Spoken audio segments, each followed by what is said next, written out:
curses. Take your revenge. Destroy them. Mutilate. Vengeance. Finish him. Yes. Kill them.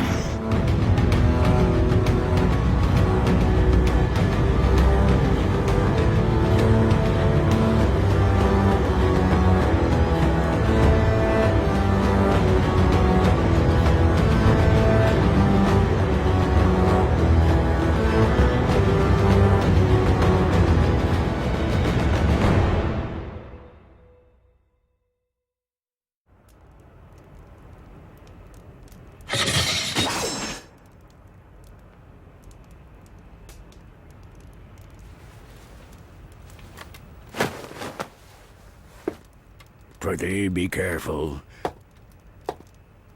I don't want to see my work squandered.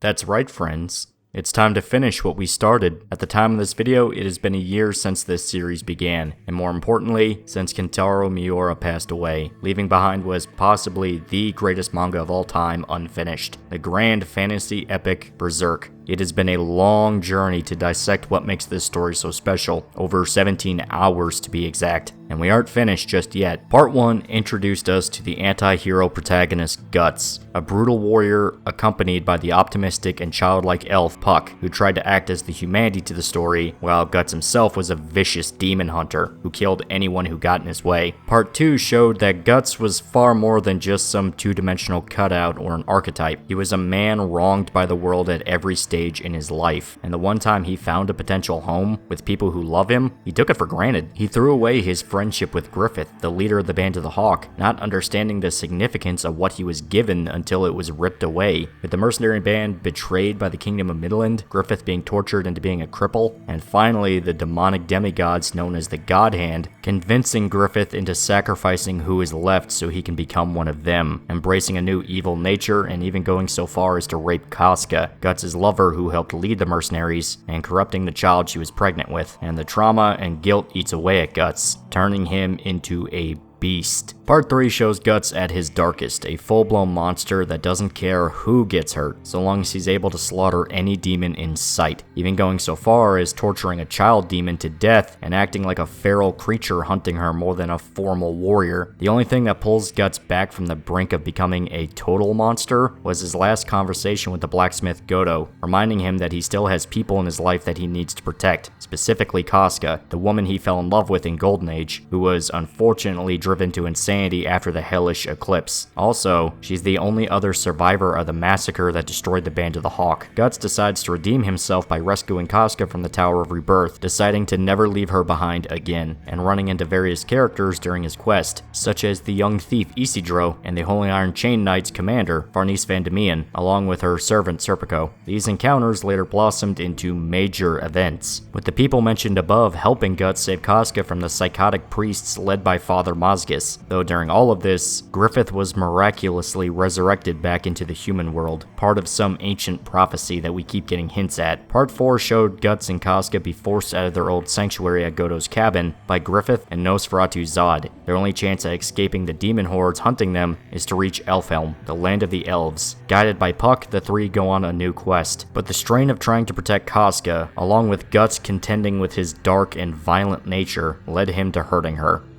Bad, in a way that Guts became terrified of what he was capable of, and unintentionally caused the woman he loves to despise the very ground he walked on. They eventually ran into Isidro, Farnese, and Serpico once again, forming a full party and stumbling into a new world of magic and sorcery, with the young witch Shrike joining after her home was burned to the ground by the demons. Her teacher and mother figure Flora sacrificed herself to save them all, and Guts acquired the powerful yet fatally dangerous Berserker armor, a cursed set of armor that unlocks his full potential as a warrior, yet never stops trying to take control of his mind and demands he literally fight to the death, forcing him to kill everything around him. and the ever-increasingly powerful demons are only getting worse. But despite how dire things became, Guts gained a new chance at a family, slowly becoming a quiet, contemplated father figure to everyone, especially the young witch Shrike, helping her break down her barriers and her ego so she can actually connect with everyone and become a crucial part of the team. During all of this, you saw that Griffith resurrected the banner of the Band of the Hawk, filling his army with apostles, the demons who murdered the original band and are now painting themselves as saviors come to liberate Midland from the Kushan Empire, an invading nation led by the demonic emperor Ganishka. Things came to a head in Vertenis, where every single side collided with each other and a climactic battle kicked off. Guts and Zod even teamed up to wound the emperor, giving everyone the chance to either escape or fight the larger war, but we discovered that the entire invasion was a plan by the God Hand, create the perfect conditions in order to merge the layers of reality, with Ganishka attempting to rebel against the God Hand by enacting a second resurrection with an artificial Behelit, becoming a living god in the process. But even this was a part of the larger plan. Skull Knight, the mysterious warrior who acts as a guide to Guts and is also dedicated to killing the God Hand and their minions, is used as the supposed unknowing pawn by Griffith, manipulating the Sword of Actuation, Skull Knight's weapon specifically forged to cut a hole between the layers of the astral world, into slicing into Ganishka, causing an almost apocalyptic level event that merges the realms of fantasy and reality together. Now unicorns and trolls are running around with average people, which is very, very bad, since this is Berserk, and there were already a million different ways to die horribly in this world. But Guts and his party are completely unaware of all of this, now sailing towards Elfhelm on a ship known as the Seahorse, captained by Sir Roderick, the arranged fiancé of Farnese, who left the Holy See and is studying to be a witch with Shrike as her teacher. That's about the best summary I can give of everything that's happened so far, and it still doesn't cover a tenth of what actually happened. If you're just jumping into Berserk with this video, I'm fucking begging you to watch the other parts before this. This is a massive story with a lot of detail behind it, and we are pretty deep in at this point. If you're just coming in now, you're going to be confused as all hell. To put it in perspective, the big world-ending event that rocks the story is the setting becoming a basic fantasy world. Seeing a dragon is a sign of the end times in Berserk, and we're not made 100% clear if this is the end of Griffith's plans. But now we're on the final arc of the story, Fantasia, taking place immediately after the events of Falcon of the Millennium Empire. Now, as it stands, at the time of this video, this is completely unadapted territory for Berserk. Not one adaptation, no matter what it was, has touched the Fantasia arc. It is fully modern Berserk, and not even the Muso game, the last new adaptation of the source material, even hinted at Fantasia. It's also currently the shortest arc next to Black Swordsman, only reaching about 56 chapters before,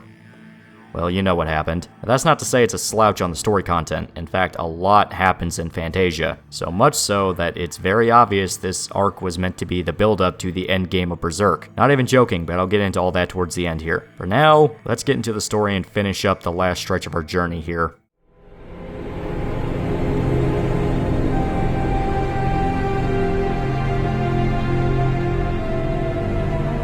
We start off on a— oh god fucking damn it, it's the pirates again. Yeah, the pirates came back, the ones that hassled Shrike and Isidro at Vertenis, and then later got their asses kicked in a sea battle with Roderick and his crew. We're following them immediately after the battle, their ship in complete shambles, though the captain is desperate to hunt down the Seahorse and get his revenge. His first mate thinks this is a fucking terrible idea, but the captain isn't taking suggestions, threatening to use any crew member who wants to mutiny as shark bait. He wants Roderick's head and nothing is gonna stop him. Not even that weird shockwave that blew past them, though we can't deny it was nothing like anything he's ever seen before, and the crew started muttering strange rumors ever since it happened. They're claiming that ghosts are walking around on the ship, and shadows are swimming under the water. The captain brushes the rumors off. He's been a pirate for 25 years and hasn't seen a thing. If stuff like ghosts and sea spirits existed, surely he would already be haunted to his grave.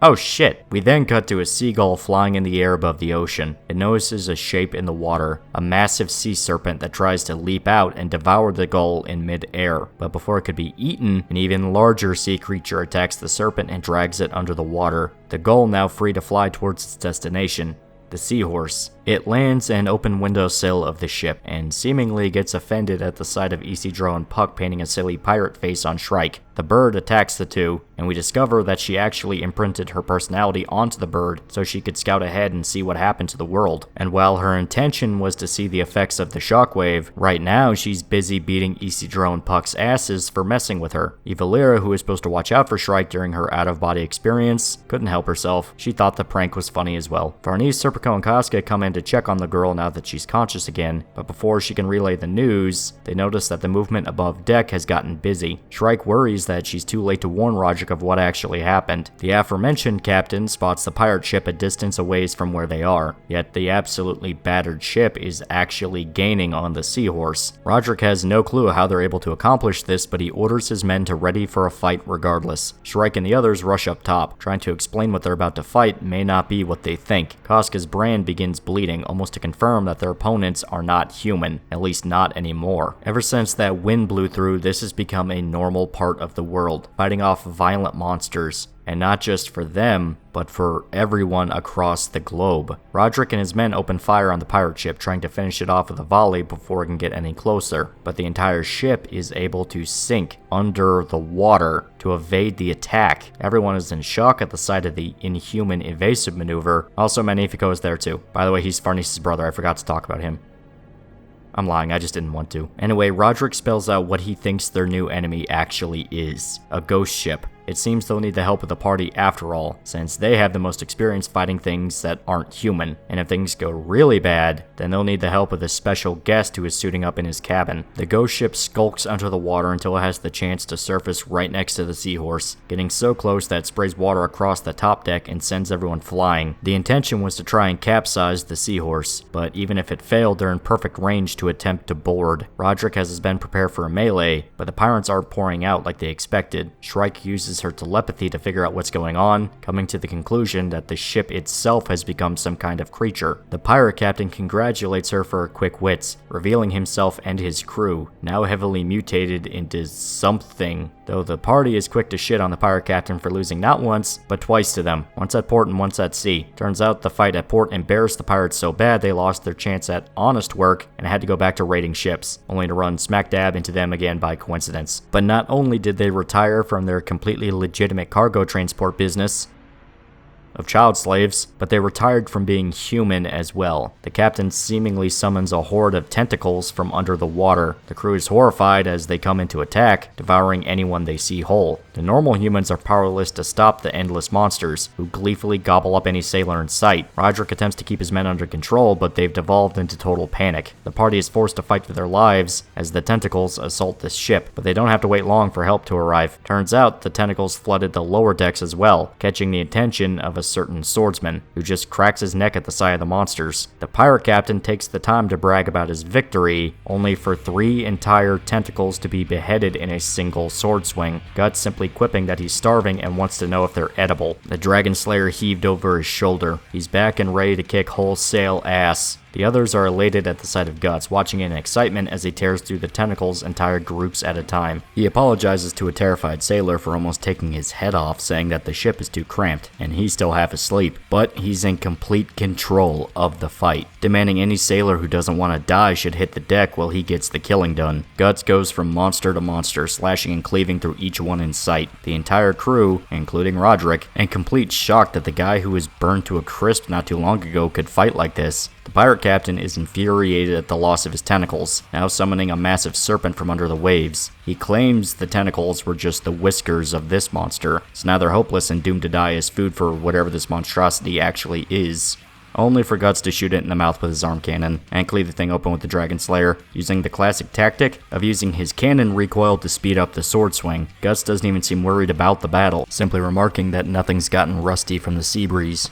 The pirate captain tries to claim that they still have an ace up their sleeve, but Guts cuts him off, saying the men of the Seahorse are combat pros as well, as if on cue, the cannons are armed. While the upper decks don't have a proper angle, the mid and lower decks had enough time to regroup and adjust, meaning there's still more than enough to lay a serious beating on the pirates. They unleash a barrage on the enemy ship, so bad that it's looking like the pirates are doomed to sink for good. The captain cryptically says that now they've made him angry, but before we find out what he means, they're chased away by the morning sunrise. The pirates swear revenge before retreating back under the ocean, but Guts confidently says that it's settled. Everyone's celebrating their victory and taking the chance to relax now that it seems like they're safe. But Roderick can't help but wonder how the pirates became a ghost ship. They saw them just a few days prior, and they had full-blown monsters with them. But there's no time to ponder things. The Seahorse is damaged. They need to find a port to make repairs, otherwise they might be vulnerable should another fight happen. Luckily, they're not too far away from an island. It's run down and only has a single port, but it's better than nothing. As the Seahorse sails to the island, we see a young girl standing by a cliffside, naked and holding a fishing pole. The party is happy to step foot on dry land once again, but Shrike can't help but feel like something is wrong with the island. She can't put her finger on it, but Guts can't really sense what she means. His brand has been acting funny ever since the shockwave covered the world, now just constantly bleeding, like a wound that refuses to close. In fact, it's acting up so much that he doesn't even feel the pain anymore, just a numb sensation on his neck, but he's confident he'll notice something if anything substantial comes to attack them. Shrike swears the entire island is covered in an ominous energy, even suggesting that it's a bad idea to travel deeper than necessary. They should just get what they need done and leave. Unfortunately, the repairs will take until tomorrow morning to finish, so while they might be stuck there, they should stick together and keep an eye out for any strange goings-on.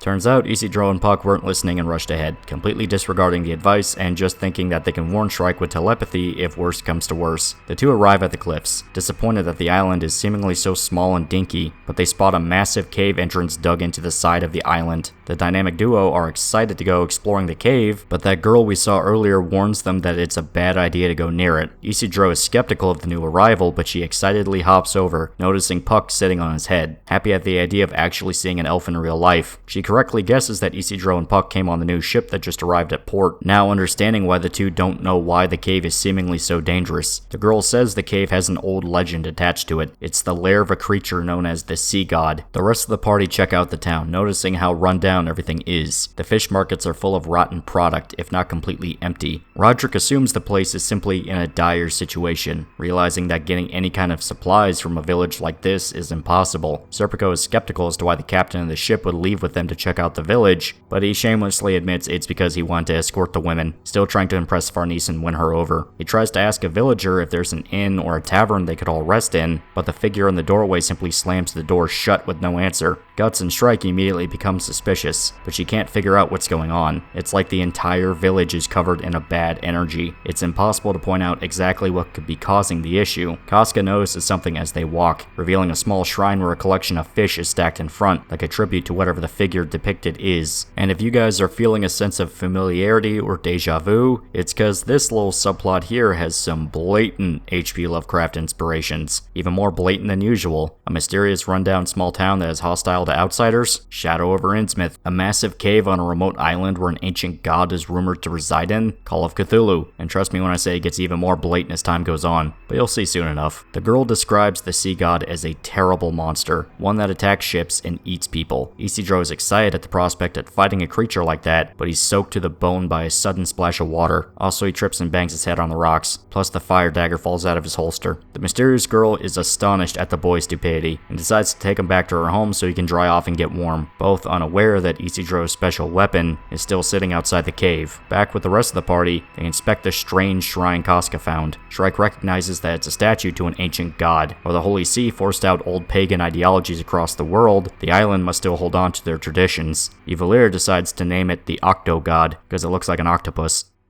Shrike decides to explore the small island on her own, encouraging everyone else to go rest at the inn and wait for her. Farnese is worried about this small child running around a creepy island, but she swears that she's safer there than in a big city, since her magic won't be disrupted like it does when she's in a crowd. We then transition to an unknown girl's cabin, and we see Isidro warming himself up by the fireplace, though he notices the firewood she uses is different than what he's used to. Turns out the village uses peat for fuel, dried grass they bury in the mud so it doesn't rot. They don't have trees big enough to harvest firewood, so it's all they can do. Also, she is naked, something Isidro appreciates. He's like 14, come on, give him a break. The girl cares for Isidro's head wound, and it's not long before his raging preteen hormones kick into high gear. He gives her his name, and we find out the girl is called Isma, which is possibly a Moby Dick reference, since one of the major characters in that book is named Ishmael. Still, Isma is excited to hear stories of Isidro's travels, showing that she's a pretty ditzy and excitable girl, but she seems nice enough. Back with the rest of the party, we see them sit down at the local tavern, Magnifico happy to eat a meal without worrying about any potential potential seasickness, but the unsettling atmosphere at the inn is hard to ignore. The whole place feels off, plus it smells like fish. Roderick thinks it's cool though, since he's a weirdo. Guts notices some other patrons of the tavern violently eat their meals, just ripping open raw fish, plus their skin looks off. The innkeeper claims he has to get some ingredients from the back room and they should all just serve themselves. Roderick gets up to grab a meal, and Guts insists he should be the one to do it, taking the chance to watch the innkeeper leave from the windowsill, shifting around with inhuman movements. It's pretty clear this is bad news. Meanwhile, Shrike finds the cave entrance that Isidro stumbled into earlier that day. She notes that this is the source of the strange energy that's been plaguing the island. She wants to go in and investigate, while Evalira notices the fire dagger laying on the ground. Now armed, and believing that perhaps Isidro was attacked, Shrike rushes into the cave, only to be attacked by the same tentacles that the pirates summoned during the ship battle. Though these seem smaller than the ones before on the ghost ship, Shrike uses telepathy to try and get in contact with Isidro, only to get a flash of Isma's booba in her mind, and the tentacles decide to strike now that she's distracted. Isidro's hormones got Shrike killed. Thank you, Isidro.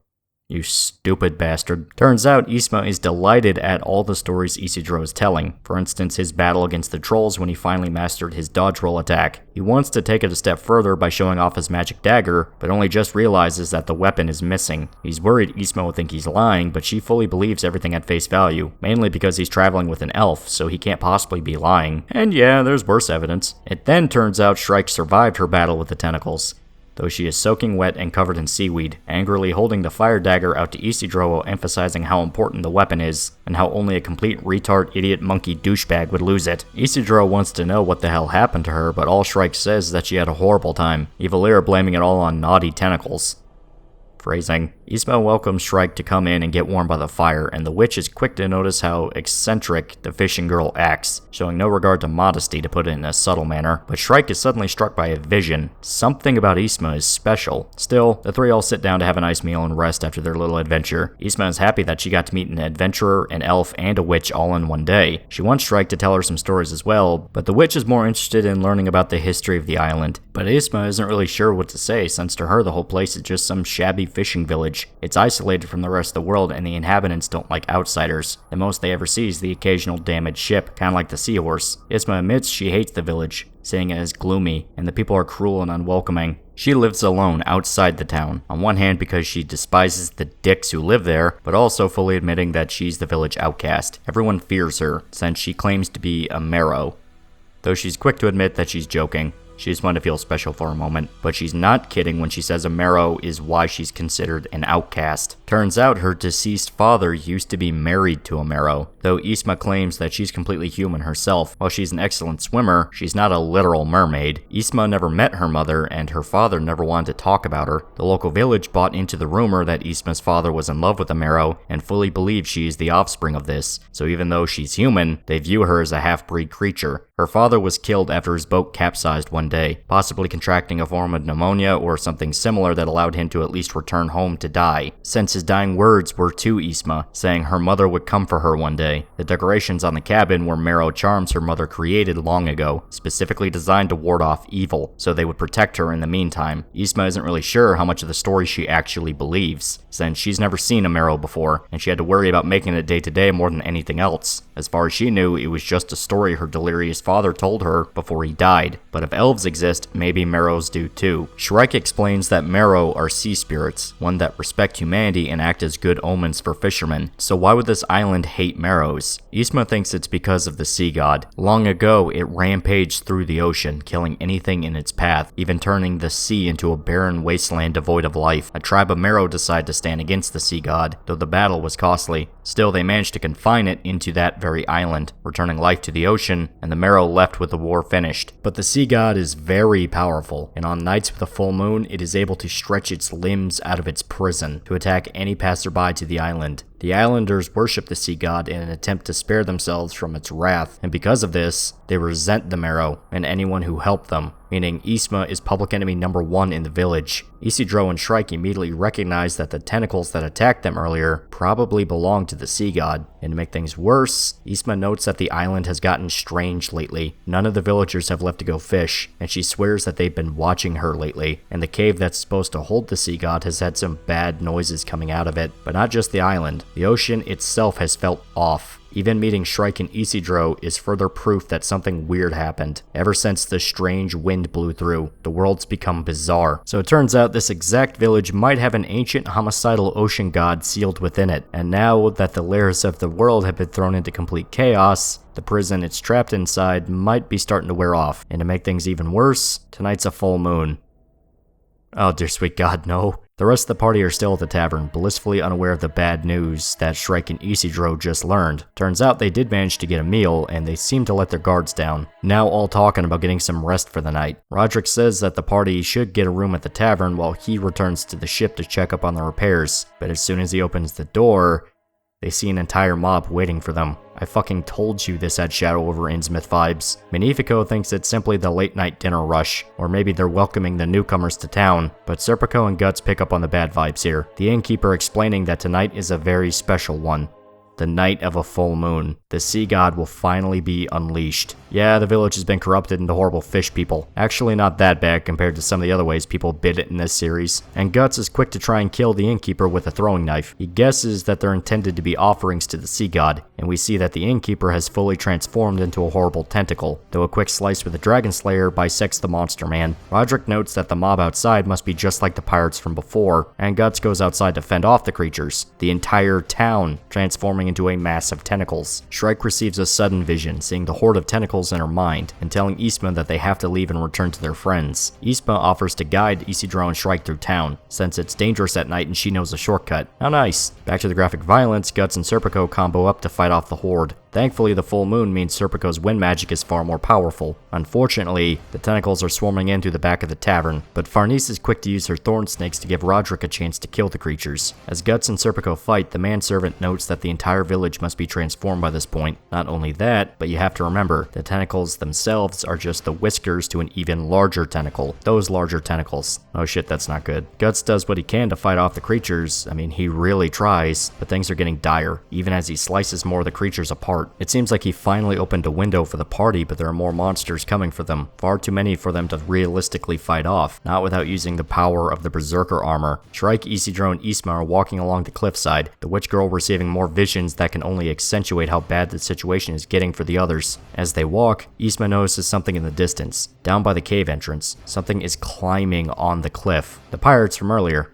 I'm fucking begging you, just let the pirates go away. Back of the fight, Guts is doing what he can to finish off the monsters without using the Berserker armor, resorting to using his arm cannon several times in the battle, just to get the force necessary to cut through the tentacles. Still, no matter how hard he fights, the monsters keep coming. If they can just get to the seahorse, they should be able to bombard the village with cannons. They just need a window to make it to the ship. Magnifico suggests Guts use that power of his, the one that he used at Vertennis. Dude is fully suggesting Guts use the Berserker armor to fight off the tentacles. A suggestion that makes Farnese go ballistic, screaming that he should never use that power, and especially without Shrike being there, which is a very good point, because if he manages to kill the tentacles, but can't rip himself out of the armor's influence, then he risks turning on the group and trying to violently murder them as well. Guts really shouldn't use the Berserker armor under any circumstances. Oh yeah, that pirate ship is back, and the pirates are back too.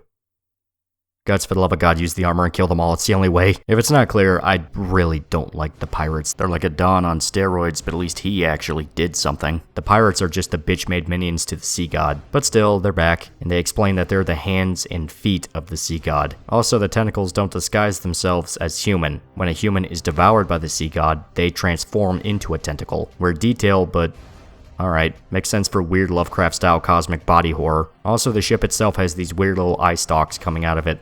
I think it's kinda cute, not gonna lie. Still, the way all this works is that the sea god is a nocturnal creature, so the reason the pirates ran off earlier is the dawn chased them away. But now, the sun only just set, meaning they have plenty of time to settle things. Plus, the full moon means that the sea god is allowed to fully unleash its power. The sudden legion of sea creatures, plus the annoying pirate's bad guy speech, fully pushes Guts into thinking it's time to use the Berserker armor. Shrike begs him to at least wait until she arrives, but the sight of Casca in danger is too much for Guts to resist. The armor consumes him, meaning Guts is ready to slaughter anything and anyone in sight. For the love of God, Shrike, start running. Guts immediately leaps up to the pirate ship, looking like a feral animal ready to tear the pirates apart. And please do. Guts stabs the ship itself and it begins to bleed. Whatever fleshy mass inside is wounded by the sudden attack. One of the bigger tentacles goes to consume Guts, but he's quick to kill a decent handful of monsters in retaliation, killing tentacles, whiskers, and sea slugs in mere moments. Magnifico and Roderick are excited at being saved, but the others are terrified. They know the consequences to this are going to be dire, to say the least. Ysma, Isidro, and Shrike finally made it to the village, spotting the complete chaos down below. But Shrike sees that Guts is consumed in the Berserker armor, meaning that things have went from bad to worst case scenario. Ysma is still overwhelmed by the fact monsters are real and are attacking her village, but she's also hoping some people are still alive. Sure, she never liked them and the townsfolk treated her like trash her whole life, but she doesn't want them to die. She notices some of the local village kids are walking up the cliffs to them, calling out to Ysma. She runs up to talk with them to find out what's going on, but they're quick to reveal that the kids are also transformed into horrible tentacle monsters. Isidro kills the tentacles and saves Ysma, Shrike burning what's left to cinders. She notes that there's no human being left in the village except for their companions. Anyone else has been transformed into tentacles. Ysma was protected from the sea god by the marrow charms, meaning the old legends were true. Ysma is still upset that there are no survivors left, now completely alone in the world, and Isidro demands Ysma stay behind while he goes to fight the tentacles with his friends. She tries to argue with him, but he says that she shouldn't watch people she knew be hacked to pieces, whether or not they're monsters. It seems like he gets to have a cool guy moment.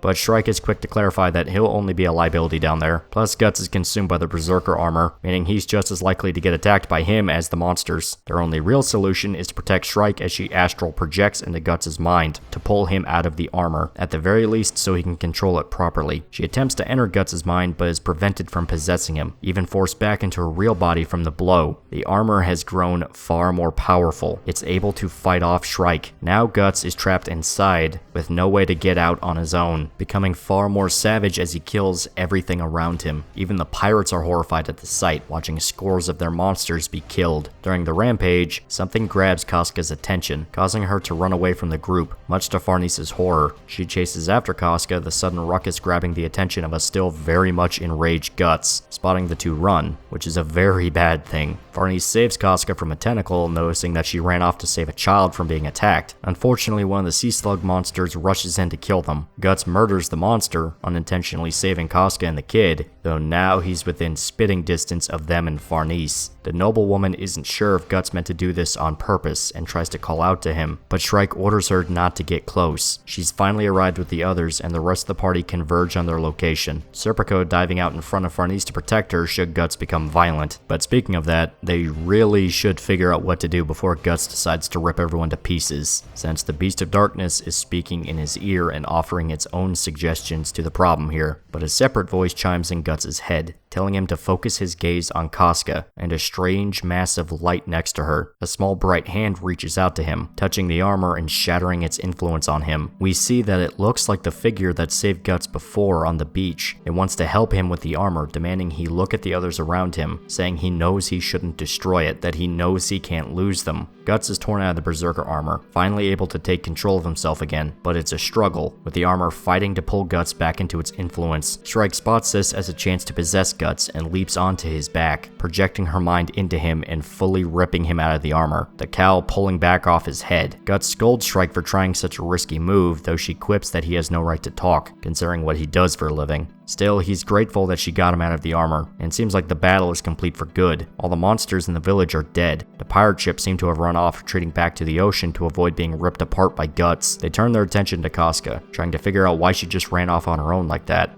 Turns out, the Moonlight Child is here. That's right, they kept bringing attention to the fact it was a full moon. They're all astonished that he just appeared in this ruined village out of nowhere, and Shrike seems to pick up on the pattern here. Every time there's a full moon, he just seems to pop up. Guts thinks of the mysterious figure that pulled him out of the armor, directly asking if he did that. The Moonlight Child just seems to hug Casca as an answer, still not saying a word. Isidro thinks that maybe the kid is from the island, but Ysma swears she's never seen him before. Also, she introduces herself to the rest of the party, breaking down crying as she realizes she's the lone survivor. Isidro asks if she can come on the ship with them, since there's really nowhere else for her to go, even getting really emotional and angry as he demands Roderick give the okay, which I mean, he's cool with, since their guests are his guests. Ysma is excited at the idea of leaving the island behind and going on an adventure. This is sort of her thing, she's very excitable. Ysma is blatantly an example of a cutesy anime girl. That phrase might seem like, let's be perfectly honest here, heresy to fans of Berserk, especially if you look at earlier arcs and their tone, but fuck it. Innsmouth is likable enough as a character, and it's pretty clear she's supposed to be sort of a love interest for Isidro, playing into the idea that his destiny is to become a pirate. I went over this in part 4, but to give a brief summary, Isidro has had multiple hints to the idea that he's not meant to be a traditional warrior like Guts, but more of a sailor/pirate figure like Roderick. His main weapon beyond the dagger is outright a sailor sword. It's that blatant. And Innsmouth is further evidence of this. He clearly has a crush on her, and she's outright a girl who grew up on an island and is supposedly the daughter of a Marrow. Just saying, the hints line up here. Back to the summary, Guts actually argues against just running back to the ship and taking off. If they get attacked at sea, they're done for, and they can't rely on the Daybreak to save them. Their only option to fully finish this is to kill the sea god at the island. Innsmouth can guide them to the cave, the lair where it's imprisoned. Magnifico points out that the ship could be attacked while they try to fight the sea god, but Shrike claims she has a plan to deal with that. For now, they'll make preparations before beginning the assault. As they march back to the ship, Guts notices the Moonlight Child staring at him again, quickly turning his head as soon as he's spotted. Just as the party leaves the area, the corpses of the sea slugs and the tentacles slither away, leaving just the desolate ruins of the village. Back at the ship, it seems like Shrike and Farnese are preparing for a specific magic ritual, the Formation of the Four, the ritual that Shrike pulled off at the troll village, and she wants Farnese to be the one to complete it. Shrike has to help Guts fight the sea god, and she can't be the one to control the spell. Plus, this is the perfect chance to challenge Farnese and help build her skills as a magic user. She will be the first line of defense against the sea god. All the training she went through with Shrike has to count for something, and this is the only way to ensure they won't be overwhelmed. Farnese isn't too sure if she can actually do this, but she decides to steel her nerves regardless. Guts and the others need her to perform this ritual. Evalira runs off to put up the magic talismans around the ship, while Shrike and Farnese astral project above. Farnese confidently calling herself a true mage for the first time. She thinks about the sheer power she's wielding as she recites the spell, noting the enormous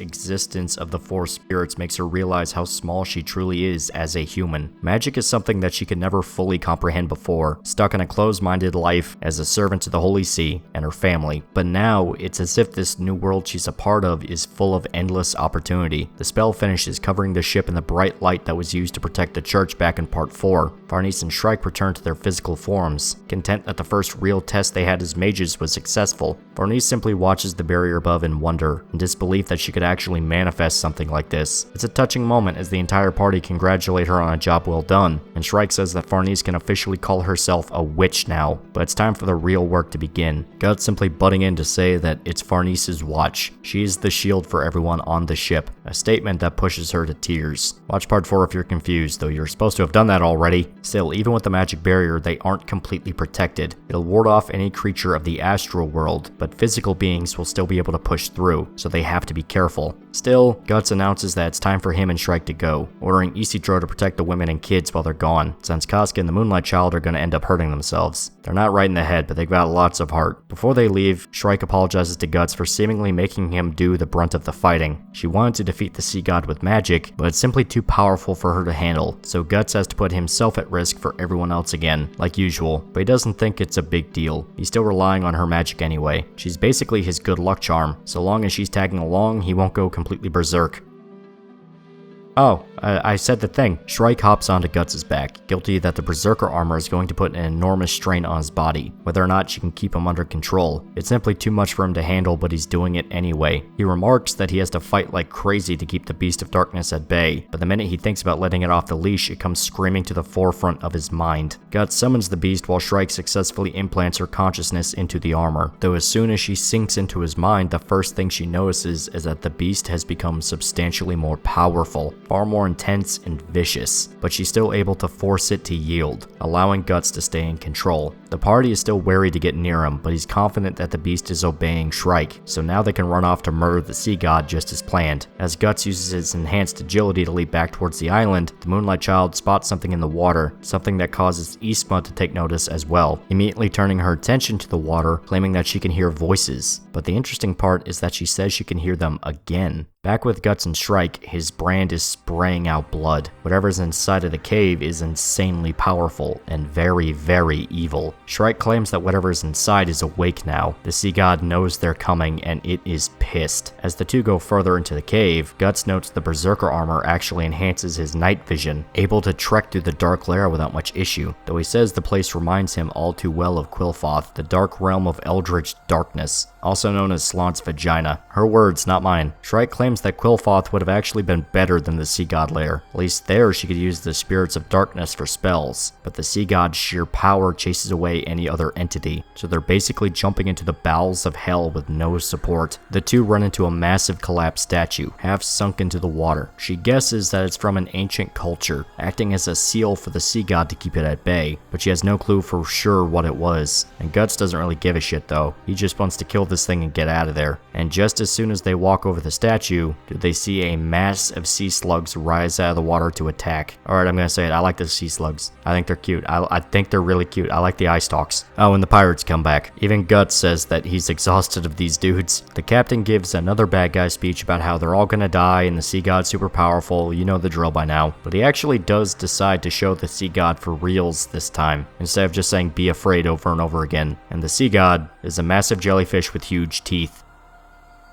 It looks pretty cool, not gonna lie. The thing is an actual leviathan, its entire body filling the cave up to the roof. Turns out this isn't just a big dumb monster. The pirate captain claims that it's actually very angry Guts chopped off some of its tentacles, and it has a vendetta against the man. Its roar is so strong that even Shrike feels the sheer pressure of it. So Guts pissed off Cthulhu personally and it wants to murder him. The stakes have gone from 0 to 1,000 real fast and I'm all for it. Shrike says that Guts can't fight off all these dudes at once, suggesting Guts lure them into narrower tunnels and kill them one at a time. But he hates that idea, saying bottlenecks make it hard for him to move too, and he doesn't want to waste all his strength at the front door. So the better idea is to jump straight to the sea god's mouth and kill it from within.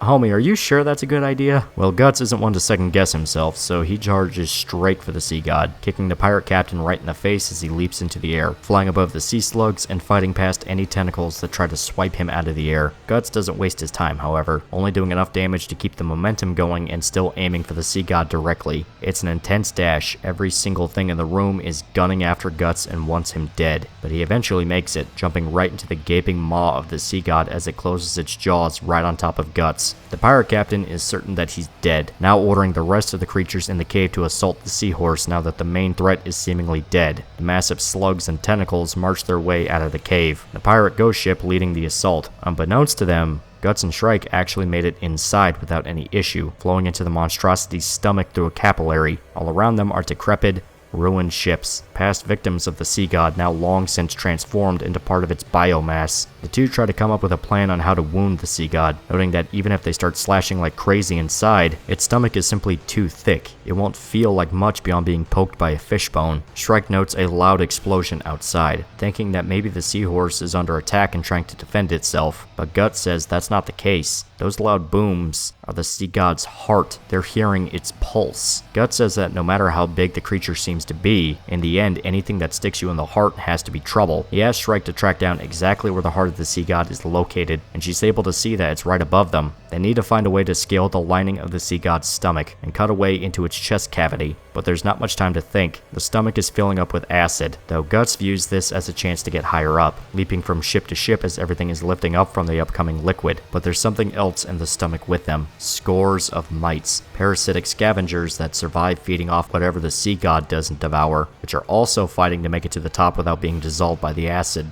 Back outside the cave, the crew of the Seahorse spot the pirate ship and the slugs coming in to attack. Roderick orders everyone below deck as the crew prepares to fight, but they're not budging. They want to make sure Shrike is safe. Plus, Farnese needs to stay to make sure the formation barrier holds. Roderick jokes that Farnese is like the Seahorse's personal goddess commanding angels to protect them.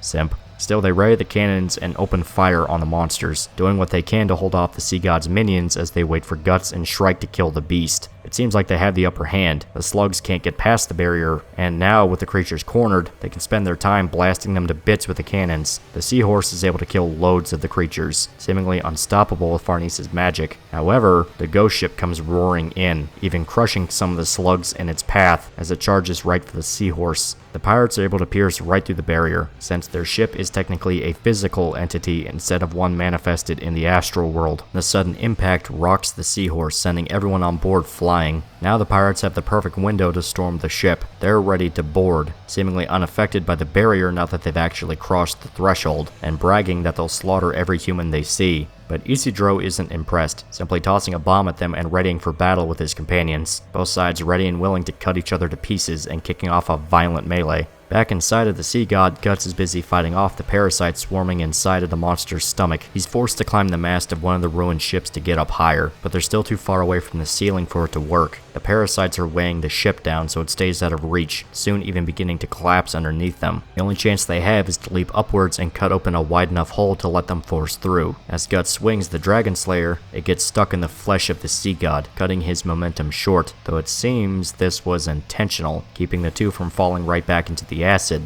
And thanks to all the gas released by the acid, a larger air bubble was built up inside of the stomach. The sudden wound from Guts causes a pressure vacuum, and thanks to the newly created opening, it all comes rocketing out, allowing Guts and Shrike to be sucked outside into the larger body. It turns out the inner workings of the sea god are its own natural habitat, various creatures skittering around and essentially acting as the monster's immune system. Guts says it's time to force their way to the heart, killing anything in their way, even as these skittery spider creatures surround them. We return to the seahorse to find the fight is still going on, the two crews desperately trying to murder the other. The pirates try to use their new forms to outmaneuver the humans, able to attack from above while their enemies are distracted, but Serpico's wind magic cuts apart anything in his path. We also see Azan is still a force to be reckoned with, able to fight off multiple pirate mutants at once without much effort, still insisting his new identity as the Black Mustached Knight. Farnese does what she can with her thorn snakes, binding any mutant that gets close to her or the other non-combatants. She also readies her silver dagger in case any pirate gets too close. Captain berates his crew for taking so many losses, and Isidro rushes in to kill him as soon as he loses focus on the fight. Isidro is confident in his abilities this time, relentlessly attacking the pirate captain with both weapons and trying to pull off the techniques he's been refining this whole time. I'll be the first to say it, this is actually a pretty good fight. Isidro did a good job becoming not useless. He's even able to use his environment to his advantage, distracting the captain by tossing a basket on his head and burning his face with a dagger. The captain desperately tries to reenact his bluff from back in Vertenis, offering Isidro a job with them,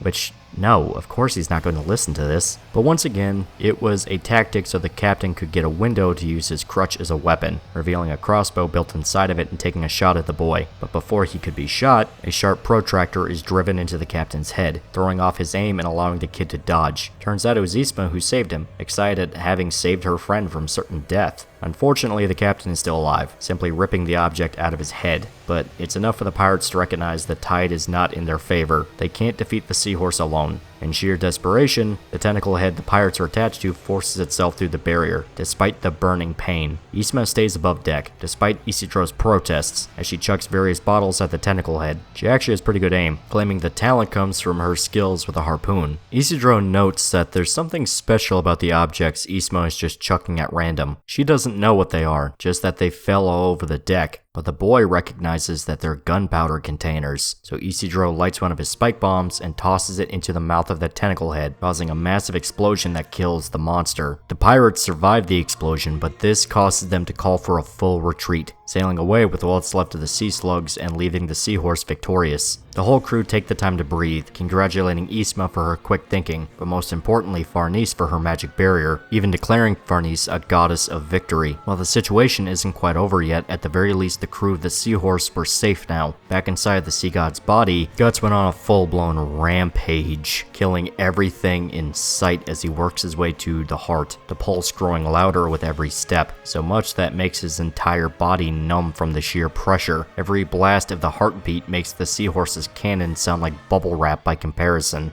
but they finally made it, staring directly at the heart of the sea god. All he needs to do is step forward and slice it open, but the strength of the heartbeat is physically holding Guts back. Just moving his limbs makes him feel like he's underwater. The very air he's trying to breathe becomes stagnant and heavy, and it's only getting worse with every step. The pulse is quickening. Unbeknownst to Guts and Shrike, the sea god is starting to move. Outside the cave, the Moonlight Child is staring out at the island, much to the confusion of everyone on board. Ysma is forced to the floor by a sudden, terrifying sensation. A horrible chill racks her body, and the Moonlight Child points out to the distance. The cliffside collapses, entire walls of stone falling into the ocean. The eyes on the Leviathan's heart open, staring at the intruder coming closer inside of its chest. The sea god is afraid, and in response is doing whatever it can to murder Guts and his party by any means necessary, tearing itself out of its island prison, dwarfing the ship as it is unleashed back into the water, and sending every creature living within the sea god down on top of Guts. Not only that, but fully transforms the pirate crew and the sea slugs into tentacles, desperate to use any thrall under its control to kill them all. The entire island sinks into the ocean as the sea god is freed, much to Ysma's despair. The crew unsure of just how to fight something that big and powerful. Just moving around in the water is enough to send massive tidal waves to slam into the seahorse. There's nothing they can do beyond pray that Guts and Shrike can kill the sea god,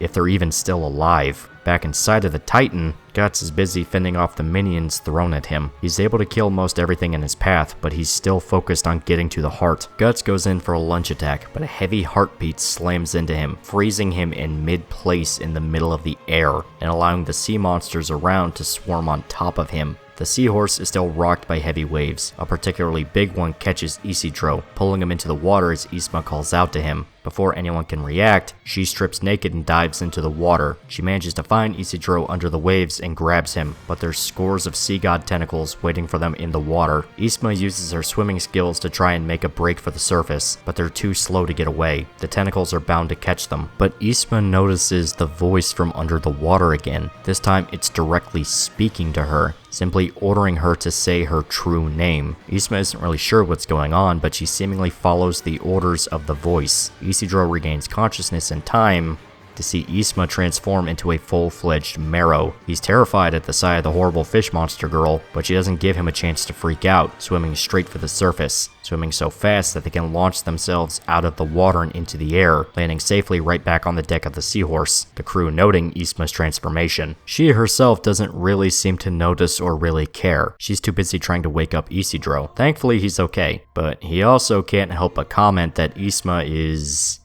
a fish. She isn't really sure what he means, not until he directly screams at her about her newly acquired tail. Ysma panics at the sight, completely freaking out at the sudden loss of her legs. Before long she calms down and realizes that her father's stories were all true. She really was a Marrow, but they don't have long to absorb the information. The sea god is still there and still very disagreeable, and they're very much in the fight. Though Isidro does wonder what exactly caused Ysma to transform like she did. She explains that she heard voices in the ocean talking to her, telling her to chant her true name. She's about to blab what her true name actually is, but Evilira cuts her off, saying that magical creatures have a secret name they need to keep hidden unless somebody take control of them, so she should only tell it to people she really trusts. Though Ysma says it's not a big deal if the party knew her secret name. Serpico points out how strange the situation is. How could Ysma chant her secret name if she didn't even know what it was? Something in the water had to have told her the name for her to chant it in the first place. That's the only thing that makes any sense. Also, the Moonlight Child is biting her tail.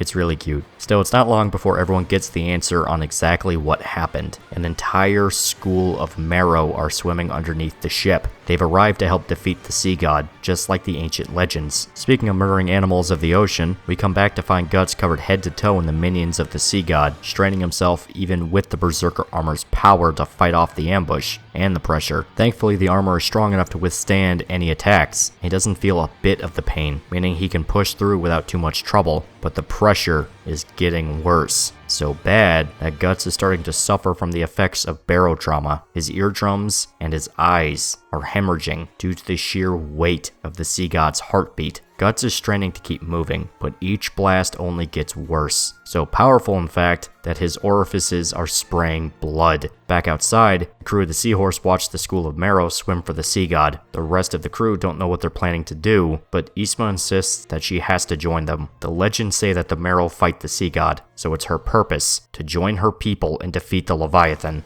Isidro, terrified for her safety, demands Roderick assist the Marrow however they can, even if all they can do is get in range and fire cannons at the sea god. So this is our big climactic battle. The Marrow and the Seahorse do whatever they can to fight off the sea god and its minions, wounding the beast as the wind shifts in the favor of the sailors, and a whirlpool forms underneath of it, allowing them to maneuver around the beast and aim properly. The barrier Farnese put up burns away any tentacles that attempt to attack, so the Seahorse is in the best possible position for the battle, though Isidro can't help but worry about Innsmouth, and Farnese worries for Guts. They're in the thick of it. Innsmouth is overwhelmed by her new abilities, able to talk and breathe under the water, along with being far more agile and able to dodge every attack by the sea god's thralls. She's confident in her ability to dodge them, but Innsmouth isn't sure what they can do to really damage the monster. She's almost cornered by a mass of tentacles, but a sudden shockwave in the water paralyzes them. A fellow Marrow saved Innsmouth, grabbing her hand and pulling her out of danger. The mermaid explains that their people must fight using song. As the older Marrow speaks, Innsmouth realizes that she actually recognizes the woman. It's her mother. She was actually able to reunite with her mom after all these years. Good for you, Innsmouth. You actually get a pretty good ending compared to certain people in this story. Speaking of cruel and unusual punishment, Guts has finally finished killing what's left of the monsters inside of the sea god. Shrike notes the cannon fire outside, taking it as proof that the others are still alive and fighting. Guts takes the news as meaning they need to wrap things up quickly, and asks Shrike if there's any more enemies left, then asking where the heart is, the massive wall of flesh sitting right in front of him. Turns out,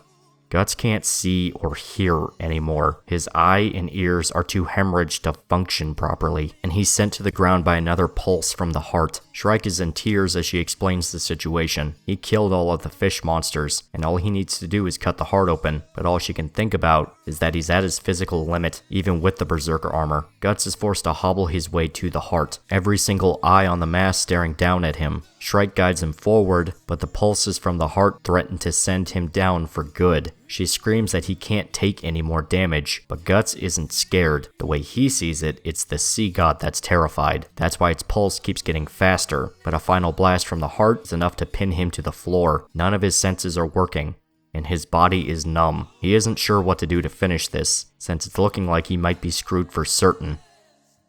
That is, until they hear singing. Every Marrow in the ocean used their song to paralyze the sea god. Innsmouth joins her mother in the attack. The collective power of the Marrow strong enough to wound the beast, so much so it begins to vomit into the ocean, its entire body vibrating due to the assault, and clear agony from the magical attack surrounding it. Isidro realizes that the Marrow's song is so powerful that he can hear it above the water. Back inside of its chest, Shrike recognizes the singing, the noise so strong it's echoing around inside the sea god, and the beast is trembling in horror at the sound. Eventually the song goes quiet, at least it seems to. The entire chamber goes quiet. The heart is still beating, but it's nowhere near as explosive as it was before. The singing canceled out the pressure from the heartbeat, meaning this is the perfect opportunity to kill the sea god for good. Unfortunately, Guts is unconscious, Shrike crying as she desperately tries to wake him up so he can finish the fight. Guts is finally able to wake up, even mocking the Beast of Darkness directly for seemingly being so weak. If the beast really wanted to kill something, it would have to work for it. Guts demands the armor sink its claws into his flesh. Let him feel the pain, all to push him forward and straight to the heart. Now fully in motion, Guts marches straight over, blood spraying out of his body like mist as he lifts his sword into the air and brings it down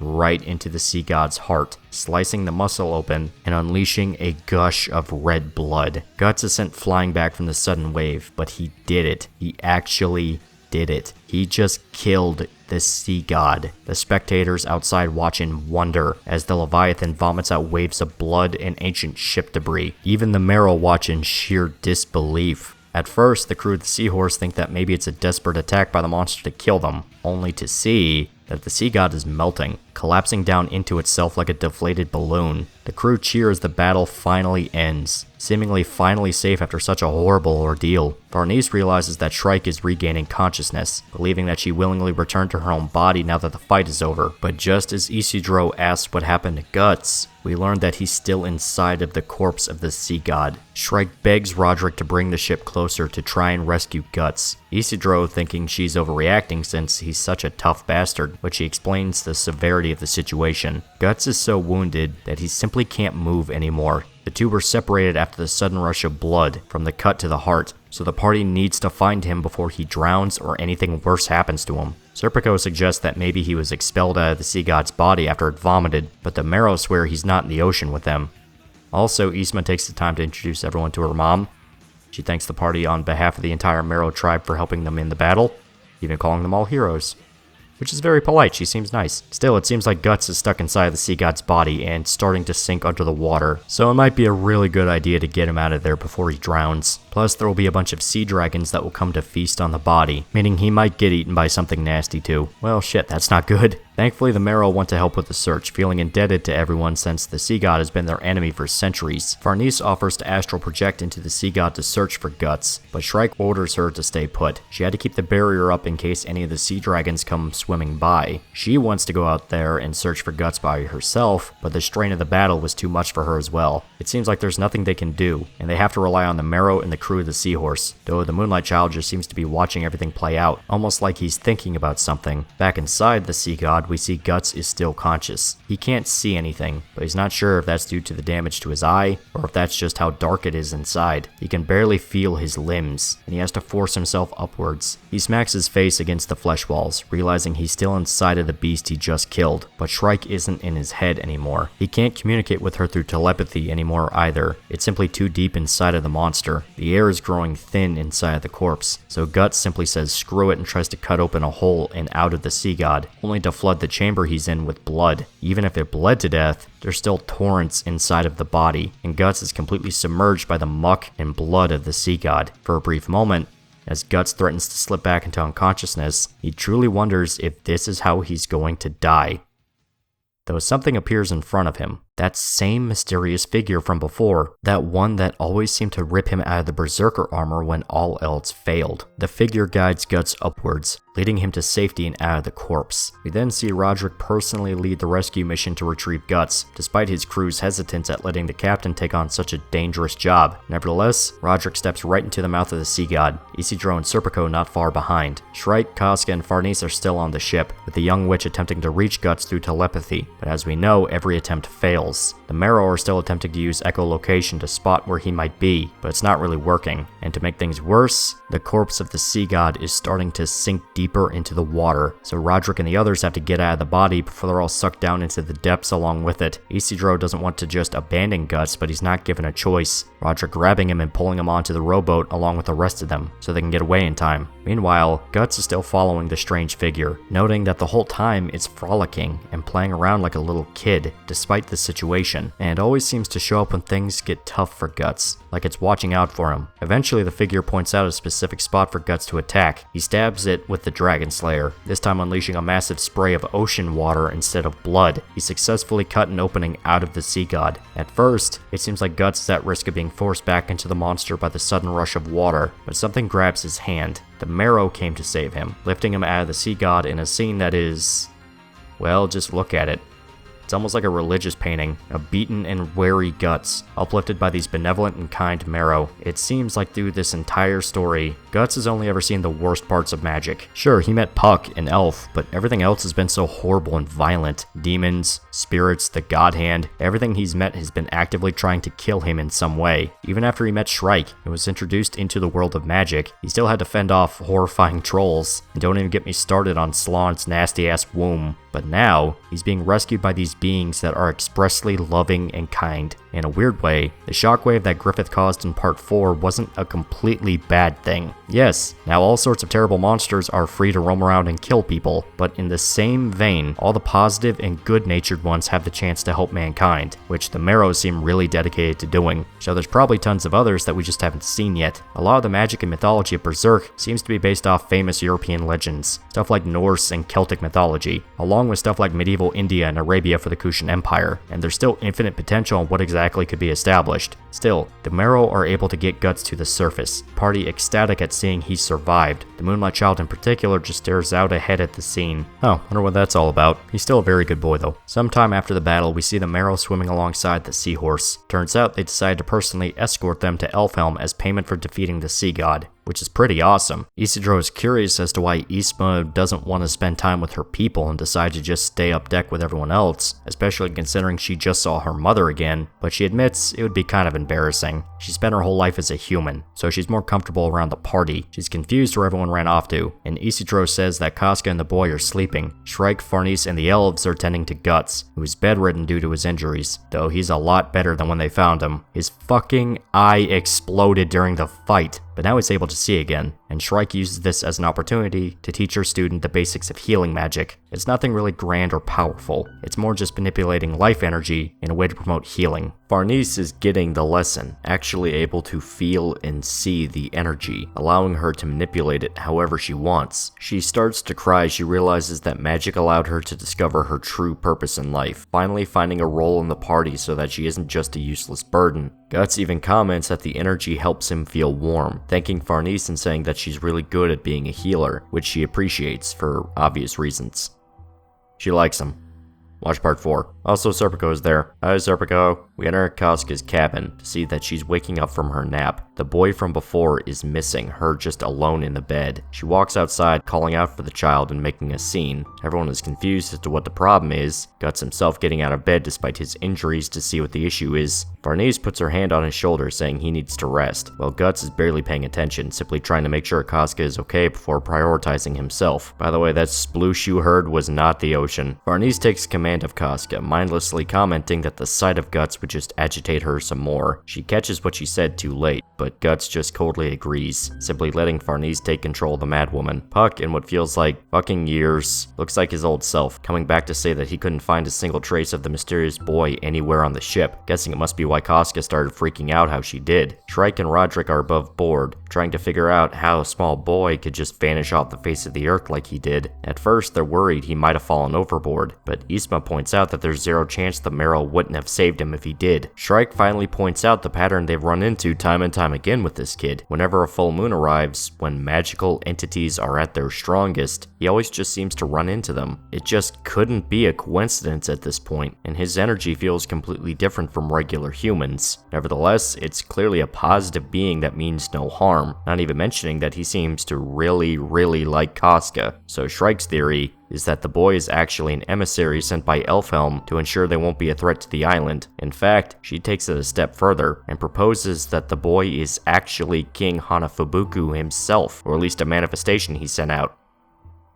Put a pin in this theory, it'll be important for later. Some of you might already be typing away in the comments, but don't spoil it for everyone else. I'll get the belt. Guts is back in his cabin, resting in bed as he looks at his hand, shaking like a leaf. Guts is trying to make a fist despite the trembling. Not only that, but the light of the lantern is hard for him to actually see. Even with him staring right at it, he turns in bed, trying to get his mind off the ever-encroaching blindness. But Skull Knight's warning about the Berserker armor won't leave his head. His senses will go away, one by one. If Guts keeps abusing the armor like he has been, it won't end well. But Guts thinks that Skull Knight's prophecy won't come true. The journey is almost over anyway. There's no reason to use the armor anymore. He just has to ride things out until they get to Elfhelm. Guts tries to fall asleep, thinking of Casca back in the old days, the strong, confident leader he fell in love with, only for visions of the eclipse to creep into his mind. Skull Knight's other warning comes screaming back in his head that his wish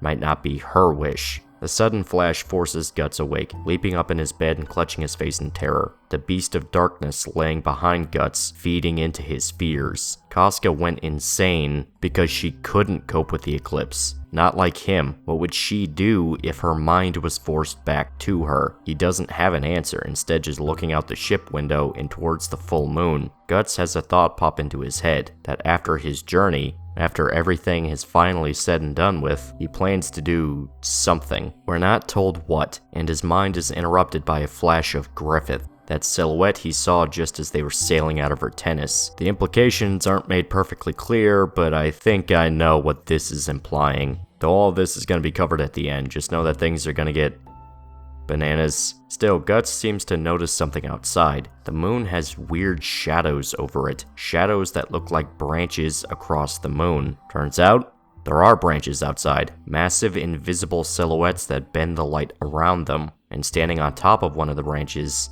is the Moonlight Child, staring down at the ship before sinking down and flying across the sky like a shooting star. So that's the end of the Sea God segment, the first actual plot element to the Fantasia arc. I still like this part a lot, but I am willing to admit it has some serious flaws to it. For one, the pirates still suck. I covered them more in part 4 since that's when they're the most relevant, but they're just an absolute joke. If you find them funny, that's one thing. It's not like Berserk is immune to having joke villains. It's more that they just never seem to fucking die. They get into a fight at the port, then happen to run into them again in the ocean, and then run into them a third time during Fantasia, and then they kept popping back up, still taking until the end of the fight to finally die. I'm not even really sure of their purpose. The creepy, corrupted fishing village did more than enough to show the danger of the sea god. Maybe it was to give a face to the sea god side of the conflict, you know, kinda give them a villain to banter off of. That kinda goes against the idea of Lovecraftian horror, which this whole segment was blatantly inspired by. I don't know. The fight itself is still metal as shit. I mean, Guts has fucking eyes and ears explode because of the heartbeat to a massive ocean leviathan he was trying to kill. That's just dope. And seeing Farnese fully master her skills at magic, plus some more teasing with the Moonlight Child, I'd say it all makes it pretty much worth it. Also, it was cool seeing Isidro become an extremely capable fighter, able to fend off the corrupted pirate captain and actually put him on the back foot. Plus, we got the lore around the Marrow and Innsmouth, which, fuck you, I like her. She's cute. Granted, that's her entire character, just being a ditzy version of the Little Mermaid, but just enjoy something, you miserable bastards. Plus, she was useful. She helped kill that tentacle thing. You did good, Innsmouth. Plus, now the mermaids are leading everyone straight to the island. So that's a pretty keynote ending. It's all smooth sailing from here.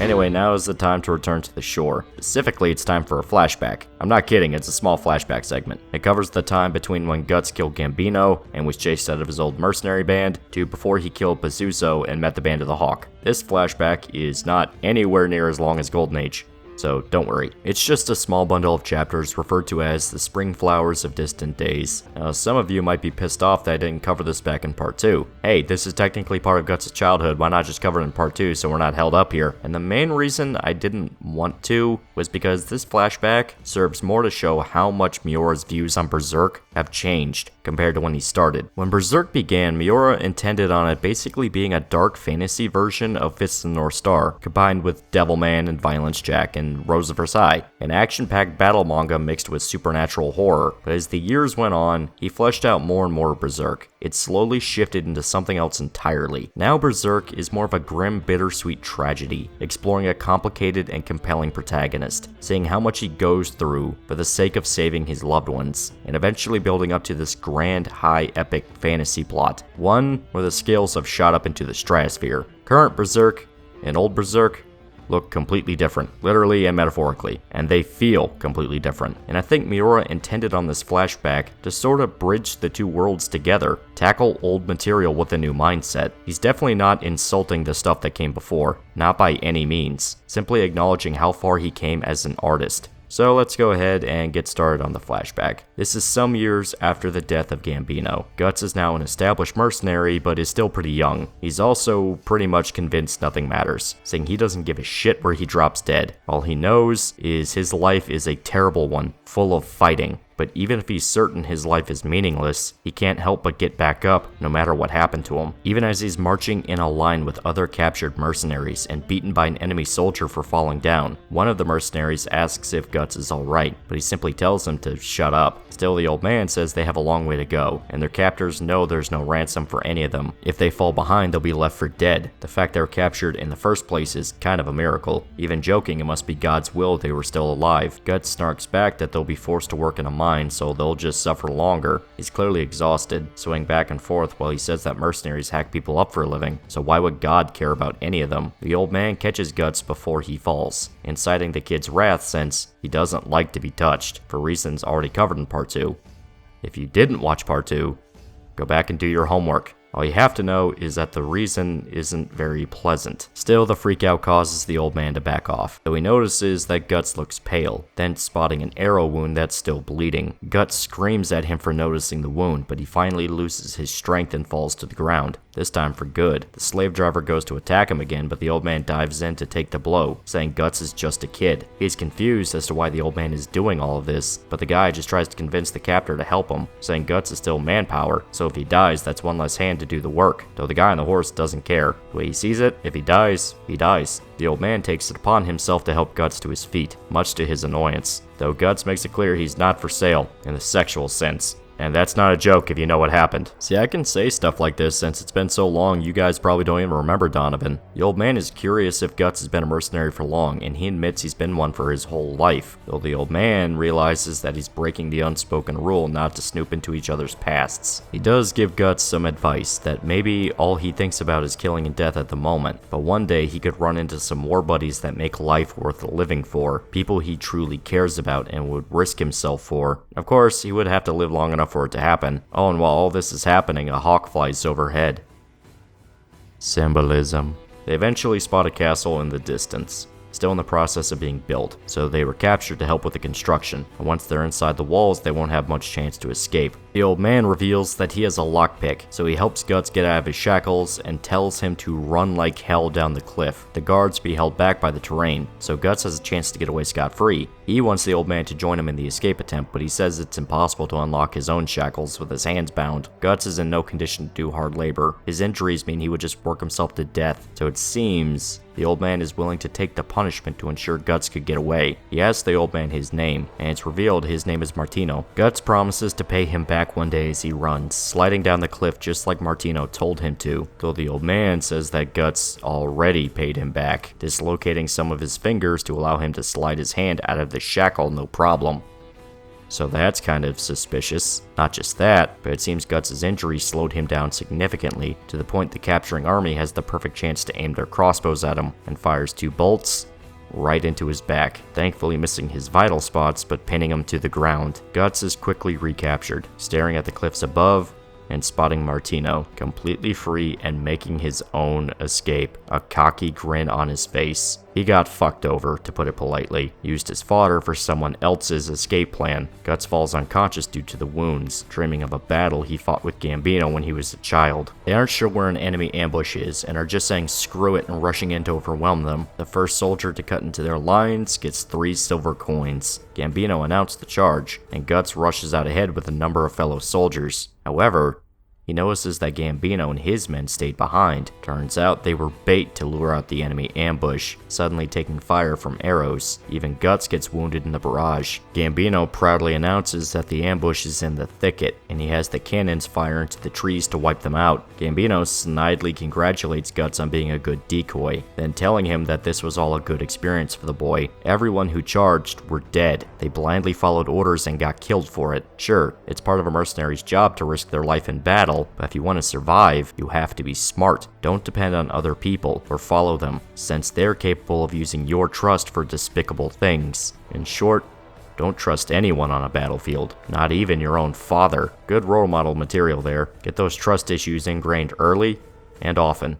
Early and often. Guts awakes in a prison cell, realizing that Gambino was right. Martino's fancy speech made him let his guard down, and he was quickly used and tossed away like an idiot. Now he's freezing to death in a cell, suffering from extreme blood loss. He reaffirms his nihilistic outlook from before, that he can't think about the future since he could drop dead anytime and anywhere, and he just doesn't care anymore, almost about to pass out and succumb to his wounds. Then he spots a rat, nibbling on a plant growing through the cracks in the stone. Guts lunges for the rat, catching it in his hands and biting into it raw like an animal, even drinking the blood. After finishing his impromptu meal, Guts tries to rest, wondering what pushed him into catching the rat and fight to stay alive again. As he tries to fall asleep, he can't keep his eyes off the single flower in the cell, joking that it's his cellmate in a way. Then something happens. Just before he can drift off to sleep, he notices something in the flower. It looks like a tiny creature is sitting under it. A girl. Guts is convinced he's having a fever dream and is interrupted by a sudden visitor. A regal man with a party of guards barge into his cell, inspecting Guts like livestock. Turns out the guy is the local Viscount, and he wants to know if Guts' injuries are healed. He spits in the guy's face, earning an ass beating by the guard, but the Viscount actually enjoys how lively Guts seems, even asking the guard not to hurt him too bad so he becomes unusable. The Viscount demands medicine for Guts' crossbow wounds, healing him as best he can. Guts is confused as to why he's doing this, but the Viscount admits that he wants the kid to do a job. Guts is to offer his life as a sacrifice for the man's son. He's going into his very first battle soon, so the Viscount wants to bolster his nerves before letting his son go off to war. So they are going to have a duel to the death, and the outcome has already been decided. Guts insults the Viscount by calling him a dotard, basically an old retard, but the joke flies over his head. Still, Guts' wounds were only taken care of to make sure he won't die in his sleep, but he won't be fed to make sure he won't be too energetic when it comes time for the duel. Guts is left alone in his cell again, freezing as he tries to sleep, the cold winter air cutting right into the bone. He has nothing but old hay to try and keep warm with,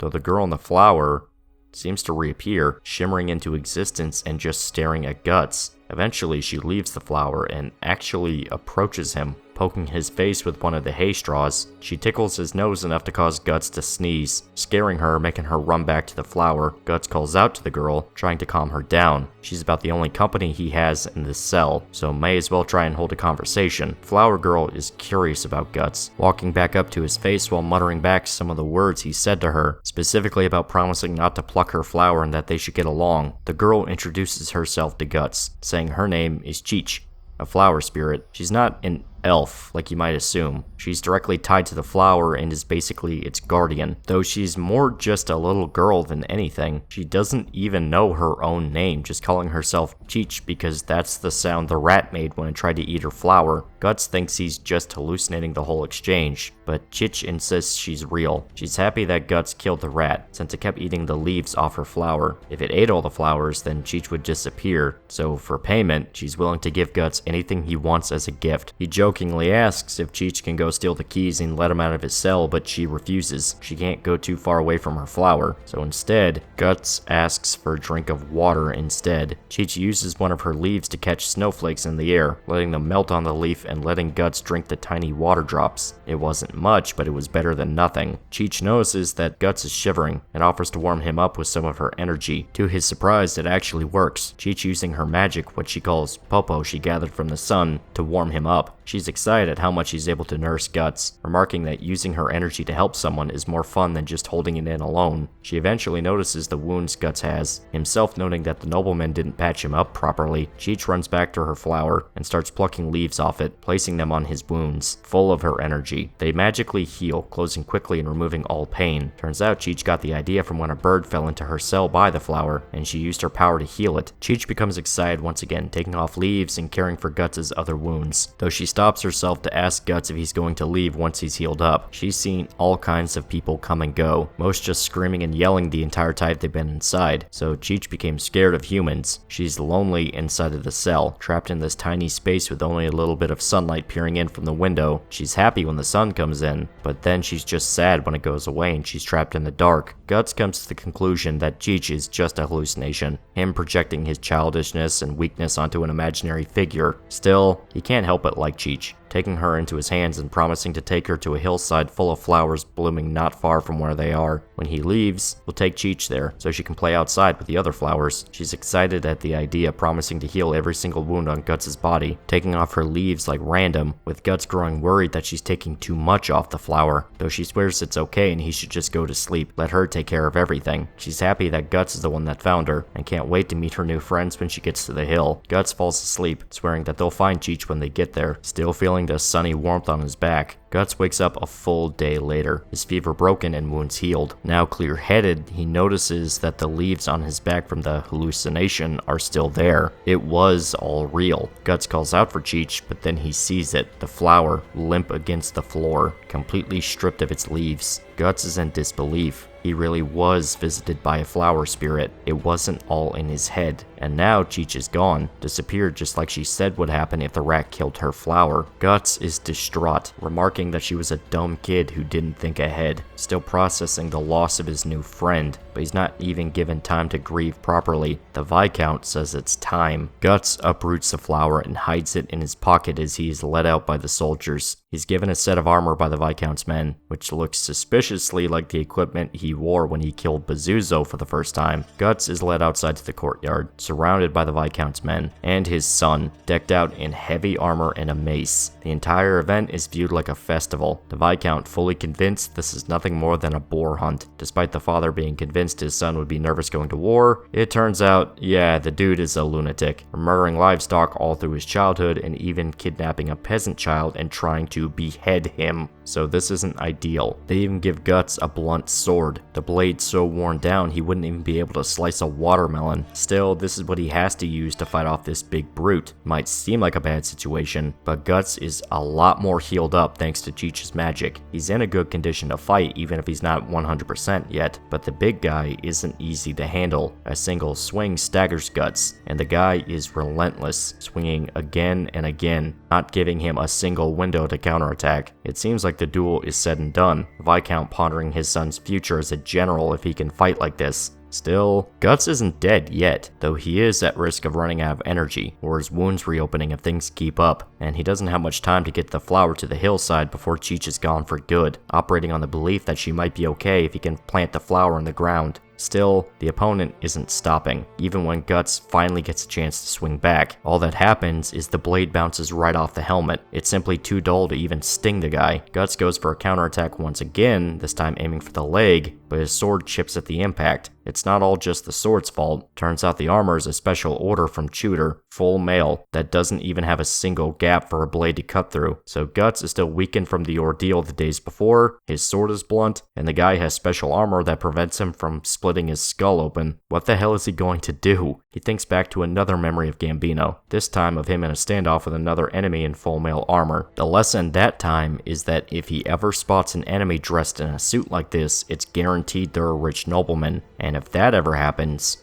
there's a tactic he can use. Back to the fight, Guts manages to redirect the blow, pinning the guy against the ground as Gambino's final words play out about how a sword can do a hell of a lot more than just slice and cut. It can also disable a noble in heavy armor. With the guy on the ground, Guts uses the sword as a brace to keep his arm outstretched, and once he's good and helpless, Guts uses the hilt of the sword to stab out the Viscount's son's eye, taking him hostage and whispering in his ear that nobles are guaranteed to get captured on the battlefield. He demands the crowd clear a path to the gate, threatening to murder the son if they don't move. It's all a bluff. Guts barely has enough strength to keep himself moving, and it seems like crossbowmen are setting up above him, waiting for him to turn his back before shooting. And to make things even worse, the breeze catches the flower in Guts' pocket, pulling it out and blowing the flower out into the air. Guts tries to catch it, moving in just the right way for the Viscount's son to catch the bolts instead of him. The whole crowd panics at the sight of the son being wounded, only for the crossbowmen to be killed by sudden arrows as well. The gates open up, revealing that the castle is under attack by an unknown enemy. A unit of cavalrymen barge in, led by Martino. Turns out he ran back to his own men to tell him where the castle's location was. Guts is still pissed off at being used, but Martino doesn't see anything wrong with what happened. He led them to the castle, and the spectacle in the courtyard was a good distraction for setting up an ambush. Plus, they technically did save Guts, so they paid him back for the betrayal, and Martino gave him a nice bag of money as a bonus for the trouble. But he isn't interested in all this. He's worried about Cheech. He finds the flower on the ground, crushed by a horse hoof. Nevertheless, Guts takes it to the hillside like he promised, letting it fly out of his hand and into the breeze, remembering how Cheech was excited to play with the other flowers once they got out of the cell. In the end, Guts doesn't really know if what happened in that cell was actually real, or if it was just something he dreamed up as a kid. And now it's been so long since he was a kid that it's hard to remember. The flashback ends with Guts simply going back to his wandering, searching for another battlefield to fight in. So that was the Spring Flower of Distant Days, and it was sad. Not just because we got to see more child abuse bonanza, but poor Cheech. Poor Cheech. She was just a nice little flower spirit trying to make her friend happy, and she ended up going away because of it. Though that actually does bring up a good point. Is Cheech actually dead? Yeah, her flower was messed up, but all she said would happen would be that she disappeared. We don't know if that means she would actually die or simply sink further into the astral world, since her tether to the physical world was broken. Back at Flora's hut, Shrike said the tree in the real world was decayed and dead, and the form it had in the astral world is still flourishing due to the power bestowed upon it. So Cheech might actually be okay, guys. She might be playing in that field, soaking up sunshine like a happy camper. This is pure cope, but for the love of God, let me have this. But yeah, that was the flashback chapter. Just a short 3-chapter story that explained more of Guts' past, and showed that he was running into the supernatural long before he fought Zod or Wylad. It is a little strange seeing Miura draw a young Guts with his new style. Not gonna lie, can kinda look a little uncanny in parts. Like he's clearly got the head of adult Guts, but on a tiny body, though he's still ripped like a fucking unit. It's weird cause Guts as a kid looked like a kid. He was scrawnier. His muscle mass wasn't really fully developed yet. It's not terrible, in all fairness. The idea is that Guts is a preteen here, sort of like how Isidro is now. But I don't know, it's one of those where I feel like the design kinda got lost in translation here. All in all, it's a good bittersweet story. Cheech represented the one good person who was completely selfless in Guts' life. It was nice, and her sacrifice still hits pretty hard. It never has to hold on to it or make it a super dramatic death scene. Just that sight of the flower crushed by the horse hoof is enough to stick home. You don't even know for sure if it means she's dead, but just that image and the fact you never see her again is all you need to feel emotional. Good stuff, very good stuff. Still, it's time to come back to present day. Specifically, let's see exactly what the merging of the realms did to the world, since we already saw the effects it had on the sea, manifesting a straight up Lovecraftian god and an army of mermaid mommies, along with the sea dragons. But what does the mainland have to offer? Well, we see a line of carriages trying to get away from a massive horde of trolls. So not off to a good start here. It seems like all hope is lost. These horny bastards catching up to the rolling carriages with little effort. Their only hope, readying a weapon in the back. A massive automatic crossbow firing into the horde of trolls. It turns out the man on the gun is Rickert, Erica assisting him by handing him ammo when his weapon is about to run dry. While Rickert's weapon is powerful, there's simply too many trolls for him to kill. They need to get away. Not only that, but the bowstring is under constant strain. Too much firing will cause it to snap, though the ahead carriages are too weighed down for them to make an escape. Erica decides to dump a chest full of caltraps behind them, trying to trip up the trolls and discourage the chase, but they just force their way past them. Even though the idea didn't completely work, they gained a small lead, something made irrelevant as the convoy ahead is stopped by a fallen tree. It looks like the carriage is about to be swarmed by trolls, only for a sudden spree of arrow fire from Irving to hit the trolls. Him and Erica spot a unit of knights riding in to save them all, Rickert immediately spotting that they're flying the banner of the Band of the Hawk. Oh boy. Still, the knights ride in to kill the monsters, saving the civilians from the horrible rape monkeys. The rest of the crowd are ecstatic at the sight of the Midland Knights, spouting out how they must work for the Band of the Hawk. The guys who work for Griffith. The man who won the 100 Years' War. The dude with the long white hair. He also has very shiny armor that looks like a bird. Hey Rickert, you get all that? Still, the knights call off the attack. The trolls successfully routed and retreating back into the forest, though some of the men try to chase after them and ensure they killed as many as possible. Rickert shouts that they need to be careful, since something else was chasing them as well, a massive cockatrice, a powerful creature capable of paralyzing and devouring its prey whole, which this poor idiot almost went through.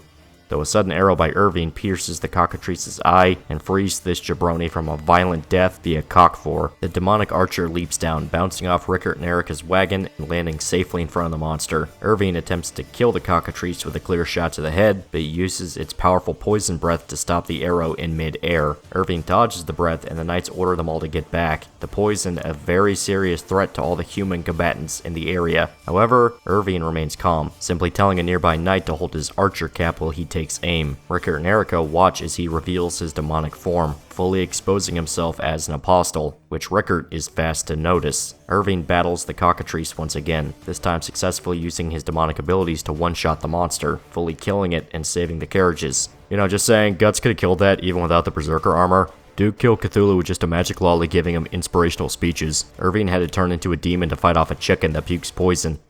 What a bitch. Still, Rickert can barely comprehend what's happening. A demon just saved their lives. Even Erica is kind of confused, having to ask Rickert if this guy is actually on their side. These two know demons mean bad news, and Rickert especially understands that demons in the Band of the Hawk don't mix well together. Turns out the rumors about Griffith's demon army are far and wide, though most people assume they're just stories. Irving trots by the carriage, much to Rickert and Erica's discomfort. In fact, the boy in particular needs to know what's going on here. Irving assists the villagers with moving the tree, allowing the convoy to move forward. Rickert can't help but think about the day on the Hill of Swords, when Griffith flew off with Nosferatu Zod. He knew something was wrong back then, that Griffith wasn't the same man that once led the Band of the Hawk. Rickert knew about the rumors that they were fighting the Kushans, and he himself was tempted to run off and see if it was real, but he couldn't leave Erica behind, staying with her after Godot passed away. But now the world is different. A flock of violent harpies swoop down to attack. Rickert's able to kill them all with his machine gun crossbow before it actually becomes a threat. Simply thinking about how the world has become more dangerous as time goes on, Rickert is certain that there aren't many places left for humanity to run to, under constant attack by bloodthirsty monsters. The new invention impresses Sir Laban, revealed to have been leading the Knights. Rickert reveals to him that he actually was a veteran of the 100 Years' War as well, even showing off the badge of the old Band of the Hawk to prove his identity. Laban is happy to meet one of the war heroes of old, remarking that the 100 Years' War feels like a lifetime ago now, but with how much the world has changed, the old days of nations killing each other seems almost nostalgic. At least that was men killing each other,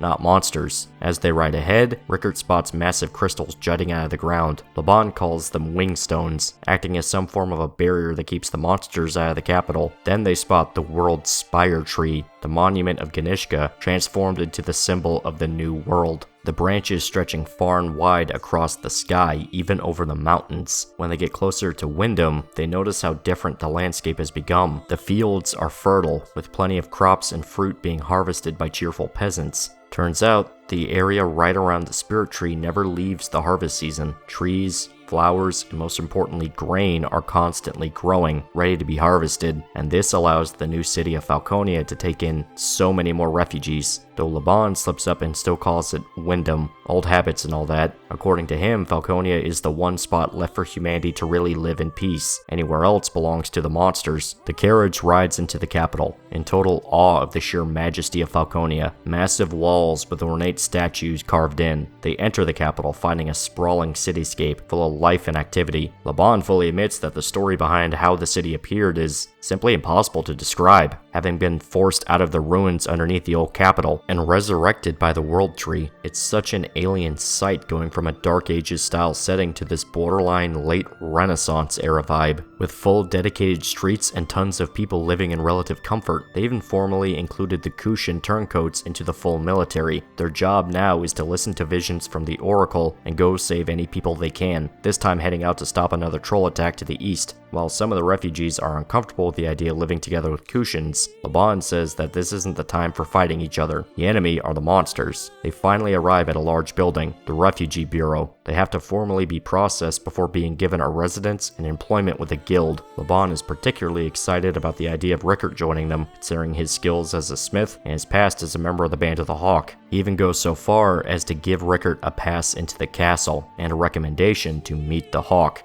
Griffith.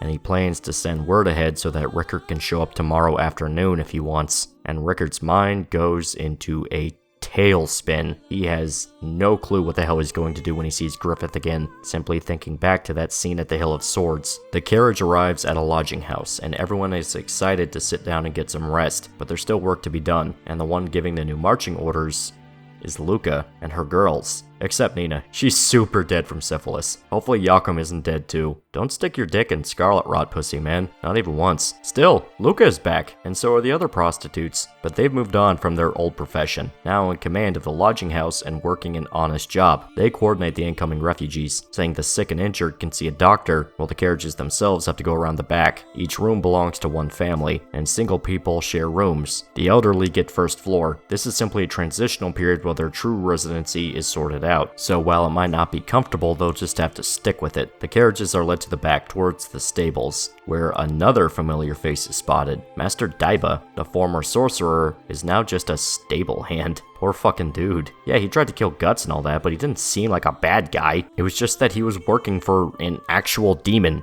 I don't know, I just feel bad for Daiba. He does use his magic to help him with his job though, mind controlling the horses and leading them into the stables without a problem. The girls are well aware that Daiba is a sorcerer, but they don't seem to mind, even if he keeps his pterodactyl monster in the storage barn. Daiba even has to scold the thing in front of everyone for making a scene, which I will admit, that's pretty funny. Luca decides to treat Rickert and Erica to a bath that night after dinner, entering a large, ornate public bathhouse. Erica, Luca, and one of the other girls enjoy the warm water, the women wanting to know where Rickert and Erica came from. She explains that they were run out of their cabin by trolls, having to seek refuge in a nearby town for safety. Unfortunately, an ogre attacked that town, so they were forced to join the convoy to Falconia. They heard the rumor that they would be safe in the capital, and eventually all the children had a dream of a great hawk leading them to the capital. Even after Erica woke up, she still remembered it clearly. Lucas says that all the refugees who show up talk about the Hawk of Light, but she and her girls were used to enduring harsh journeys, even making a reference to being chased around by monsters, hinting at the events of Conviction and how the whole adventure of the Tower of Rebirth ended. But now they can all rest in a comfortable city, far away from any sort of terrible creature, and absolutely zero monsters. Nope, none here. The pterodactyl in the barn doesn't count, nor deserving. During the conversation, Luca refers to Erica and Rickert as siblings, something she denies since it's not true, and piques the interest of the older women. It's not a massively important plot point since it's just kind of a funny misunderstanding, but it's a good excuse to keep this image of Luca Titty on screen for a bit. Alrighty. That night, Erica is sleeping in her bed, Rickert watching over her and keeping her comfortable under the covers. He stares out the window up at the massive castle where Griffith is waiting for him. It's time for one hell of a reunion. The next day, Rickert runs up the path to the castle gates, learning just a little too late how long and winding the road up to the top would actually be, also realizing that it would have been a really good idea to get a carriage for the trip. Still, the entrance to the castle is massive, a single drawbridge connecting the tower to the larger fortress. Rickert and the reader can barely take in how majestic Griffith's new kingdom really is. Say what you want about the modern era Berserk, the art in Fantasia is downright insane with the detail. I mean, holy shit. As Rickert goes spelunking, he notes that pretty much zero trace of the old capital exists, where he and his friends spent so much time in the old days. Now it's almost like the architecture was made specifically for Griffith. Rickert runs into Sir Owen, the new head of the castle guard. Turns out he was also excited to meet a former member of the Band of the Hawk, so he's going to personally guide Rickert through the castle. The old Band of the Hawk are seen as heroic saviors, now remembered fondly like an old fairy tale, though Rickert doesn't think they were actually that big of a deal, still remembering the days of when they were just a bandit clan. They enter a chamber as they talk, full of grieving families performing a funeral ceremony. The Holy See Pontiff is leading the ceremony, along with Princess Charlotte herself. This is mostly for refugees who lost loved ones trying to make it to Falconia, or the soldiers who died trying to protect them. While it is technically a mass funeral, the Pontiff and the Princess are there to make sure the grieving commoners feel respected and give the dead their dignity. Griffith himself arrives to oversee the funeral, since if you remember, he can quite literally raise the dead, at least in the sense of giving the refugees a chance to say goodbye one last time. Right in front of Rickert, not even acknowledging he was there, Griffith summons the spirits of the deceased. The former Band of the Hawk member is horrified at what he's seeing, but Sir Locus arrives and explains that it's the other side of death, that this is what lies beyond the edge of life. Rickert spots right away that Locus is a demon. Locus claims that this ritual is important to establish that life does exist after death. Having the whole world's first experience with magic being chased out of their homes by horrible monsters is not good for morale, so the ceremony helps the people cope with the possibility of death, making them ponder the idea that heaven and hell exist. We also see that Sonia is a major part of the funeral procession. She is there to decipher the final words of the deceased, giving each family a goodbye message. Locus then talks to Rickert about the concept of the divine right of kings, the idea that God himself picks someone to lead a nation, and thus leading to an age of prosperity. It's a common trope in fairy tales, and tons of royal families claim to have the divine right, but only when they look upon Griffith, someone actually chosen by fate, a real, living, chosen one, does the full weight of the concept sink in. Of course, this is ignoring the fact that Griffith was picked by Satan, but we'll talk about that later. It's not important. Shut up, look at Luca Titty. As the ritual goes on, Sir Locus offers to lead Rickert somewhere. There's something he feels the boy should see. Only the boy, since he was an old member of the Band of the Hawk. Owen is open to the idea and is pulled away after reports of a thief reach the guards. Two men are already unconscious, but the suspect is nowhere to be found. Owen leaves to handle the situation, Locus and Rickert leaving on their own. The Demon Knight explains that he has to know what happened. Rickert deserves to know the truth about Griffith. Locust leads him outside, riding down a separate path out of the castle. A bridge so far they have to ride horses to make any progress. As they travel, a massive dome is spotted in the horizon. None of the human soldiers are brave enough to go near it, and Locust explains that it's called Pandemonium, the place of demons. The den where the war demons stay, the personal bodyguards to Griffith. Locust notes that Rickert seems to already be aware of the existence of apostles, and he wants to know why Rickert wants an audience with Griffith. Was it to rekindle their friendship? To grease him for a favor so he can gain status? Or does he want to know what happened that day during the eclipse? Rickert is surprised that Locust knows this, but he claims it was simple to figure out. He's the only member of the Hawks that's not branded. He was spared from the invocation of doom, so he wants to know what happened to his comrades. But Rickert admits he already knows. Guts told him everything, so maybe deep down he just wants to hear Griffith say it himself, to hear the truth from the man who murdered his friends. Though Rickert isn't filled with hatred and wrath like Guts. Locust even outright says so, making him remember the time that Guts said he could never truly despise Griffith. As they approach the door to the chamber, Locust says that there's a difference between knowing and experiencing. If Rickert is going to question Griffith, he should know what exactly a demon is capable of.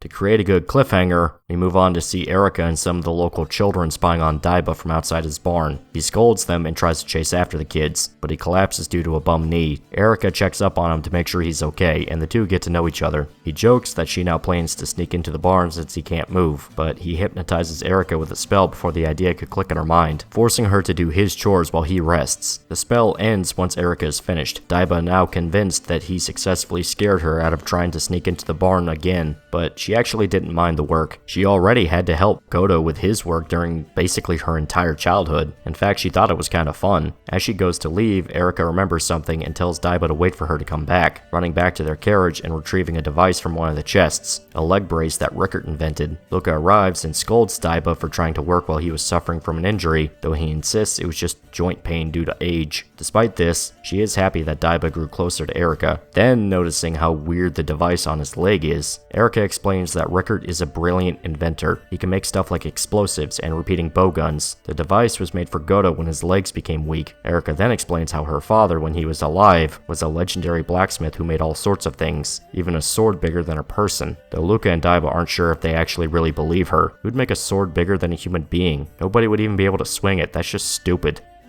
But now that they think about it, could be possible, though Erica insists not only is it possible, but someone actually did use it. Daiba and Luca still don't seem to realize that she's talking about Guts. So let's just move on. Back in Pandemonium, we see that the entire dome is a massive combat arena, where apostles can take out their bloodlust and homicidal urges on the various creatures they kidnapped. Borkov is busy fighting an ogre. Oh, by the way, completely forgot to mention in part 4, this demon right here, he's actually the one who bit off Guts' arm. Dude became a completely small-time demon compared to Locust or Irving, but the fact he's shown up more than a few times now is kinda funny. I hope Guts cuts his dick off. Still, Rickert is pissing himself terrified, staring at these horrible monster people. Locust says that as far as the rest of Falconia knows, the war demons use Pandemonium for combat training, but he implies that the real reason is to deal with the urge to kill, the one every single apostle has. Remember, these guys are fully and completely evil. Do they seem to have small specks of humanity?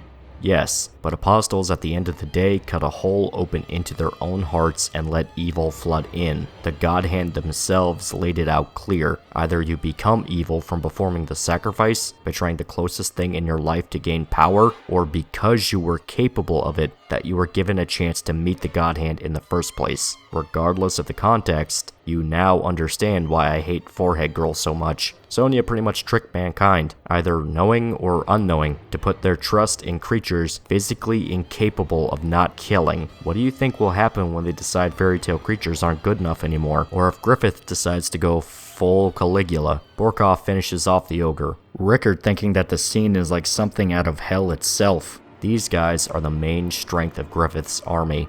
The war demons outscale every single human warrior to such a hilarious degree that Rickert doesn't even understand that the apostles were human once. Locust says that were it not for Griffith, they would just wander the world, indulging in their cravings and tormenting innocent people till God knows when. But because of the Hawk of Light, demons were able to stand side by side with mankind. Griffith managed to give demons a place to belong, and God, I can't wait till Guts kills you all. Fuck demons, they're smelly and they look weird. Still, Locust goes on to say that Griffith's effect on the world only made things better. War is no longer between rivaling ideologies or nations. You're either human or a monster. People no longer fear death, they see the afterlife, their loved ones telling them how they'll live on even after dying. Griffith didn't just make a good kingdom, he's fundamentally changed the way humans perceive the universe. And all it cost was Rickert's loved ones, and Casca's dignity, and sanity. Also, her and Guts' child. Fuck this Disney shit. Griffith is a dick. We then move on to the royal garden. Griffith sitting and enjoying a tea party with Princess Charlotte and the Pontiff. Charlotte is ordering flowers from all over the world to plant in the garden, noting that no matter the species, flowers always seem to be in bloom. We then see that Sonia is there too, tired from her long day of working the funeral ritual. Griffith correctly guesses the mixture Charlotte used for the tea, her remarking that he seems to know everything. Sonia sulks at the sight of Charlotte and Griffith spending time together, annoying Mule as she gives a backhanded compliment to the princess. They worry for the Pontiff's health, but he insists that no matter how old he is certain that he's destined to crown Griffith as king and to oversee their wedding, annoying Sonia further and causing her to make another backhanded compliment. Mule is frustrated at her antics, but she simply tries to feed him some cake to make him feel better. But the scene is interrupted. One of Griffith's soldiers announces that Sir Locust arrived with Rickert. After all this time, Rickert and Griffith are finally going to meet. He goes to talk to the boy, the others watching Griffith as he sees to the new arrival. Rickert spots Princess Charlotte, noting that it seems like the two are back together, but he doesn't have time to think about this. He still has no idea what the hell to say to Griffith after everything he's seen. Falconia being a literal utopia filled with happy people, Griffith in command of flesh-eating monsters, the fact this man seems like a literal god. Rickert feels downright microscopic in front of the Hawk of Light. Griffith asks if the reunion means that Rickert finally found the answer to what he asked him that day on the Hill of Swords. Does he want to join the Band of the Hawk with him after knowing what he did to the Old One? And Rickert gives his answer.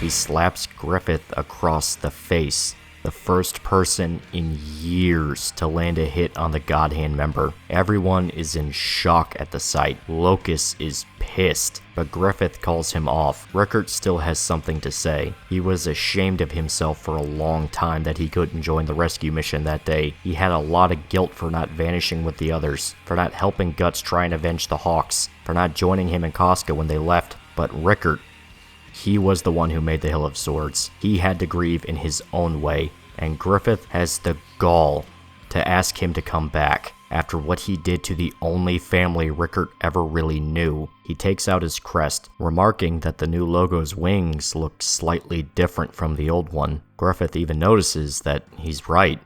It's not the same. Rickert says that he was a soldier for the Band of the Hawk, led by Griffith. The Hawk of Light isn't his commander, turning to leave as a final fuck you, giving just a harsh goodbye. Rickert leaves the castle, Griffith simply watching as the others go to comfort him. It seems like he's okay, simply joking that he's been rejected. But Locust isn't having it. He is enraged at the idea that someone struck Griffith, gripping the wall so tight that he's shattering the stone underneath, the whole time being unknowingly watched by Salat, who we can assume was the thief that infiltrated the castle earlier. Good to see he's still going. And now, he's interested in what pissed off Locust so bad. Rickert returns to the lodge house, replacing the axle for the carriage they rode to Falconia on as payment. Another man runs up, asking about a certain project that Rickert was apparently working on. Turns out, he's been putting his invention skills to work, making a primitive prototype to a fire truck of all things. A wagon that carries a barrel of water, with a pressurized system that shoots out a stream when a hand pump is used. Rickert is certain he can tighten the system to increase the water pressure, and they plan on putting one in each section of the city, giving them a basic fire response system. Rickert can scarcely believe some of the luxuries Falconia has to offer: running water, sewers, roadways, even functioning toilets. If this place is really the old capital brought back to life, then a nation from 1,000 years earlier had more culture and technology than they did. Luca is equally impressed by Rickert's skills with engineering, saying that he's guaranteed to get decent employment since craftsmen are in high demand. Some of her friends try to hit on Rickert, not even hiding that they want to use his reputation as a former Band of the Hawk member and friendship with Griffith as a chance to climb the social ladder, but Erica isn't happy with the thoughts. But then, Rickert drops a bombshell.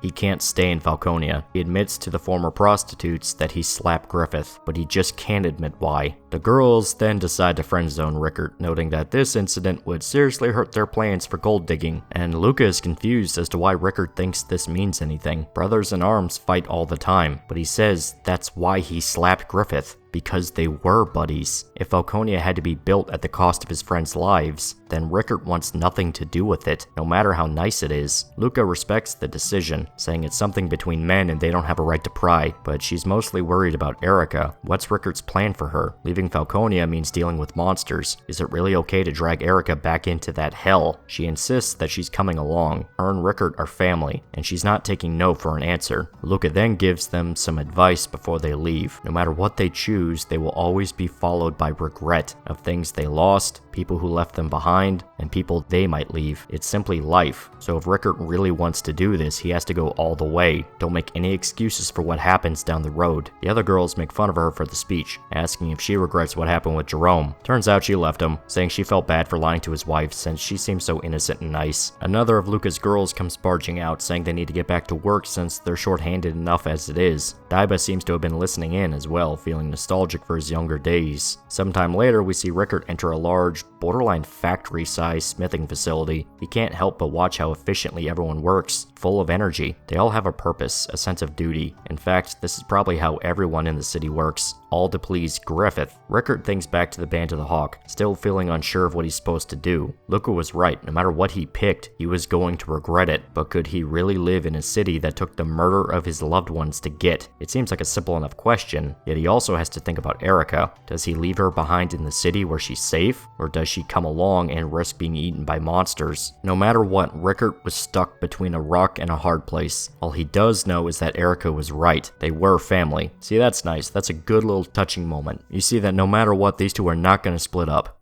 See, even that statue guy agrees. Oh fuck, that's Roxas, that's not good. And he's saying some really creepy shit about how parting with family can be sad, but they can live on without you. They'll be comfortable living in Griffith City.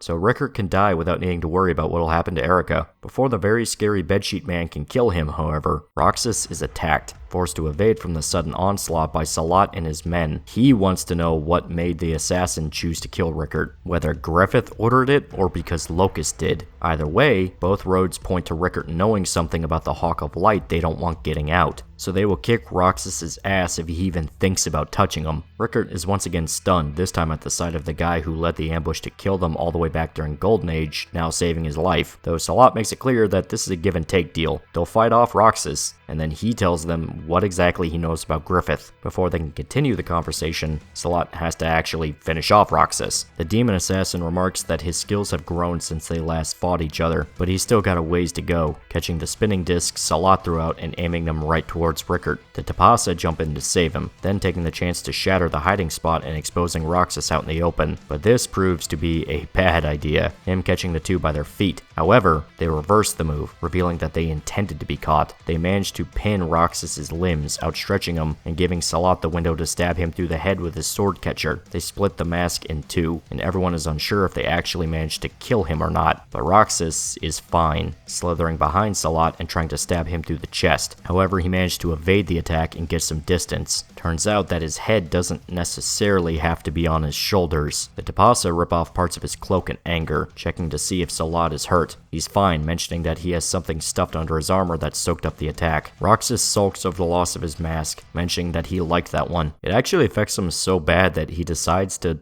just leave, saying the mood is ruined. They have to give him some time to find a new mask before they can fight him again. He says that he will come back that night when the full moon is out. Salat and the Tapasa can't really put a finger on Roxas. He just seems to do whatever he wants with very little logic behind any of it. Granted, he's the demon. Plus, he was banished from the Baki Raka, so everything about the guy just screams taboo and weird. Rickert finally remembers Salat from the night he attacked the camp, when him and Guts fought, so that's awkward. He's not like angry or scared about it, I mean it was a lifetime ago now, or just shocked that this dude came back and saved him from a demon. It's a little weird. Also, he really needs to start talking or else Salat is going to beat him up, so he might be a little bit scared of him now. Rickert says he is willing to answer any question they have, even the full story about what Griffith really is. But he wants to make this into a proposition. That night, Rickert returns to the lodge house, a happy Erica saying she wants to join him next time he goes to see the blacksmiths, but then starts freaking out at the sight of the cushions behind him, thinking they're scary monsters. I call her racist, but they scare me too. The noise attracts Luca, trying to figure out what got Erica so worked up. But then she also accuses the Cushions of being monsters, screaming out that orcs have gotten into the city. Rickert has to defuse the situation before things go tits up. They seem to resolve the issue, sneaking around the back of the lodging house to avoid being spotted. As they go, Daiba notes their arrival as well. Rickert jokes that it's weird to think the men are assassins, considering they draw so much attention to themselves just standing in the street. Salat orders the Tapasa to hide in the stables. Daiba, too nervous to introduce himself to his fellow countrymen. I mean, yeah, that would be a little awkward. Rickert claims that he hired Salat and his men as bodyguards, saying that he plans to leave Falconia tonight. He admits to having an assassin try to kill him, even saying that the guy couldn't have been human. It must have been a war demon sent by Griffith. One of the girls says that it's a sign that he needs to apologize to Griffith, but Rickert can't fathom the idea that Griffith would actually try to kill him. Deep down, he always knew the guy had a shady side, even back in the old days. It's why he was able to sacrifice everyone. Still, the idea that the man he devoted his life to just up and sent an assassin after him is the final nail in the coffin. He's getting out of there. Salat swears that Roxas will come back. The guy is devoted to his job, and he will go after his target until he gets them. They all know Rickert needs to leave.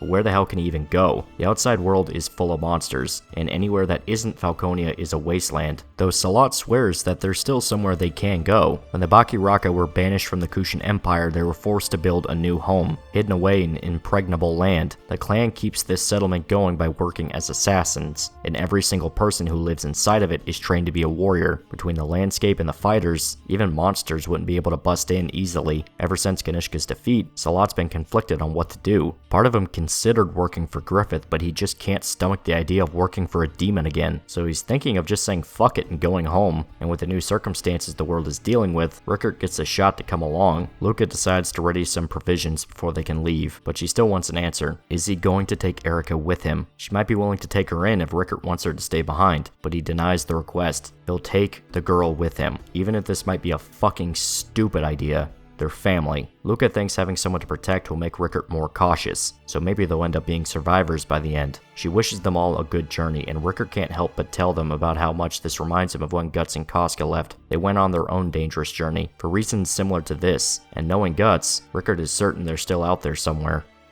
But now, it's time.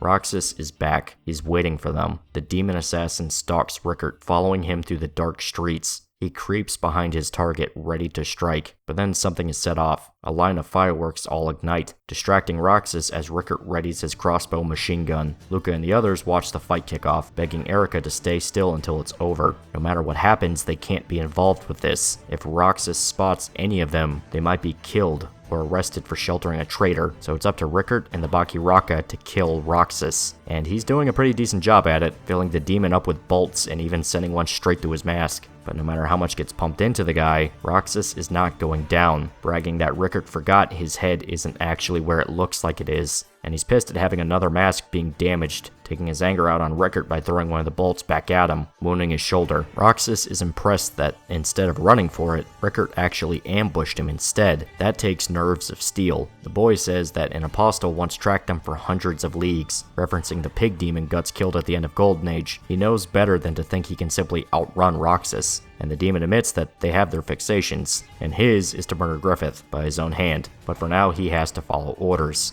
And that means killing Rickert. Salat attacks Roxas, shredding parts of his cloak with the Irumi blade he attacked Guts with back in Golden Age, and he mocks him for his sadistic tendencies, saying that while he might be a natural-born killer, his obsession with enjoying the act can be fatal. An assassin simply kills his targets. He doesn't toy with them. Salat lashes out at Roxas, shredding his cloak with every attack. Roxas attempts to move his head further down his body, but Salat is quick to respond, using a blade hidden between his toes to slash his face open. It seems like Roxas is finally cornered, but it's not over yet. He manages to use the threads of his cloak to stop the blades, diving in to attack Salat. but he manages to stop them by switching to his hand blades. The two fight well illuminated by the fireworks, each one trying to stab the other with whatever sharp object can reach them first. Pulling off impressive acrobatics, they attack and evade each other. Roxas admits that Salat has become a much better fighter, still remembering him as the arrogant son of the clan leader. Salat admits that he was arrogant, but his battles with Guts helped to humble him, break down his high horse, and allow him to understand what he was doing wrong as a fighter. Now he's a cautious, diligent warrior, and because of that, he can stand toe-to-toe with Roxas, a literal demon. But unfortunately, the fireworks are sputtering out. Soon it will be dark again, meaning Roxas can hide in the dark and pick them off one by one. He chuckles as he tries to slide into the shadows. Emphasis on try. You see the Tapasa were running late because they had to get something ready. Remember the water carriage Rickert put together earlier? The one he made to put out fires? What do you think would happen if you put oil inside of it instead? Yep, they turned it into a fucking flamethrower, coating Roxas in flames. Erica sees the fire outside and she just can't help herself. She runs outside despite Luca's begging to go and try and reunite with Rickert. We see that the fire, above anything else, really hurts Roxas, gibbering like a madman and begging them not to shine light on him. All the while, the demon is transforming into his real form, towering high above the humans and still burning bright. He uses one of his tendrils to break into the stable, tearing out a horse and lifting it high above its head, ripping it in half and coating himself in its blood. The innards help put out the flames, and he throws the carcass at the carriage, smashing it to pieces. Despite the vast majority of his body being extinguished, Roxas is still burning. He needs something else to put out the fire, and just by sheer coincidence, Erica runs up. Roxas wastes no time grabbing the little girl, lifting her into the air with the same intentions he had with the horse. Roxas goes to tear Erica in half, and Salat isn't able to save her from his clutches. His throwing rings caught and spun on his tendrils. It seems like Erica is dead. Roxas readying his limbs to rip her apart, but a snake slithers onto his claw, biting into it and stealing his attention.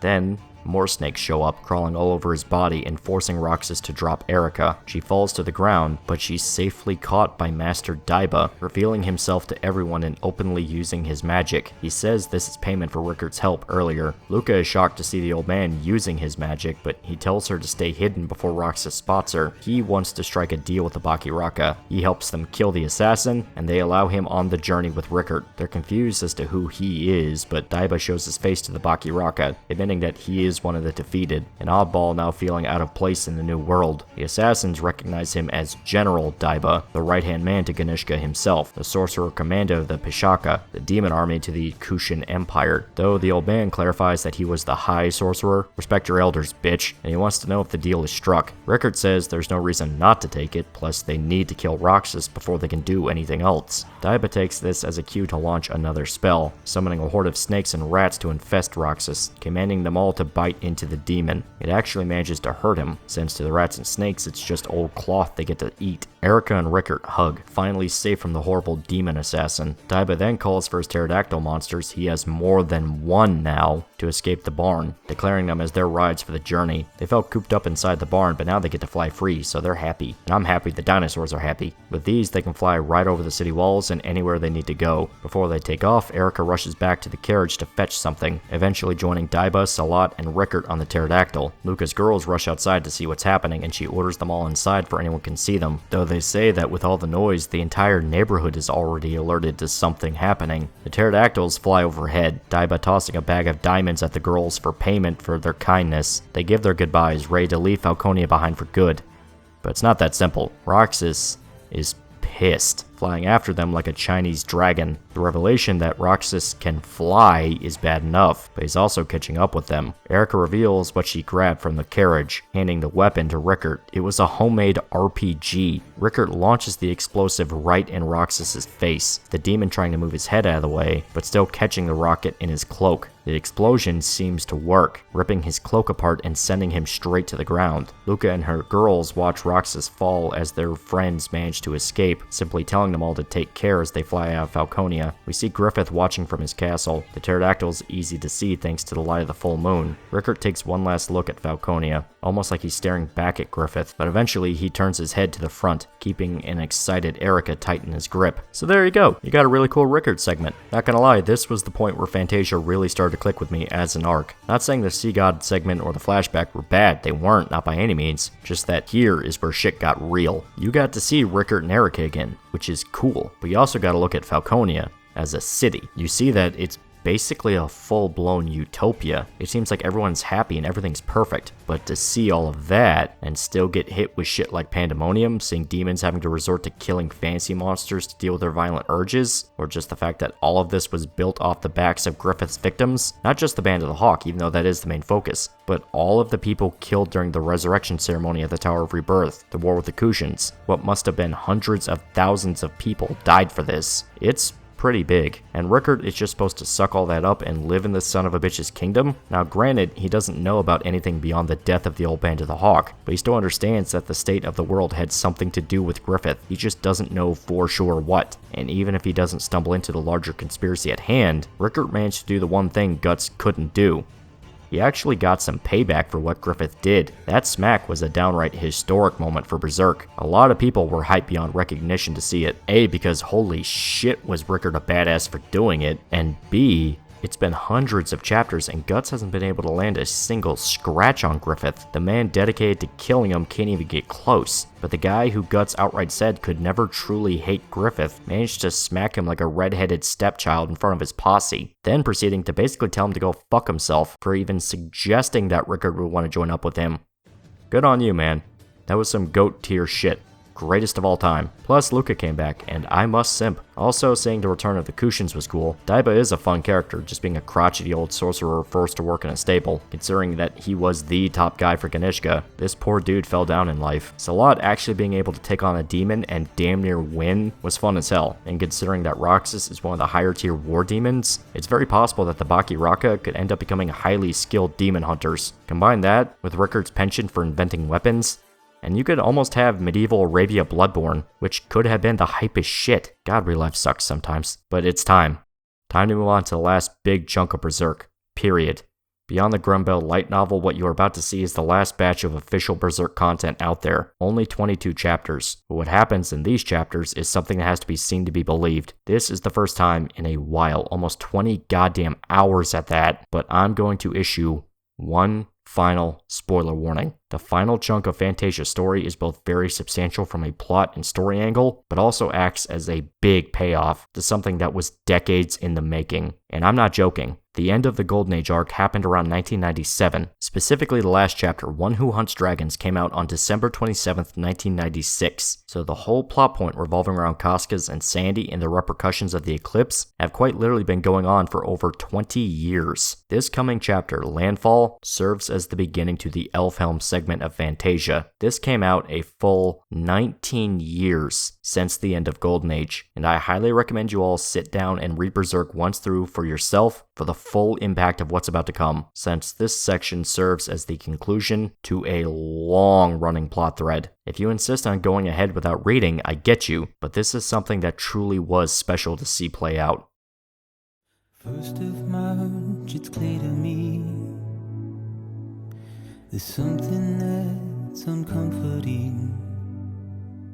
Isidro is the first to spot Skellig Island, Puck loudly declaring that they've finally found his beloved homeland. After all this time, literal years, if you were following this as it came out, Guts and his party have finally reached Elfhelm. They can finally get ready to disembark the Seahorse. Guts says that they managed to reach the island safe and sound, though Roderick isn't sure what definition of safe and sound Guts is really using here. Evalira demands Guts thank Shrike for all her hard work, and he actually agrees, patting the young witch on the head, and says that he doesn't know what could have happened if he didn't meet everybody. All Guts is good for is killing people. Healing injuries and watching over Casca is something he just can't do, so he gives the witch his thanks, though it's clear he means it for everyone else in the party as well. They all cram themselves into one of the rafts, ready to kick off their new adventure in the homeland of the Elves. Isidro wants to know why Puck decided to leave in the first place, and he jokes that it is an epic tale, painting himself as a grand warrior who did battle with a terrible seagull.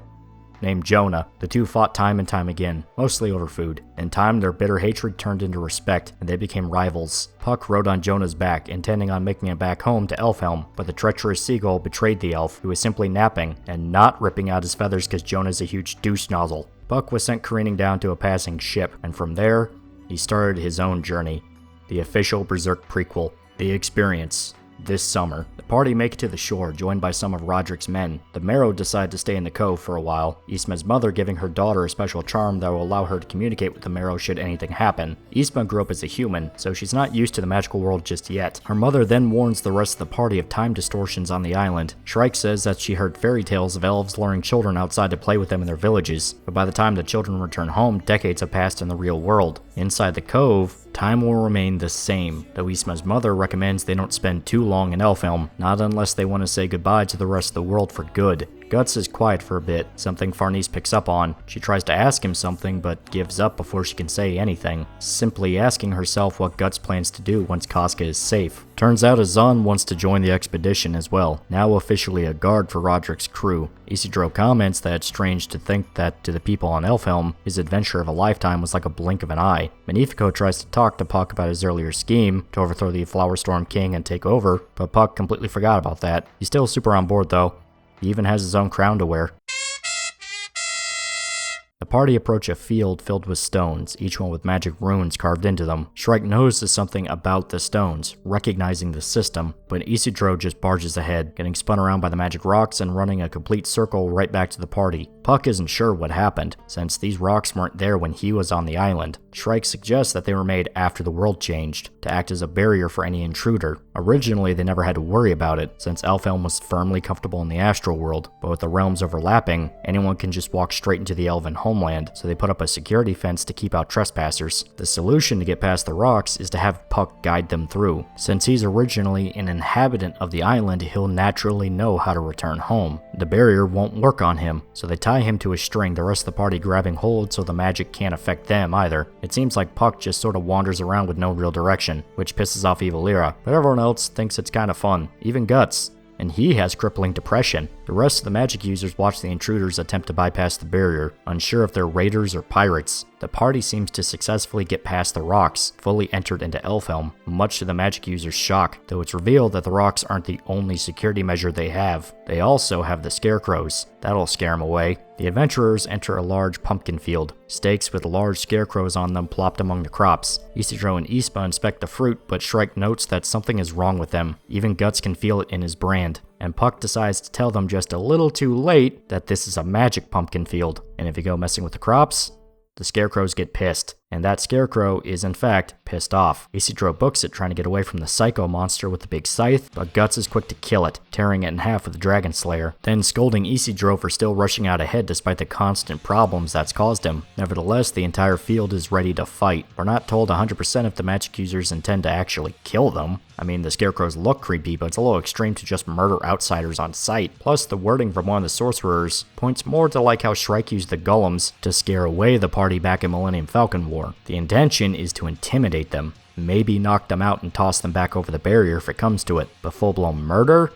Yeah, I doubt it. Still, the party readies for a fight, Isidro having to dodge one scarecrow's scythe, then getting in close and setting it on fire with the dagger. Serpico has no problem with his wind magic to cut them apart, and Azan has a huge club. Roderick and his soldiers prioritize protecting the women, Ysma and Shrike included along with Farnese and Casca. Guts is able to rip apart the scarecrows without any trouble. It might not even be enough to wake up the Beast of Darkness compared to what this dude's already killed. It's almost like a tutorial fight. The magic users panic at the loss of their scarecrows, some even noting the big dude with the sword is a fucking animal. They even sense that they had magic with them. This is a surprise, since the way they saw it, everyone on the outside were just savages. But it turns out they have some more tricks up their sleeves. Isidro's leg is grabbed by a vine, wrapping itself around him and restricting his movement. The scarecrows aren't the only thing in the field with magic. The pumpkins themselves are also a part of the trap. Nevertheless, it doesn't seem like much to Guts in the party, wiping out huge swaths with the only casualty being Isidro's dignity. Even Ysma manages to kill one of the pumpkins. Good girl. Shrike finishes the spell she was working on, manipulating both the pumpkins and the scarecrows all at once. The fruit all explode while the scarecrows transform into bushels of wheat. She used the power of the gnomes to ripen the creatures. The last line of defense for the Elfhelm sorcerers just blew up in their face. Or did it? They all receive a message through telepathy, saying they went too easy on the intruders. In the distance, the party spots a new enemy coming for them.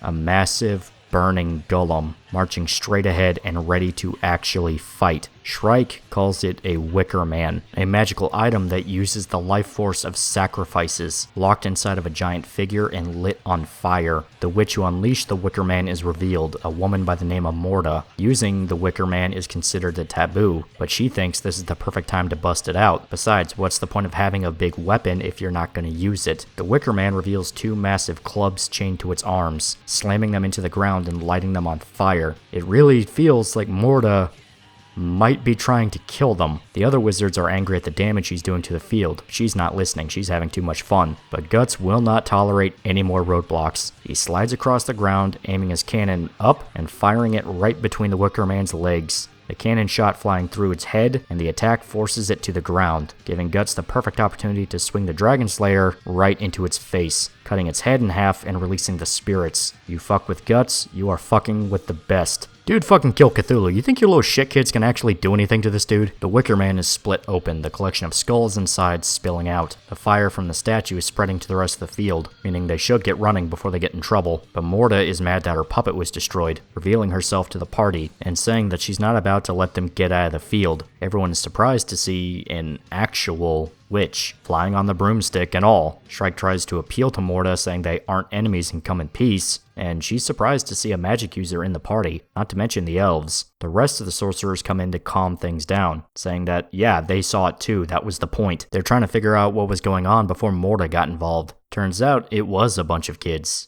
Literally, mages in training, just like Shrike. They decide to call off the attack to save the field, but with the fire so strong, they might not have much choice beyond getting a guru. As if on cue, a sudden rainstorm forms overhead, dousing the whole field. The fire is extinguished in mere moments, and we see the one responsible for the rainstorm is a wizard, sitting on a goat. This is one of the gurus the children mentioned, a heavily experienced magic user. He thanks the children for trying to stand guard, though he fully intends to scold Morda later for her reckless behavior. Puck actually knows the wizard, calling him Oged, who calls Puck a mischief maker in response. Turns out the wizard was trying to get to the barrier to welcome the party, but his goat is too old and couldn't make it in time before the children panicked. His name is Gedfring, one of the leaders to the mage village on the island. Turns out the Flowerstorm King received a message from an oracle saying a small wind whirling out from the island would draw in many fates and return as a tempest, meaning Puck was going to come home and bring all sorts of trouble with him. Gedfring also had a vision come to him in a dream. An old friend asked him to look after her dearest student when she visits, Flora, from beyond the grave. She's still watching out for Shrike. That's nice.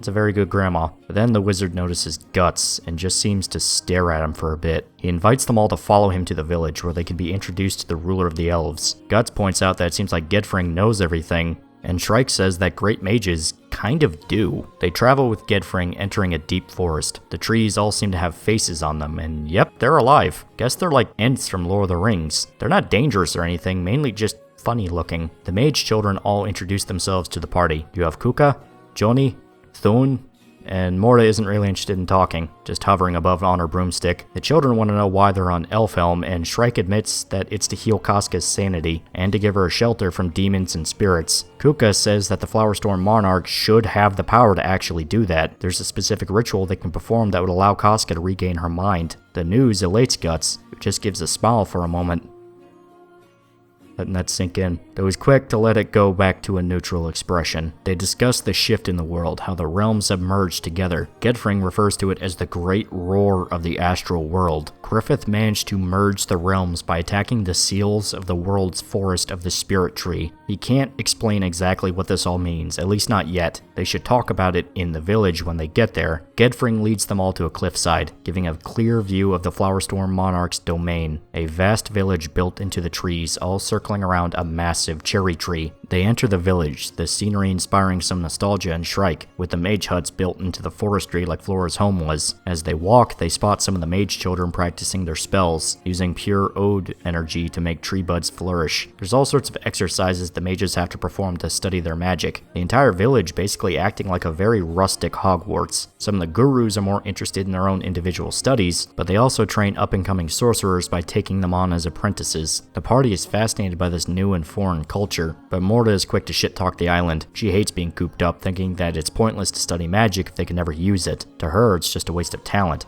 I mean, you can leave, Flora did. The suggestion offends Kuka, who says it's a mage's job to observe the universe, but Morta doesn't care. She wants to hear stories about the outside world. Turns out the party is a pretty big spectacle. The mage is uncomfortable with the presence of the barbarians from the outside, and doesn't help that Isidro decides to sexually harass some of the mage girls. Kid, I'm fucking begging you, we are that close to fixing Casca, don't fuck this up, monkey boy. Well, the mage girls decide to punish Isidro with a thorough ass beating, even synchronizing their strikes for maximum effect. Puck decides to step in to make sure his friend isn't murdered, and the mages all recognize Puck, causing them to turn on him for his various pranks and shenanigans. So then he flies off, leaving Isidro for dead. He tried, okay?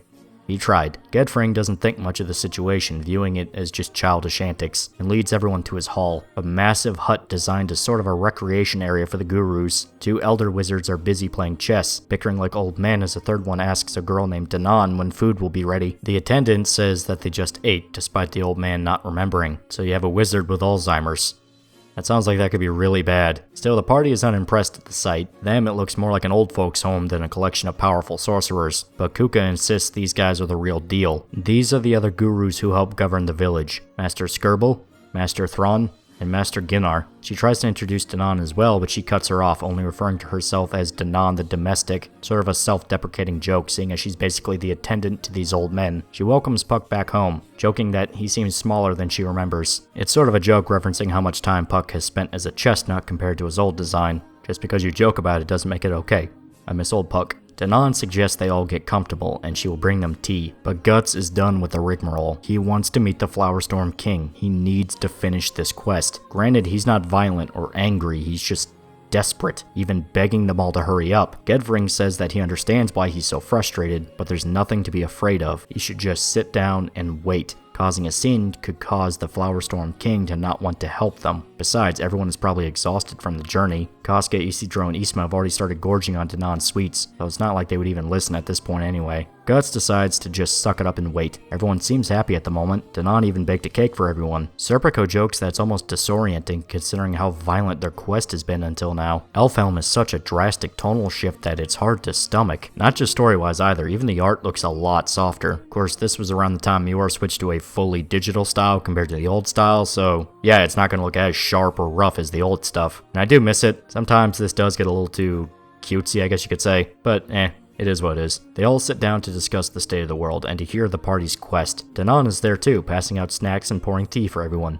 She's a nice lady. The rest of the mages are surprised at how much the party went through to get to the island. Morta thinking it all sounds exciting while Kuka thinks it's terrifying. Gedfring brings the subject back to the great roar he mentioned before. Those branches they can see in the sky are now signs of the Great World Tree, a massive tree that connects the heavens, the earth, and the underworld. At least that's the legend. Magic users view it as a visible fissure that is piercing through every layer. It's a massive crack, and the branches are essentially a path someone can walk. Usually, on events like a full moon, they can form and accidentally pull children into shallow layers of the astral world. That's where stories sorta like the PCAF one comes from. Yeah, it was true.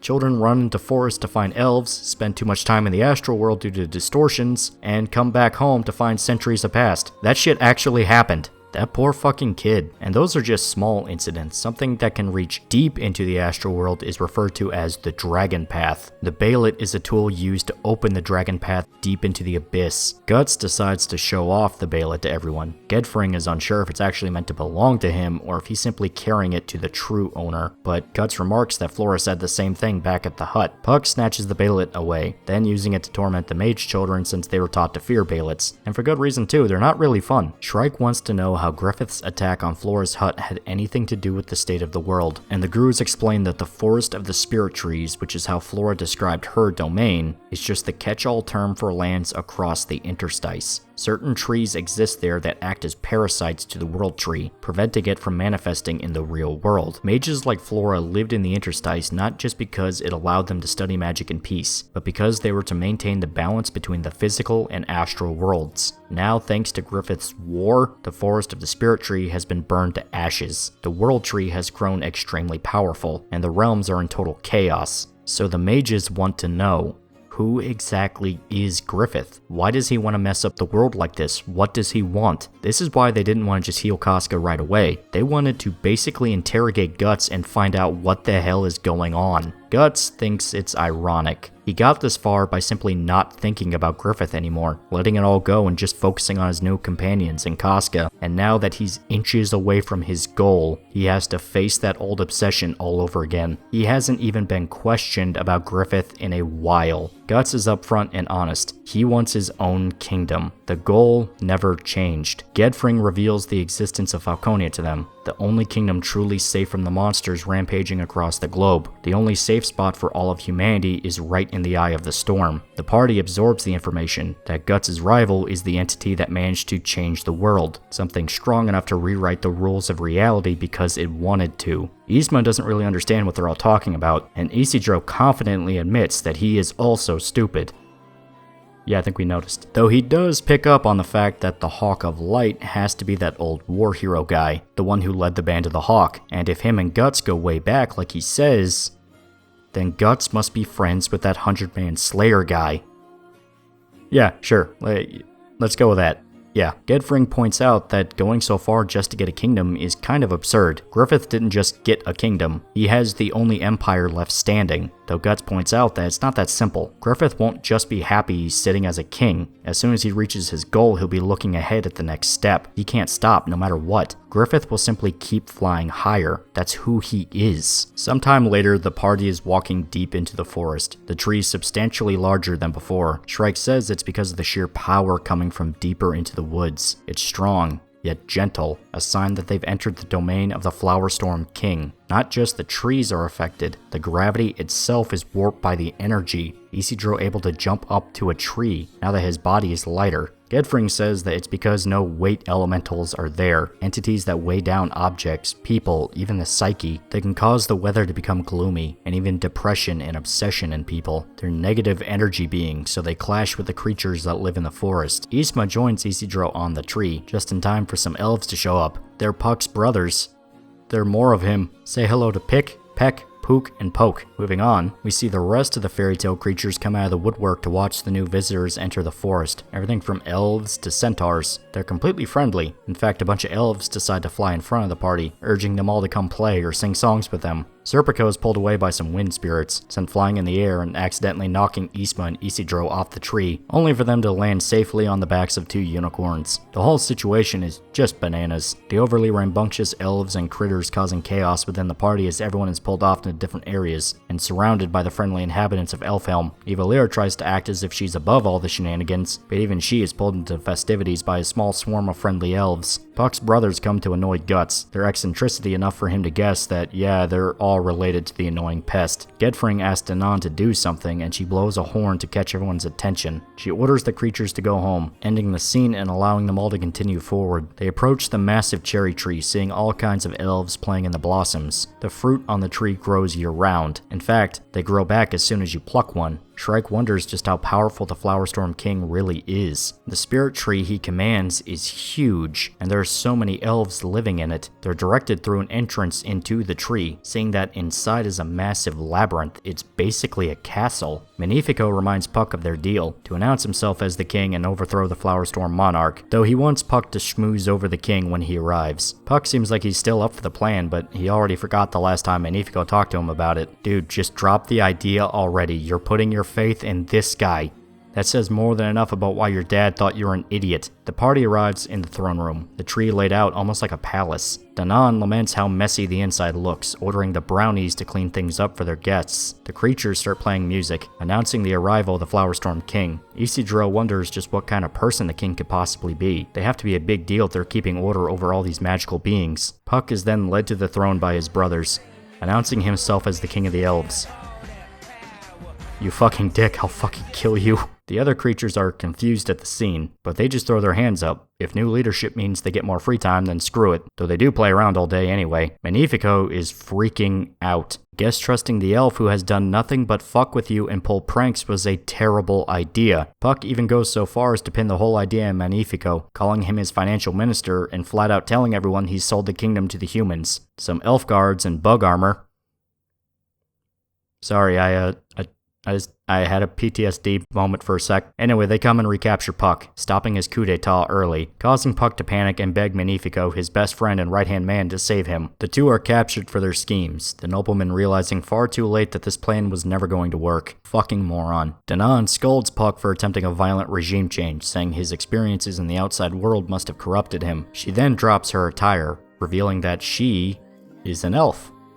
She's a really big elf, with the wings and the ears. Then going a step further and welcoming the party to her elf helm. Say hello to the Flowerstorm Monarch. Yep, Dagon was the queen of the elves. You might be confused since Skull Knight called her the Flowerstorm King Hanafubuku, not the queen or even Dagon. There might be a reason for that though, but we'll talk about that later. Her power is immense, yet it's not threatening. If anything, Shrike is comforted by it. Guts, on the other hand, can't relax. He's finally found the leader of the elves. He's about to call out to her to ask if she can heal Casca's mind, but Dagon has something to take care of first. Puck and Magnifico need to be punished. She questions Puck on why he wanted to perform a coup, and he says it's because the king gets to eat food all day and lays around. So Puck wanted to be king of the slackers, though she points out that he already just lazes around all day. Plus, the king has royal duties to perform, like cleaning up after everyone, keeping on good terms with the neighbors, caring for the guru wizards. Some days she feels more like a brownie herself. Hearing this makes Puck immediately switch sides back to Dagon, and he's quick to sell out Magnifico as well, pinning the whole conspiracy on him. She points out how stupid the idea of selling elves as pets actually is, since all they do is eat your food and turn your home into a pigsty. Besides, now that the realms have merged, elves are all over the place. There's simply no point selling them if anyone can walk out and just catch an elf in the world, so this entire subplot was for nothing. I'd be disappointed, but that would mean it was meant to be taken seriously in the first place. As punishment for their attempted treason, they're sentenced to the highest capital punishment.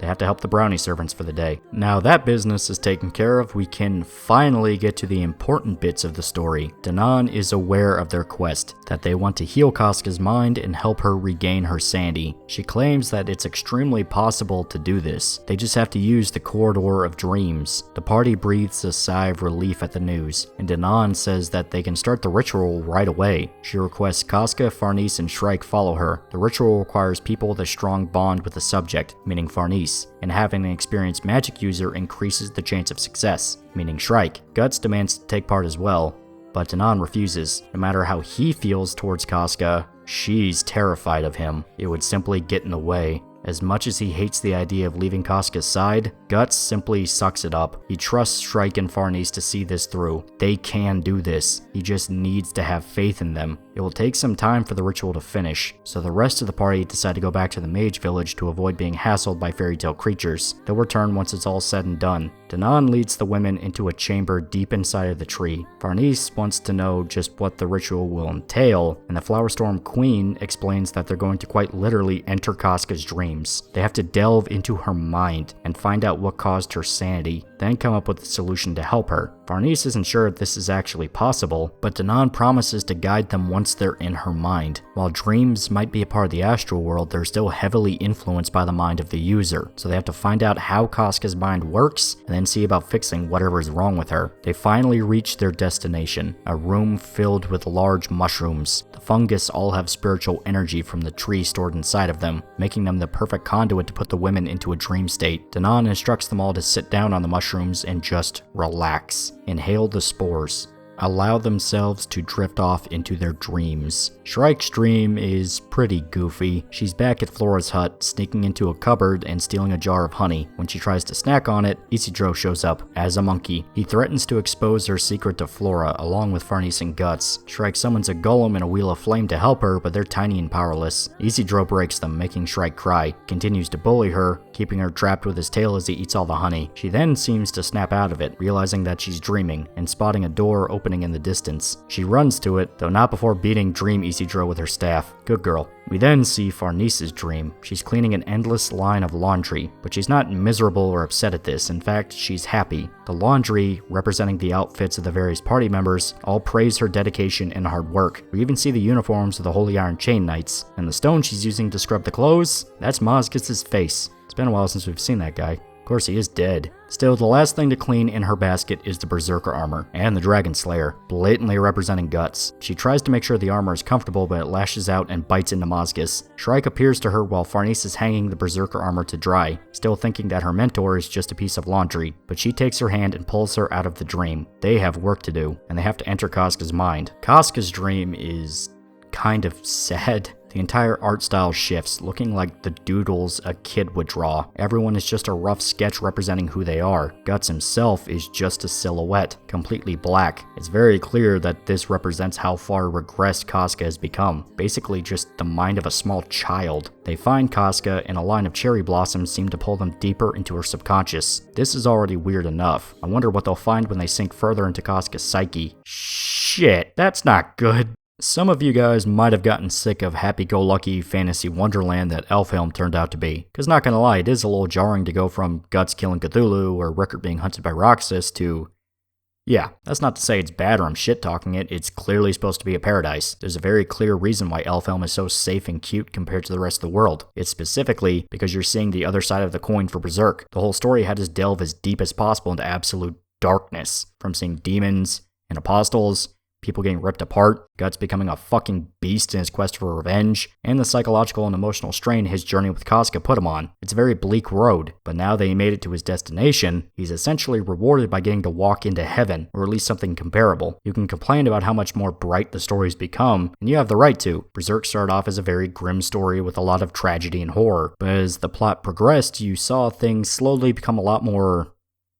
safe? I'm not sure if that's the best word for it, but you certainly don't see half the shit you had in the earlier arcs. The pagan rituals, scenes of innocent people dying, monster birth, Guts' whole mental issues and how they make him do bad things. Modern Berserk sort of stopped taking risks for a bit, which is probably an accurate description for it. Granted, you can't just constantly try to catch lightning in a bottle. The Eclipse and Lost Children worked because you weren't constantly showered in shock value bits. Granted, it's not like Berserk is above shock value. There are plenty of moments that happen purely because of the holy shit factor, but they were done well, and woven into the plot at large so it served the larger story. Finding out about the king's insanity served the plot since it led to the Band of the Hawk being betrayed, and Griffith being tortured. But with the more modern arcs, you can see a clear push to make Berserk more of a high fantasy style epic. While at first it was more so in the vein of something like Devilman and Fist of the North Star, modern Berserk decides to reel back on the horror and the violence. Not completely so, but you can see that the story and world building is taking priority above the spectacle. However, if you think Berserk completely dropped its identity, yeah, not exactly. This entire segment here is a drastic reminder that no matter how many elf queens or Harry Potter kids this story might throw at you, this is still Berserk. And Berserk can get fucking dark, because now you get to see the real extent of the psychological damage Casca is dealing with. Farnese and Shrike are walking through a desolate wasteland, illuminated by a black sun hanging above. All around them are tattered flags on stakes. They're not sure what could have made Casca's subconscious look like this, but it certainly can't be good. In the distance, they can see a large mountain made out of needles. Their first step is to track down Casca inside of this landscape, but neither Shrike or Farnese really know how to fix her. They're just sort of improvising. Shrike spots something moving not far from them. A beaten down, wounded dog, chained to a coffin. It's just dragging around behind it, and there's spears sticking out from the dog's back. Shrike and Farnese watch the dog, noticing that it's missing an eye and a paw. Plus, there's a crest dug into the coffin. The hound starts barking at something, the flags on stakes turning into bat-like creatures as they swoop in to attack. They impale the hound with their stakes, but it becomes extremely angry when one of the bat monsters hits the coffin. The dog jumps into the air, biting into the creature and trying to pull it to the ground, but it's still outnumbered by the other monsters. Shrike and Farnese decide to help the dog, using their magical items that followed them into their dreams to fight off the monsters. If the creature's routed, they go to heal the dog, removing the spears and healing the wounds on its back. Luckily, it doesn't see either of the women as enemies. In fact, it seems to latch onto them pretty quickly. Shrike sees something hidden under its collar, simply saying, "I knew it," when she finds out what it is. It's the brand of sacrifice. The dog is how Casca views Guts in her subconscious, sort of calling back to that line all the way back in Golden Age, when when she called him just a mad dog. Farnese is confused as to why Guts is a dog in this world, but since it's a dream, it doesn't have to make complete sense. This is simply how Casca views things in the back of her mind. They decide to open the coffin, upsetting the hound, though it doesn't try to attack, simply giving a sad bark. They slide the lid off and reveal the body inside of it is actually a shattered porcelain doll. The brand right on its chest signifies that this is supposed to be Casca, just a broken husk of what she once was. The sight of the doll hurts the hound, which just belts out a long howl. They notice something else inside of it, hidden under the chest of the doll, a tiny person, even smaller than the elves. The only fragment of Casca that's left inside of the doll. Farnese tries to coax the fragment out of its hiding spot, accidentally scaring it in the process. It runs back to its spot, though cautiously approaches Farnese's hand, then working up the courage to jump into her palm. With how energetic and childish the fragment acts, it sort of reminds her of the Casca they know in the waking world. A large gust of wind almost rips the fragment out of Farnese's hand, and Shrike warns that if it gets separated from the doll, it could possibly harm Casca in the real world. They decide to put it back in the coffin, causing the fragment to throw a tantrum now they can't play with its new friends. They manage to track down Guts and Casca, but now they have to figure out just what the hell even to do to fix her mind. As they talk, another breeze blows past, this time with a collection of cherry blossoms inside of it. They realize that these have been signs from Dagon, and they start to follow the blossoms, inviting the hound to join them since it's his wish as well. Back in the waking world, the whole mage village is partying with the fairy tale creatures. Isidro completely hammered and bragging about how many monsters he killed. Isma is equally drunk and showing off her marrow form to the mage children, who totally don't want to harvest her delicious extracts. And Azan is partying with dwarfs. Magnifico and Puck are forced to act as waiters for the event, cleaning up after everyone and getting them food. The whole time this is happening, Guts can't keep his eyes off the cherry tree. He just can't relax, far too worried about the ritual in Casca. Serpico and Roderick decide to join him, bringing a jar of wine and cups, deciding to have a bros night as they wait for the magic people. Roderick tells him to be patient. There's nothing he can do but trust the others to get this done. Serpico jokes that Guts isn't really the patient type, but he admits that this entire journey has taught him a lot of things. When he was alone, it was easy. All he had to do was keep moving forward and tough out whatever happened. But when he brought Casca along,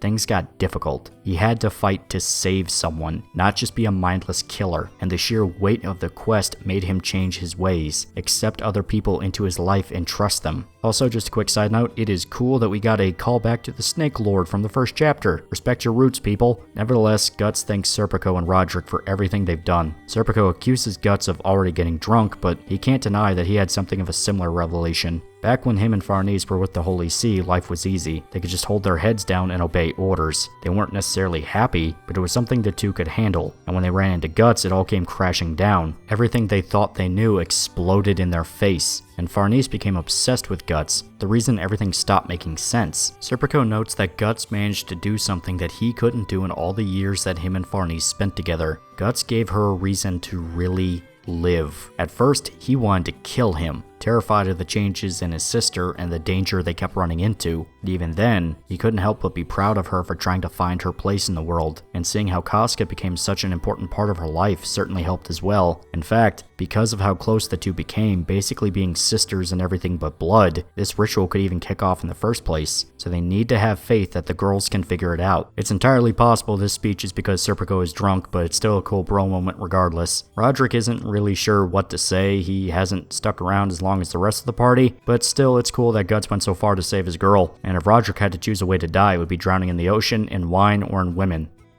Respectable. Guts goes quiet again, staring at the cherry tree, the warning from Skull Knight repeating in his mind that his wish might not be her wish. We return to the dream, the women and the hound fighting against a powerful gust of wind. They have no clue how long they've been walking, just following the cherry blossoms wherever they lead. It doesn't help that time and distance are warped due to dream logic. They could be walking for seconds or entire years. They spot a light in front of them. Realizing they've stumbled across a lit campfire, they decide to rest. Farnese happy for a chance to warm up while Shrike is trying to figure out what this has to do with the dream. And then they see it.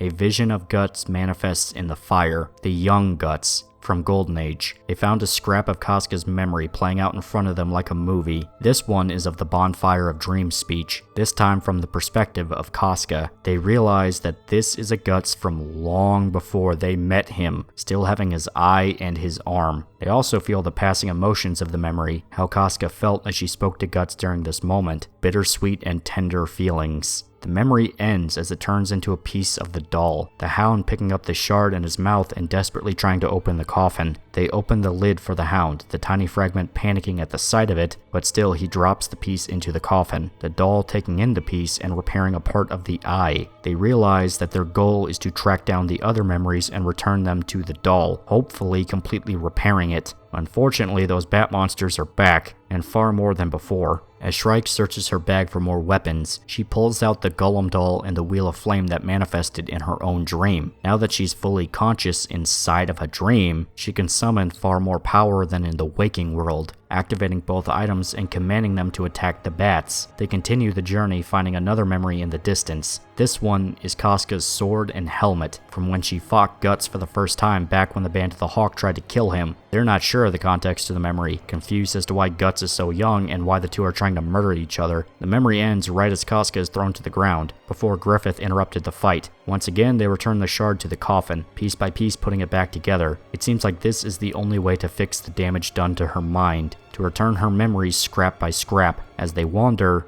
they find a flag, the flag of the Band of the Hawk. Memories of her time at war come flooding in, and we get a callback to Adon.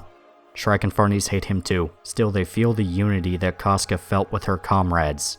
Yeah. The next memory they find is a pretty major one. Griffith's saber. It's the time he saved her from the noble that tried to rape her. Farnese says the feelings Casca had for Griffith are similar to what she feels about Guts, recognizing this as a life-changing moment for her. You might be noticing a theme with these memories. This is basically a greatest hits love letter to Golden Age. It's not so much a member berries thing, even though it kinda is, but it's more so reminding you of how far this story has come since that arc. And yeah, it is cool seeing all this stuff come up again, not gonna lie. Especially with seeing how Casca felt about a lot of it. Getting her perspective, it's kind of nice. The landscape is growing more abstract as they journey deeper into Casca's mind. The bat monsters now replaced by these spider-like entities skittering around on the ground. They're still hostile, so Shrike summons a pack of golems to protect them, sneaking away from the fighting while they have the chance. The next memory they find is of a chandelier, the celebration they attended after the fall of Doldry, when the Band of the Hawk was uplifted to nobility. The memory ends when Griffith collapses, quote-unquote poisoned by the queen. After that, they spot a cave, the one Guts and Casca hid away in after they fell off the cliff. That memory ends with Guts telling her to leave during the 100-man fight, the last image being of Guts slumped against the tree surrounded by dead enemies. After that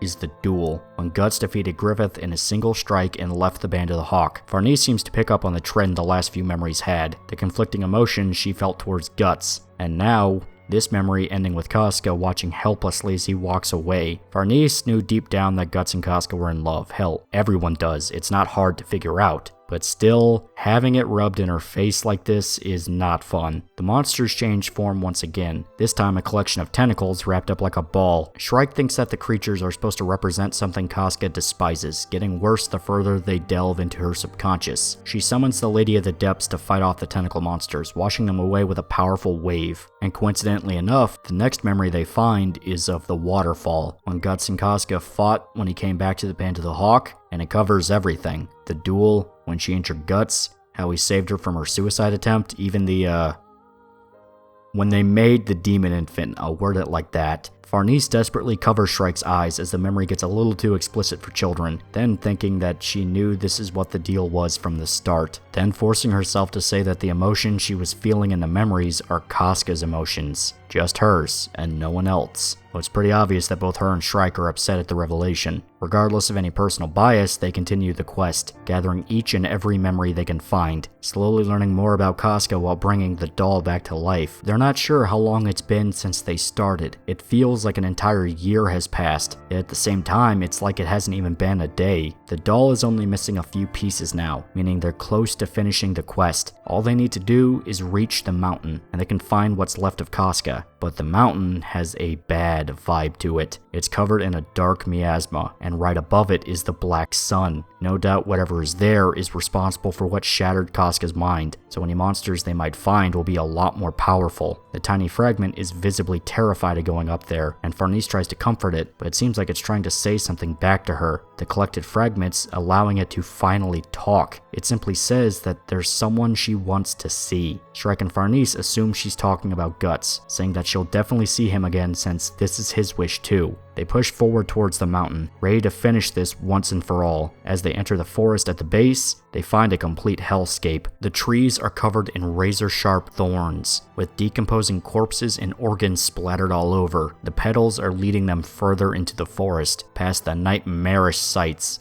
Farnese is startled after accidentally stepping on rotten intestines, almost falling back onto a group of spikes had the hound not grabbed her coat. While this might just be a dream, there's still a risk that any damage done to them could affect their real bodies, so they need to be careful. They ponder what could possibly create such a horrible vision in Casca's brain, and it has to be something that could completely shatter a mind and leave lifelong trauma. The small Casca is still shaking, and Farnese offers to put her back in the coffin, but she instead leaps onto Farnese's collar. The hound starts barking at something ahead, the new form the demons inside of Casca's mind have taken. Giant worms. Let's call them worms. And they spit a white fluid from their mouths.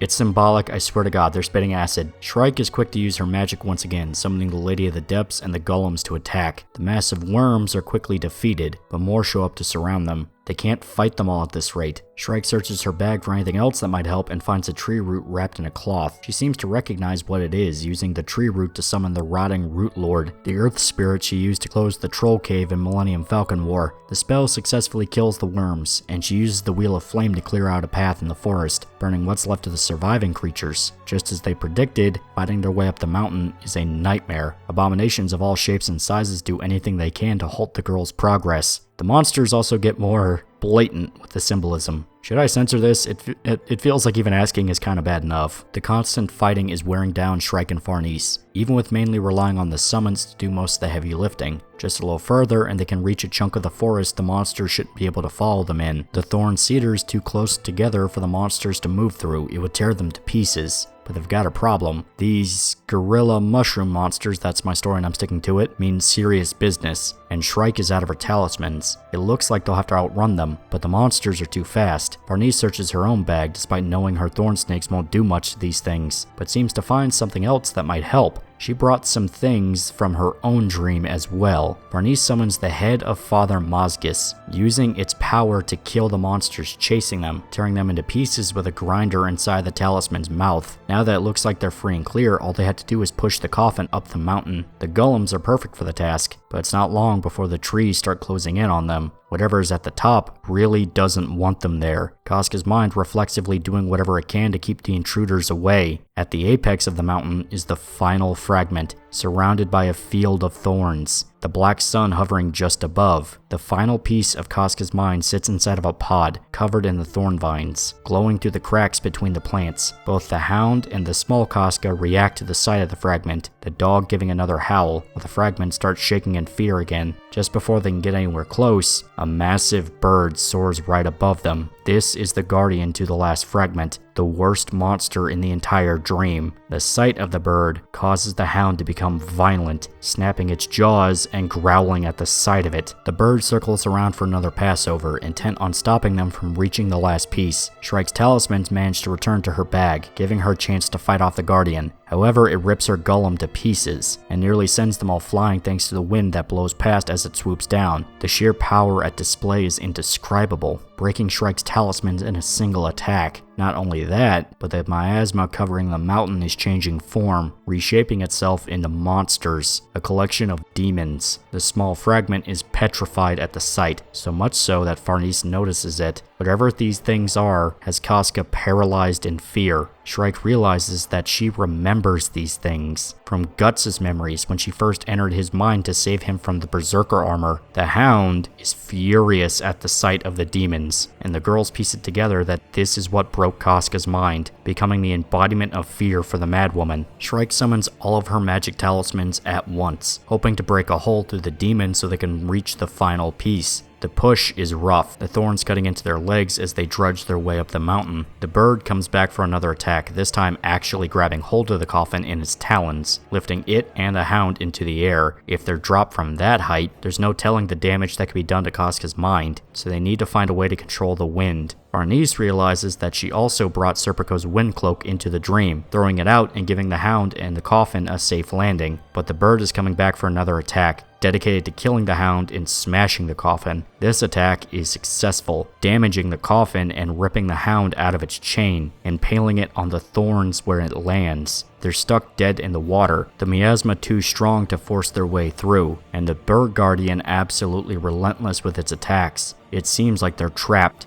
but something else flies out of Farnese's bag.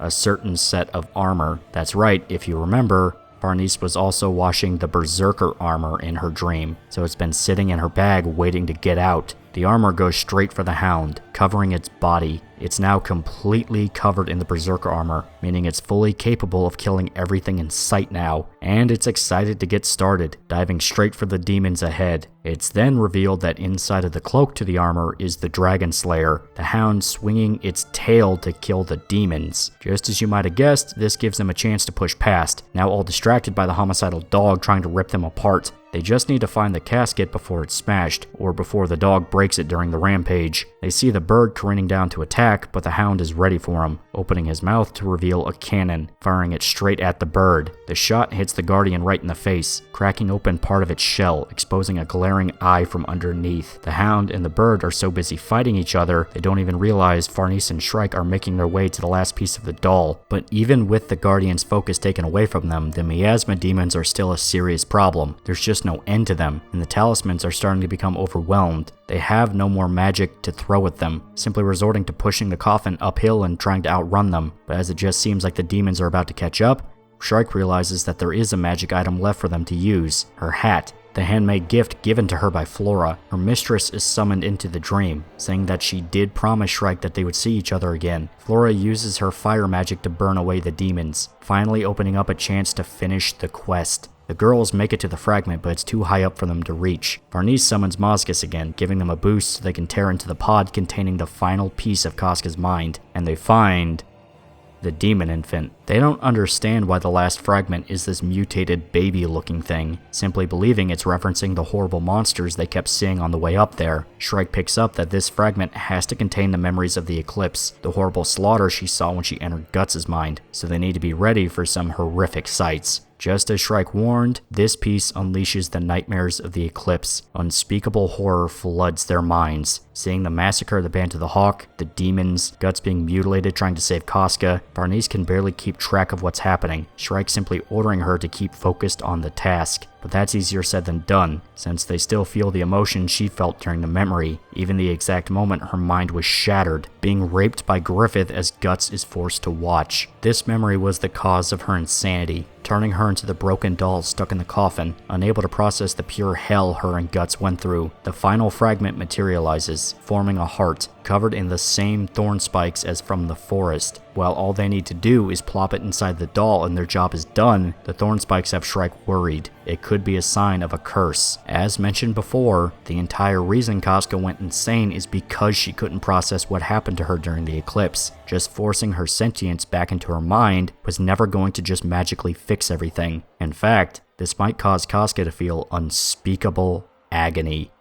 Skull Knight's warning finally makes sense. Restoring Casca's sanity just means that she's stuck with these memories of when the people she cared about were murdered and she was raped. Is it really the right thing to do to force her to live with all this? Regardless of their opinions on the matter, they're running out of time. The Guardian is coming back, royally pissed off at having the final fragment stolen. The Hound jumps in to protect the girls, biting into the Guardian. He's wounded in the process, thrashed around while hanging onto the bird for dear life, trying to swing the Dragon Slayer into the monster to kill it once and for all. Seeing this as their only chance to restore Casca, they rip open the coffin lid to return the heart. The small fragment is still afraid, trembling at the sight of it, but Farnese assures her that everything will be okay. She knows what it's like to be afraid, unable to move, but it's because of this that she wants to finish the quest. After everything the party's been through, all the fighting, all the pain, the good times, the bad times, it can't just be for nothing. If they wussed out now, everything they've done would be rendered meaningless. Shrike says that really, this is what the entire quest has been about, bonding as one group, looking out for each other, saving one another when they need it. But now's not the time for speeches, Shrike. That bird is really pissed and it's getting closer. Farnese drops the heart into the doll, finally completing it. As soon as it's returned to Casca's chest, the Guardian vanishes, the doll completely reforming, removing all cracks and chips until it fully forms inside of the coffin. The last fragment that needs to return is the tiny Casca, leaping out of Farnice's hand and opening a small door in the spot where the Brain of Sacrifice was sitting. The tiny Casca gives one last look at Farnice, who simply tells her that she'll get to see him again. With that, the ritual is complete. Cherry blossoms raining down from the sky as the hound gives one last howl.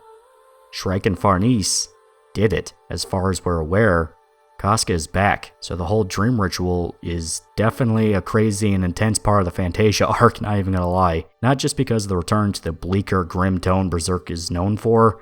I mean, Christ, the Organ Forest was pretty hardcore, but it was also really cool seeing how much of an impact Golden Age had on Casca. I mean, granted, these were the last memories she had as a sentient human being, and in a way it was sort of a weird nostalgic trip, seeing the greatest moments of that arc played out from Casca's point of view. It's definitely pretty powerful, and hell, if you're going to restore her mind, why would you not run through all the best moments that made us like her in the first place? I know when this segment of the story came out, people were fucking hyped, seeing a reference to Bonfire of Dreams again, a great way to sort of pay tribute to such a beloved piece of the arc, and seeing the dreamscape, along with the symbolism of each thing that showed up, it was powerful, realizing that deep down Casca quite literally viewed Guts as a mad dog, but deep down her happiest memories were with him. I mean, that's just good. And seeing the demon infant as the symbol to what happened during the eclipse, I mean, it's tragic stuff, especially when you consider the fact that Shrike and Farnice don't know what it actually represents to Casca. It's not just a spooky looking demon, it's the greatest tragedy of her life. It's her unborn son that was corrupted into being a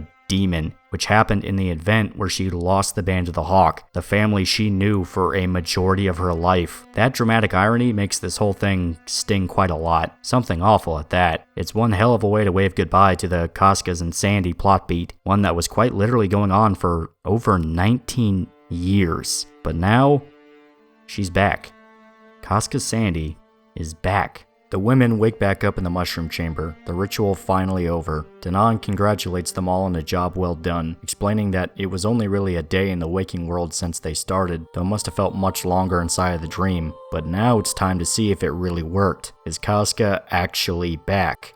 To everyone's surprise, she actually begins to speak, saying that she does remember everyone, though it was like watching it all as a different person, as Elaine, the name Luca gave her when she hid out with the prostitutes back in Conviction. But now, it's time to meet everyone as Casca, finally introducing herself after so long. It seems like it went off without a hitch. Farnice and Evalira are stunned at Casca's ability to speak, and Shrike notices that her entire demeanor has changed, even down to the strength of her energy. This is Casca as she once was, the warrior, not the helpless Elaine they knew before. In fact, the difference is so strong that it's like she's a completely different person now. Shrike asks exactly what Casca remembers, and she explains that it's like she just woke up from a deep sleep. Everything that happened as Elaine was like watching it all through a hazy, distant darkness. So really, waking up and seeing everyone is like characters from her dream coming into reality. The only thing she can clearly remember is when they went to save Griffith at the Tower of Rebirth. Anything else is like she's still half asleep. Shrike and Farnice think it might be because of the curse wrapped around her heart from back in the dream, though they don't mention it to Casca. Instead, Farnice simply asks if she remembers Guts. The mere mention of his name causes Casca to cry, but not out of anger or sadness. She's happy, she's smiling. The women are speechless at the sight of Casca showing an actual positive emotion about Guts, and a very strong one at that, and Evalira jokes that she woke up the final boss. But Dagon arrives to get everything back in order. Now that the journey is over, it's time for the reward, but she can't reunite with Guts dressed in a potato sack, so the Queen of the Elves decides to give Casca a gift, manifesting a flowery dress around her. Despite her hesitance to wear something so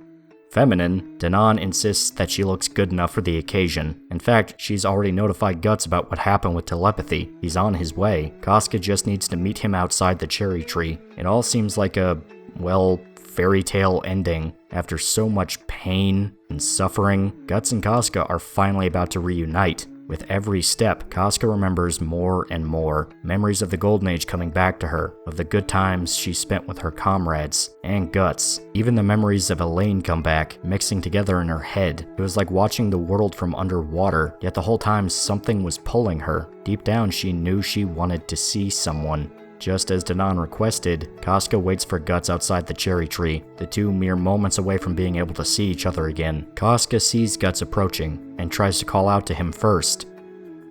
But something happens. As soon as she sees Guts, it all hits her at once. Those memories come back. She remembers what happened after they found Griffith, seeing him tortured. Then, the eclipse. It all rockets back to the surface of her mind.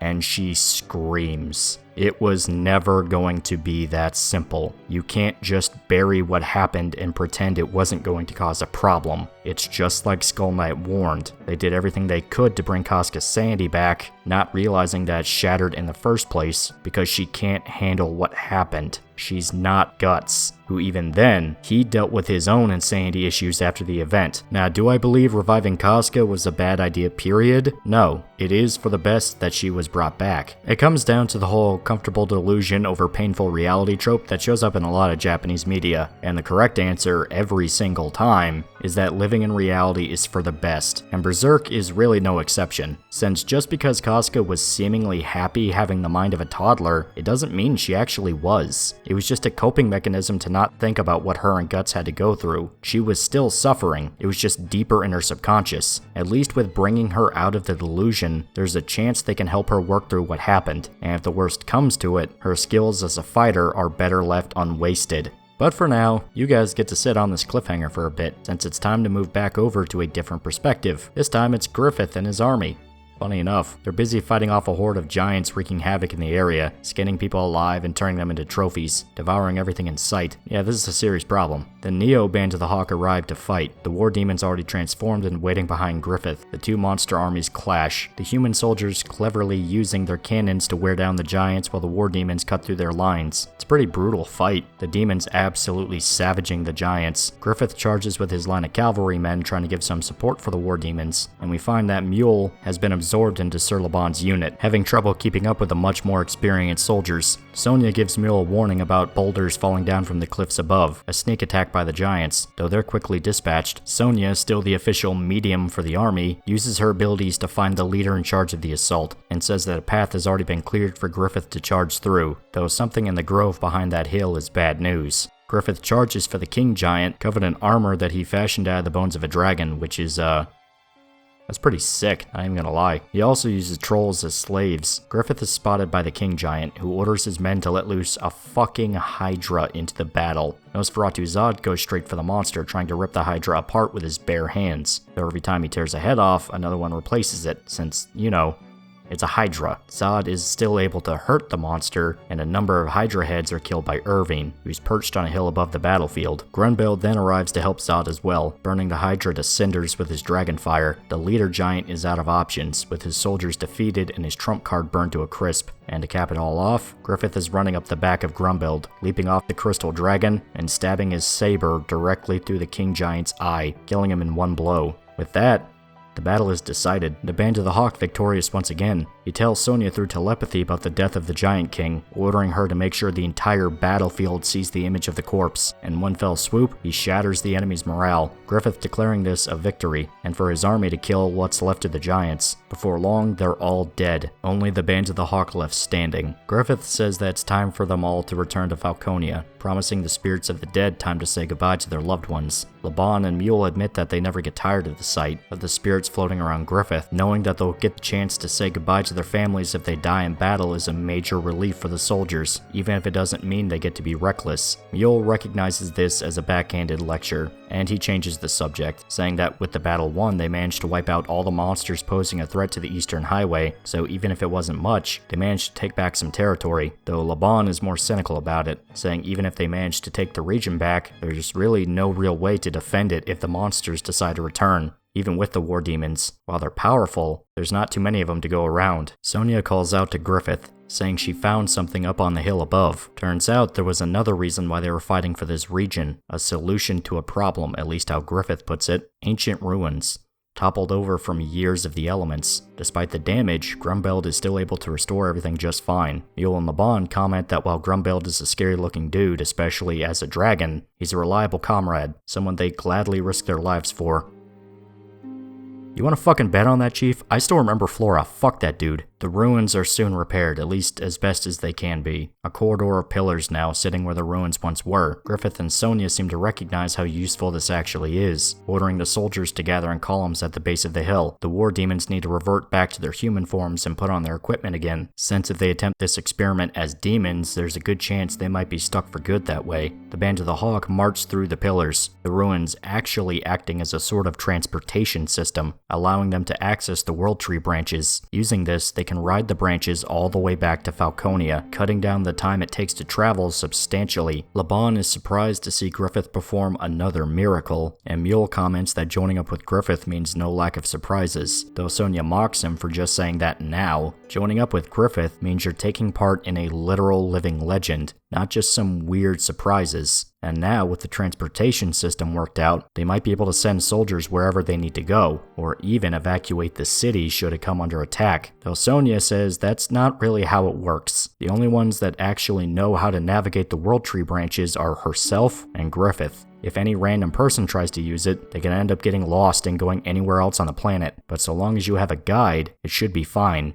And getting these ruins set up will help them for military matters. Sonia is happy at the idea of helping Griffith out with this project, and the returning army are just glad to be back home in Falconia. The commanders of the army sit down to discuss the recent victory, saying that the giants have been purged from both the east and the west, though some of the surrounding forests are still no-go zones, and the mines to the north need to be recaptured as soon as possible. But now, with the giants in the east destroyed, the rest of the work just got far easier. Charlotte, now considered the queen, leads a round of applause for Griffith, the rest of nobility following in kind. Griffith says that even with the stunning victory, there's still a lot of work to be done. They have to work to reclaim all the land stolen from them, since this will only help mankind prosper. They move on to the next issue on the agenda, Sir Owen discussing the current state of policing and crime in Falconia. For the most part, it seems like Wyndham's citizens are settling in nicely, but the refugees are being underpaid and resorting to crime. Turns out the areas where they promised loans to incoming refugees were especially impacted. And not just that, but heretical and pagan religions are slipping into the city. If left unchecked for too long, it could cause a civil war. One noble even going so far as to blame the issue on the Kushans that have been integrated into the city. Laban laments the state of human nature, but assures Owen that as soon as someone sets their eyes on Griffith, surrounded by spirits of the dead, things such as rivaling ideology just seem so small and pointless. In fact, that spectacle alone seems to be what's keeping the melting pot from boiling over in the first place, but this is still an issue that can't be ignored. Something has to be done. Their solution at the moment is to simply increase the military presence in the city, hoping the firm hand approach can at least keep things stable for now. The next issue are the various orphans that were created thanks to the monsters, the war, and just the fact that life sucks in Midland. Someone suggested building an orphanage, that someone actually being Queen Charlotte. While the rest of the nobles respect the philanthropy, there's not much surplus money to go around. The war with the Kushans ruined the economy, not to mention how much the world changed and the consequences of that. Charlotte takes the rejection well, disappointed that her idea was shot down, but Griffith insists it's a good idea. Sure, the economy is ruined, but they also got a bunch of treasure after killing the giants. Surely some of it can go to an orphanage. One of the nobles say they need to focus on high priority issues first to whittle away at the pressing matters, but Griffith hates this idea, thinking it'll lead to a slow death. They have to care for their nation's youth. It's the only way for humanity to prosper.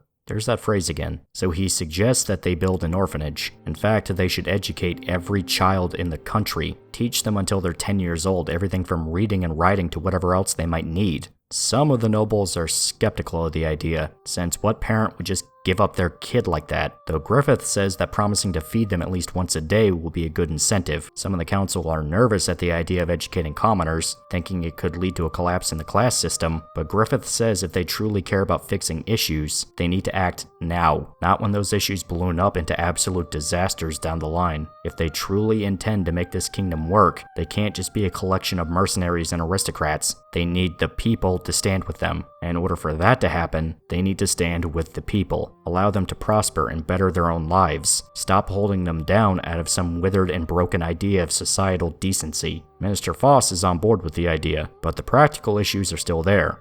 How the hell do they afford all this? They might have to raise taxes, though that would just piss off the very people they're trying to help. It wouldn't be so bad if they can get access to the mines again, because then they'll be able to start minting more currency, so that could be a possible answer to the conundrum. Griffith also suggests that leaving the refugees in a single district will only exacerbate the crime issue. They'll be targets of discrimination, thus leading to further violence. On top of things such as organized crime and gangs, they still need to find a way to filter out any bad apples. They can't just let everyone in, even with the circumstances. So Griffith suggests absorbing them into his army. Having them fight side by side with natives to Falconia will strengthen their loyalty to the city. It'll be like how they integrated the Kushans into the Band of the Hawk. Plus, more soldiers mean they can capture more territory, meaning more access to resources, meaning a bolstering economy. They plan on establishing an outpost near where the highway is to be built. That can lead to towns and potentially other cities forming up along this network. They then plan to build a wall along the border, with various towns and outposts close by. That way, in case of attack, they can move soldiers quickly and efficiently, and during peacetime they can simply stay put and keep guard. After 10 years of military service, a refugee is given full citizenship and a chance at residency in whatever county they want to live in. Griffith claims that it is possible. Midland is the last nation left standing on the continent, maybe even the world. While this means a heavy risk in case of a mistake, this also means that the entire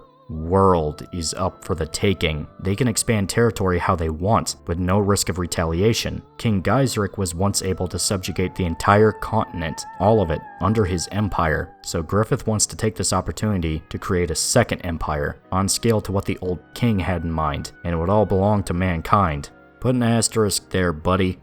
Also, leave the old king's name out of your fucking mouth. The idea of building a second great empire has the nobles excited, each one ready to get back to work to further Griffith's idea. The other nobles note how much Minister Foss has returned to life since his retirement some time ago. He admits that he was inspired by Griffith's fantasy, saying that to lead a nation's people you need to fully believe in what you're doing, to have a grand vision in mind for the future and work towards that goal with every step. And Griffith matches that to a T. He got his kingdom, now he wants to be the only kingdom. Sonia is feeding a hawk some leftovers from the kitchen, revealing it as her pet. She realizes that the meeting is over and tries to call out to Griffith, who's more interested in talking with Charlotte, much to her dismay. Charlotte thanks Griffith for taking her side in the meeting, thinking it was just a stupid idea, but he insists it's a good plan to make sure the next generation comes up well. Charlotte explains that she wants to plant her flower collection in a garden for the orphanage, to make it a nice home for the children. Griffith says that she's like the kingdom's mother. In fact, she's already talking a lot more like a housewife. And Charlotte retorts by saying that Griffith is like the kingdom's father, maybe even the king. The sight of the two flirting drives Sonia insane, mindlessly plucking out the feathers of her pet hawk as she waits for it all to end. Charlotte wants to know if Griffith is busy anytime soon, offering to share a cup of tea with him in her room, if he's interested. Locust says that the army has no plans, so Griffith can take as much time as he wants.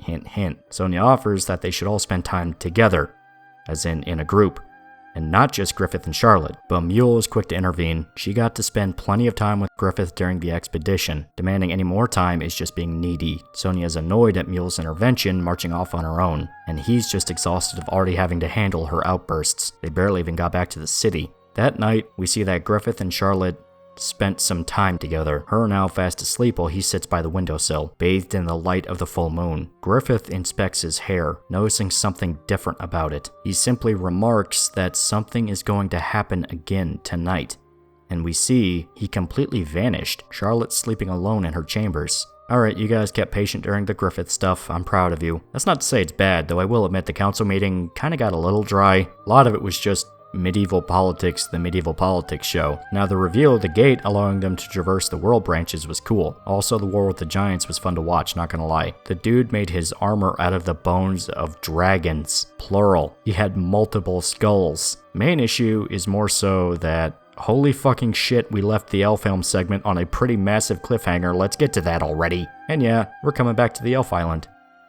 In about 10 minutes, I'm kinda tired. I think I'm gonna take a nap.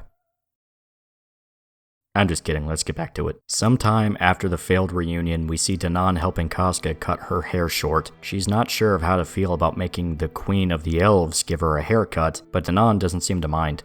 She thinks it's kind of fun. Besides, she'd just be doing housework anyway. We also see that Casca requested new clothes from Dagon, these ones much more suited to combat, even getting a sword along with it. Casca, in full attire, shows herself to the rest of the party. Them staring makes the whole thing feel awkward, but nobody can deny that she's like a totally new person. Isidro especially surprised by the change. The Casca he remembers was basically like a helpless little kid, thinking back on all the things they had to do just to save her at the Tower of Conviction. Casca says that she sort of remembers this, those memories slowly coming back to her. She wonders whatever happened to the prostitutes who took her in, hoping that she can see them again and thank them for taking care of her. Farnese apologizes to Casca for trying to murder her all that time ago, but she swears it's fine. In fact, Casca wants to thank her for all Farnese did to watch over her during her insanity. She remembers that as Elaine, she always felt safe with Farnese, seeing her like a big sister or even like a mother figure. The words drive Farnese to tears, saying that she was the one who couldn't do anything, and the two hug in a touching moment. Casca saying that she also owes Shrike for all she did as well, though the witch is quick to give Farnese the credit for looking after her while everyone else did the fighting. Isidro is curious as to how good Casca really is with a sword, not used to the idea of a female warrior. She admits that she isn't too sure herself, thinking her skills have gotten rusty over time. She can actually feel how heavy the sword is in her hand. Dagon has the perfect solution for this. She summons some sparring partners for Casca to fight, Viking warriors. Well, they call them Vakins.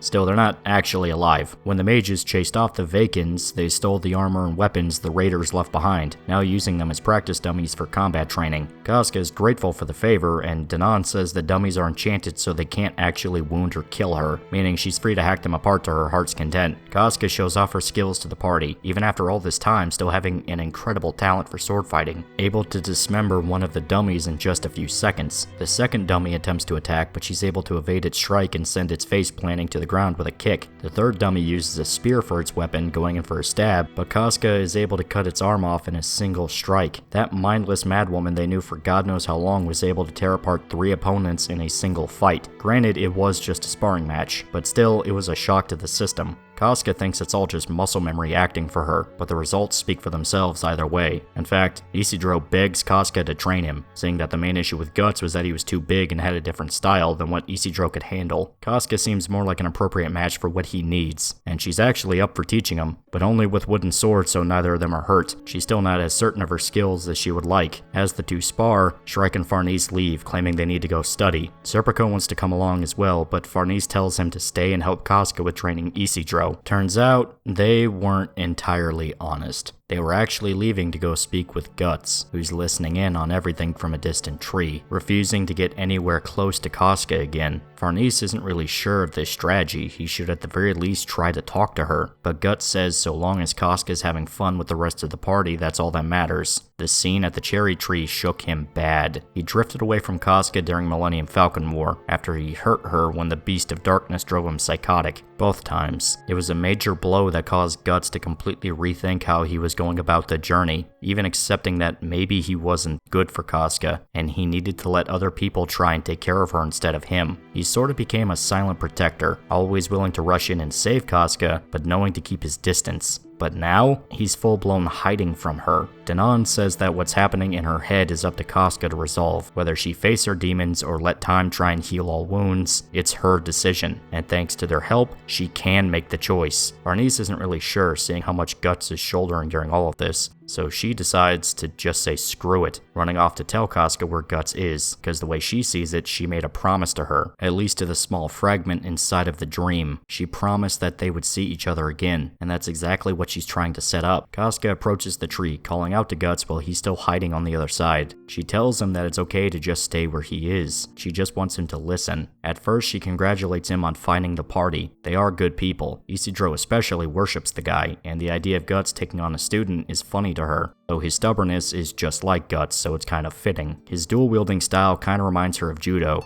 And at the mere mention of his name, the memories come back of when Judo died to save her, and then the eclipse. Casca has a full-blown panic attack, collapsing to the ground as Guts rushes out of his hiding spot to help her, but it only makes things worse. The sight of Guts causes Casca to hallucinate a horde of demons behind him, the hellish abominations that hurt her. She screams once again, Guts trying his best to keep it together while the rest of the party rush over to see what happened. By the time they get there, he's already walking far away. Farnese realizing she can't fulfill that promise to Casca, since she can't even see Guts anymore, just demons and monsters. And deep in the forest, we see Skull Knight watching over the whole scene, finally returned after that whole business of failing to kill Griffith and causing the realms to merge. This can't possibly be good. Anytime he shows up, bad things happen. Sometime after the scene outside, we see Farnese, Shrike, and Dagon nursing Casca back to health. She's angry at herself for making another scene, but nobody holds it against her. She spent years being insane. No one's expecting her to just bounce back without an adjustment period. Still, anytime Casca tries to remember something from the old days, she's pulled back into the eclipse. Seeing Guts' face, just hearing his voice, is enough to send her right back there.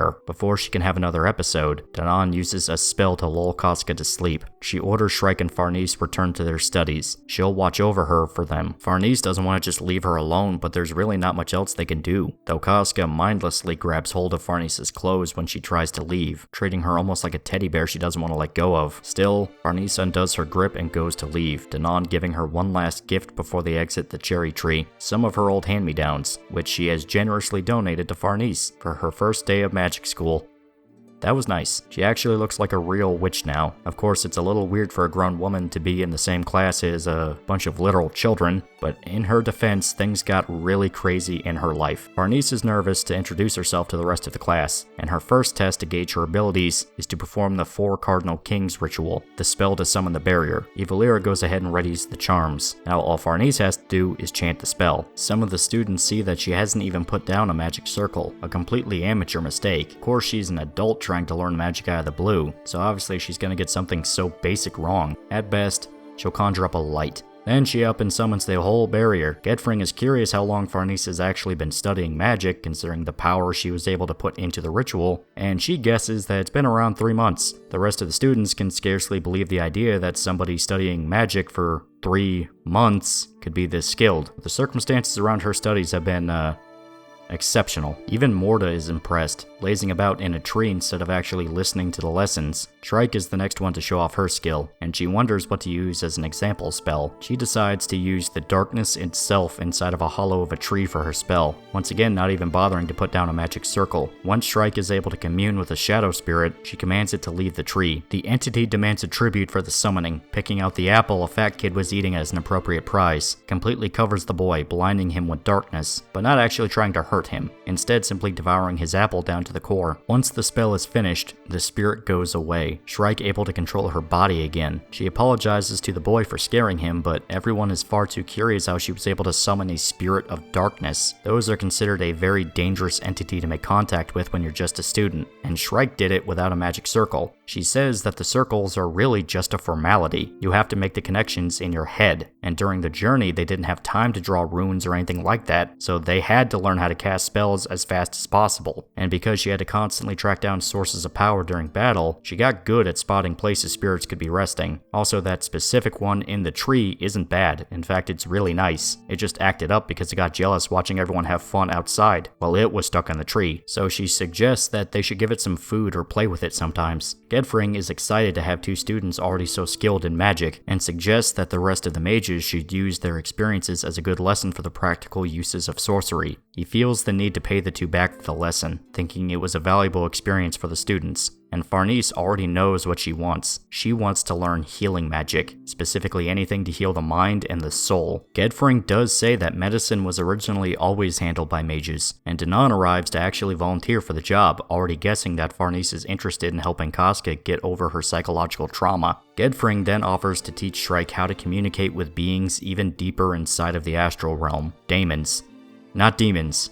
Daemons. These are the heroes and sorcerers who died in the living world, but still exist inside of the astral realm, being able to travel to and from the world of the dead. Flora actually became a daemon after she died. It was how she was able to help Shrike in the dream. That wasn't just a rough idea of Flora, it was actually her coming in to help her student. So Shrike actually accepts the offer, ready to learn more about how life after death really works. Meanwhile, Guts is alone. Completely alone, just swinging his sword on a cliffside, staring out at the ocean, far away from the mages, the village, the forest, and especially Casca. No matter how much he tries, he can't get the image out of his head of Casca collapsed on the ground, clutching Farnese during her panic attack. He isn't really sure what to do now, but Skull Knight arrives to say, it's over. This is the end of the quest. There's nothing else to do. And no, it's not a happy ending. Guts is shocked to see Skull Knight is back, taking the time to brag that everything worked out great,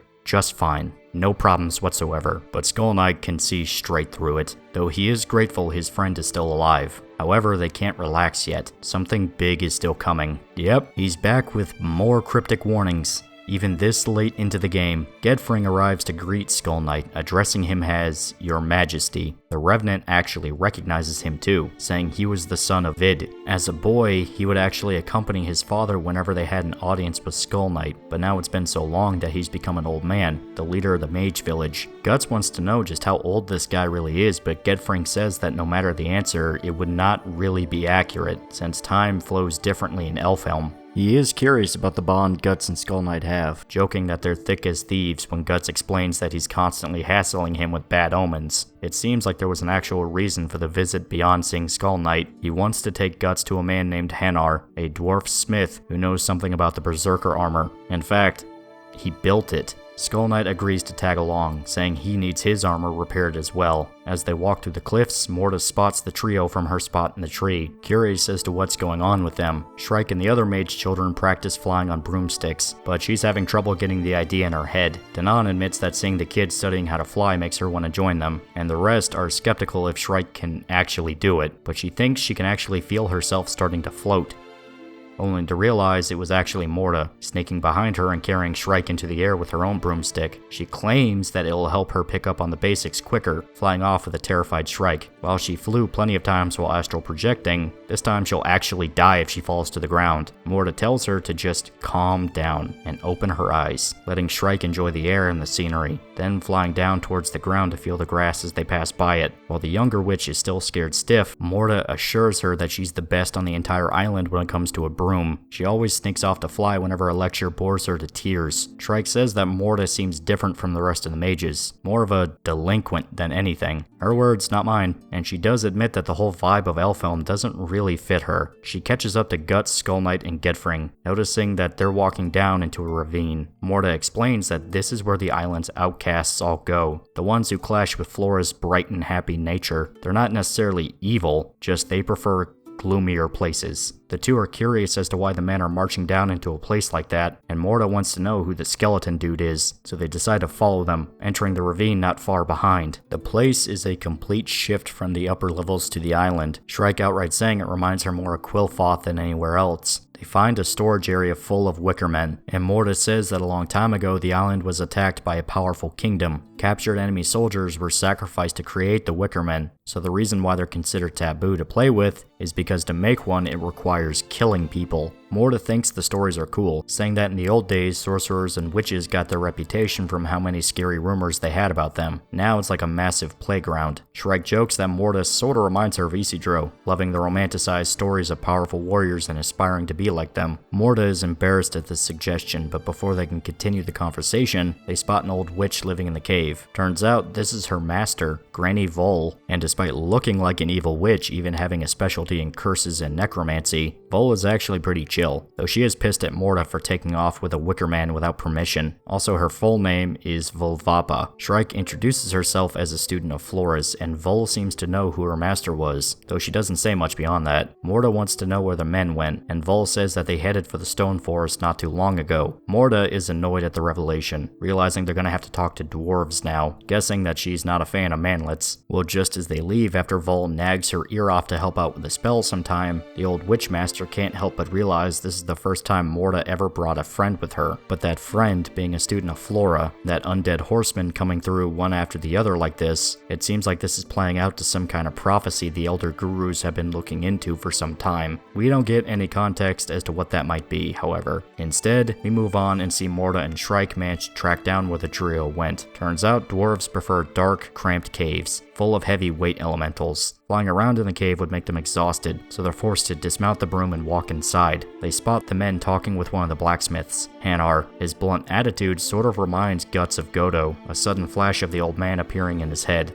Rest in peace, you crotchety bastard. The dwarf actually recognizes Skull Knight, directly calling him king. The guy seems to essentially be Skull Knight's version of Godo, crafting his armor and equipment. Skull Knight tries to thank him for all he's done, keeping him in good health as he says, but Hanar says that he's basically just rattling around in his coffin, though he's more surprised to see the Berserker armor more than anything, especially standing anywhere near Skull Knight. Gedfring wants the blacksmith to give some advice to Guts, to know exactly what makes the armor tick. Hanar sees that Guts has been using the armor, noting that he seems comfortable while wearing it. Guts says that it has saved him on more than a few occasions, but the dwarf is quick to warn him that he can't take the armor lightly. It belongs to him now, but just because he can use its power, it doesn't mean Guts has mastered what it's capable of. Hanar decides to test out the Berserker armor, slamming his hammer into Guts' chest. It doesn't seem to actually hurt him, but it's enough for the Beast of Darkness to wake up, immediately jumping to Guts' head and taking over his body once more. Guts is fully consumed by the armor, but Hanar was ready for this, summoning hook chains to sink into the armor, pinning Guts in place and preventing a rampage. Shrike rushes in to find out what the hell is going on, and the blacksmith says he wants to unlock a blood memory seeped into the armor to show him what caused Skull Knight to be consumed with rage like he is. The vision is of an event just like the eclipse, demons consuming everything in sight, the landscape a warped, hellish dimension, and most importantly, the God Hand. Only these look different from, well, the God Hand. Void is still there, but these other ones look completely different. Granted, this happened over 1,000 years ago, but then that raises an important point. What happened to these dudes? Did Skull Knight kill 4 members of the God Hand by himself? Because that's probably one of the most badass things I think I've ever heard. An ancient undead warrior king murdered 4 of the ultra-powerful eldritch demons that ruined his life and destroyed his kingdom. Holy shit, man, I fucking kneel. But that's not the end of it. Guts is still deep under the influence of the armor, and it manages to break the chains holding him, lunging forward to kill Hanar, but something causes Guts to stop dead in his tracks. Another memory from the armor. This time, it's of Skull Knight holding a woman with a brand on her shoulder, one that looks suspiciously similar to Dagon, but in the memory, the woman dies in Skull Knight's arms, the image of his kingdom burning with a massive brand burned into the ground. It's the last we see before we come back to reality. To everyone else, Guts just crumpled to the ground, held up by what's left of the chains. Gedfring urges Shrike to get Guts out of the armor, and she wastes no time jumping onto his shoulders, ripping him out of the Berserker state once again. Guts is finally back to normal, thanking Shrike for saving his hide once again, but the last memory is still in his head. Skull Knight knows he saw it too, simply saying it was the end of a foolish king, and the beginning of a dead man stalking the endless night. Guts can't help but put the puzzle pieces together. Skull Knight was just like him, a survivor of an eclipse. With their business done, they leave the cave, returning to the cherry tree in Danon's forest, but Skull Knight enters into a hollow, dismounting his horse and going alone. Gedfring explains that this is the grave of Skull Knight's wife, her headstone a tall rock with runes carved into it.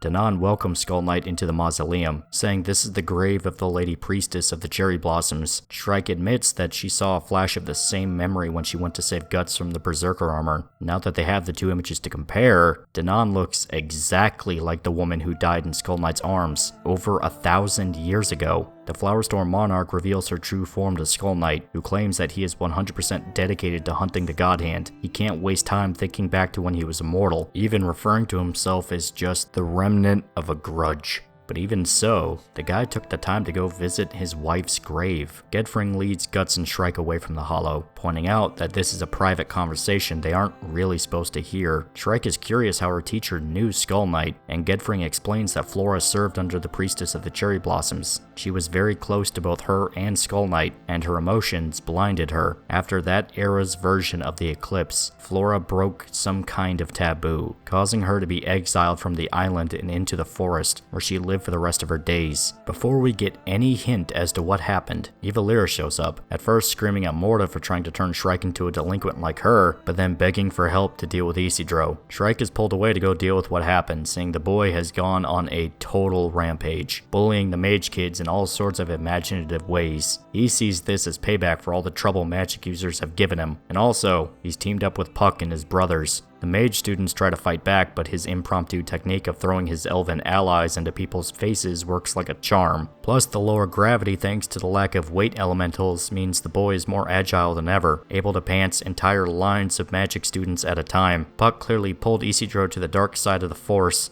We're gonna have to put the two of them down. Puck's brothers were just following orders. The entire scene is absolutely humiliating for Shrike, seeing this kid who is associated with her and her group cause so much ruckus around the village. Morta's having a good laugh though. I kinda like her. Isidro says that he saved Shrike for last, intending on pantsing her like the others. She takes this as a call to arms, ready to duel this dumbass so they can get back to doing important stuff. Unfortunately, Isidro is distracted by a certain somebody's enchanting laugh.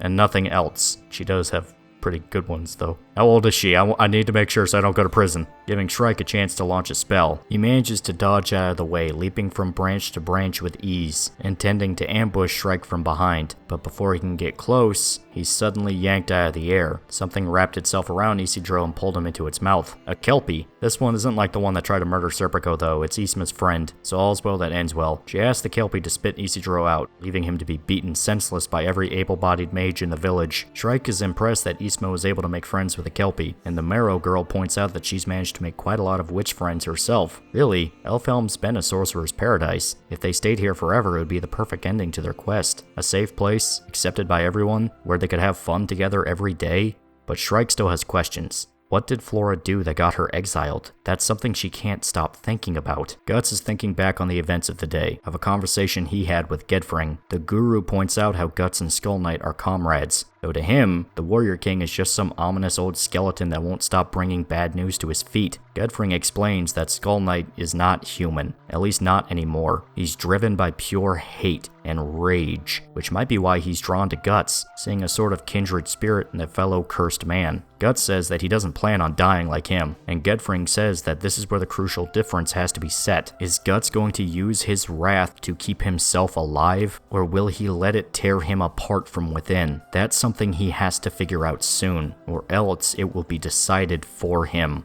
Guts watches Casca through the window, still keeping his distance lest he cause another scene. Guts swings the Dragon Slayer, saying there's no point thinking about what Gedfring said since there's nothing to do on the island but sleep and practice swinging his sword. Though for a moment, he thinks about Griffith again. He's still out there, still walking around. Could he really just let that go and do nothing for the rest of his life? But someone is there to see him. Someone familiar. The Moonlight Child. He's here now too. That's right, it's a full moon. Of course he was gonna pop up somewhere, and there he is, naked as the day he was born?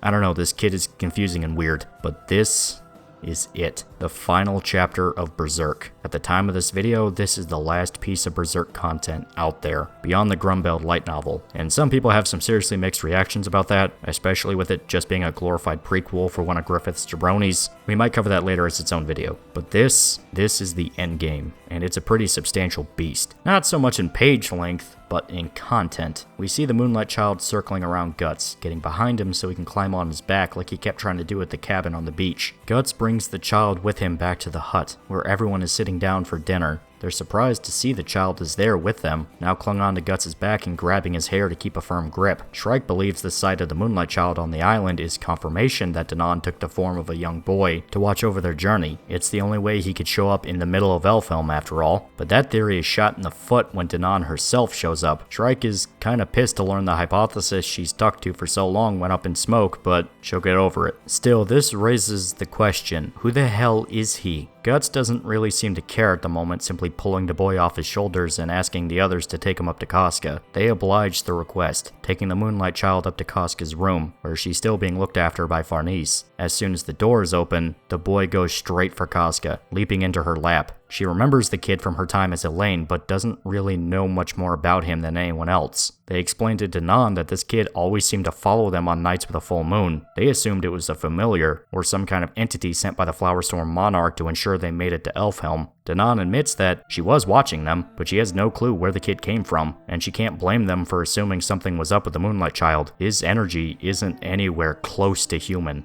Really, it's more like he's an elf. Him being able to step foot in Elfhelm is proof that he has no evil intentions. Instead, he might have been dragged to Elfhelm due to the destinies of Farnese, Shrike, and Casca. They They have officially been accepted by the island as residents. Shrike is a sorcerer. Farnese is wearing Danan's old outfit when she was a witch like them, and Casca is wearing handcrafted elven hunting gear. The island itself views them as inhabitants, not even mentioning how most of the residents welcome them with open arms. Their destiny somehow affected the child's destiny. Danan isn't really sure why, but it's obvious that the Moonlight Child is really interested in Casca. But not just her. Guts as well is just as connected, but Danan doesn't say it outright, just thinking to herself. Guts himself is outside of the hut, listening in on everything from his spot. Casca wakes up the next morning with the Moonlight Child cuddled up to her. He didn't vanish this time. Casca takes the boy with her downstairs, Isidro coming back from morning training and noticing that the Moonlight Child is still there, even during the day. Danan says that thanks to the flow of time, it's going to take a few days for the full moon outside to pass, so this is the perfect chance to spend some time with the child. The party decides to introduce the Moonlight Child to the rest of the island, playing with him and letting the kid get comfortable with his new surroundings. Danan and the gurus can't sense even the slightest hint of malice inside of him. He's just a kid. Even the elves can't help but try and befriend him. They still want to keep an eye on the Moonlight Child, but so far there's nothing to worry about. We then get a montage of the Moonlight Child playing with the party, fishing with Isidro, swimming with Isma, having a picnic with everyone, also annoying Casca by running off on his own. Farnese comments that everything is so peaceful now, and their bonding sessions have made Casca and the boys so close that they look like a real mother playing with her son. Hopefully this can help Casca deal with her psychological issues, and Serpico points out that they've kind of become a real family in a way, but someone's missing. Guts. He's not there. Instead, he's training by himself, trying to wield the Dragon Slayer without the use of the Berserker armor. But there's a problem. The blade goes flying out of his grip. The shaking in his hands has gotten so bad he can't swing his sword anymore. Guts tries to use a throwing knife to hit a fruit up in a tree, but he misses. His vision is extremely hazy. He can barely see anymore. Without the Berserker armor, he has to deal with the crippling side effects, going blind and losing his strength. But he has a visitor hiding in the armor, the Moonlight Child, popping his head out, then running off with the chest piece before he trips over himself and falls over. Guts picks the kid up, setting him upright before the boy tries to hand him a stick. He wants to have a sword fight with Guts, the older man playing along and dueling the Moonlight Child. He tussles the boy's hair, happy that the kid showed up and lifted his spirits how he did. Guts hears the others in the distance searching for the boy, who ran off on his own to play with Guts, now making the whole party worry about him. Guts takes the armor off the boy, telling him to go back with the others. He watches the child reunite with the party, Casca pulling him into a hug, as Guts hides behind a tree. That night, Casca and the child are sleeping in the same bed again. She remarks how this whole thing feels natural, ever since they found him on that beach. No.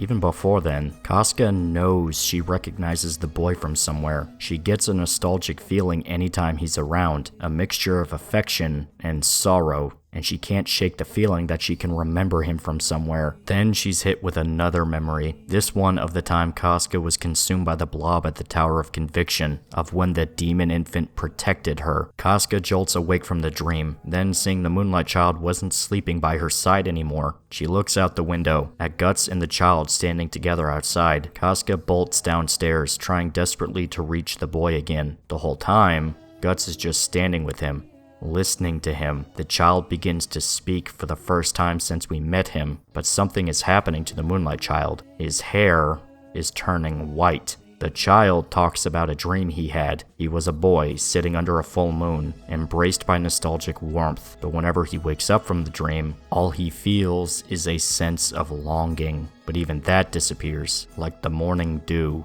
That's right, the Moonlight Child and Griffith are sharing the same body. The Moonlight Child is the demon infant, somehow given a new body thanks to the Egg Apostle taking him into himself during the finale of the Conviction arc. It's honestly really blatant when you look back on it, which is really Berserk's foreshadowing in a nutshell. They give you the answer over and over again, but it's not until the big reveal does it finally click. I mean, you have the obvious stuff. The demon infant just seemed to vanish, meanwhile the Moonlight Child showed up. Guts even outright thought about the demon infant the first time they met the Moonlight Child. They also had that little bit of foreshadowing.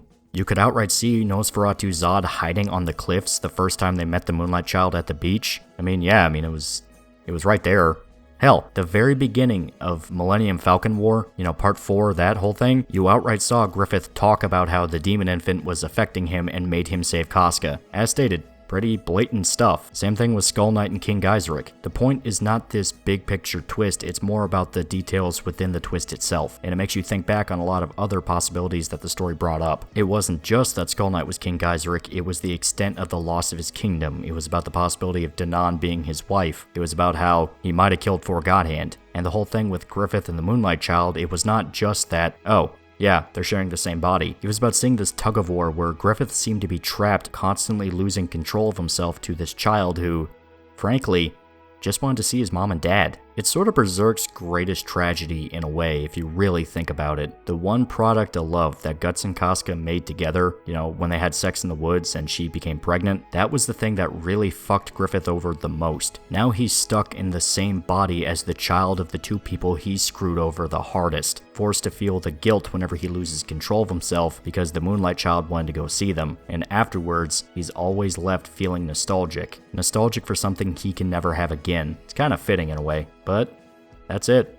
We've officially reached the end of Berserk. That was the last chapter Kentaro Miura wrote before his death, and Studio Gaga, the current holders to Berserk IP, have made no statement on the future of the series. It's not cancelled, and it's not confirmed to keep going. In a way, it's stuck in permanent hiatus.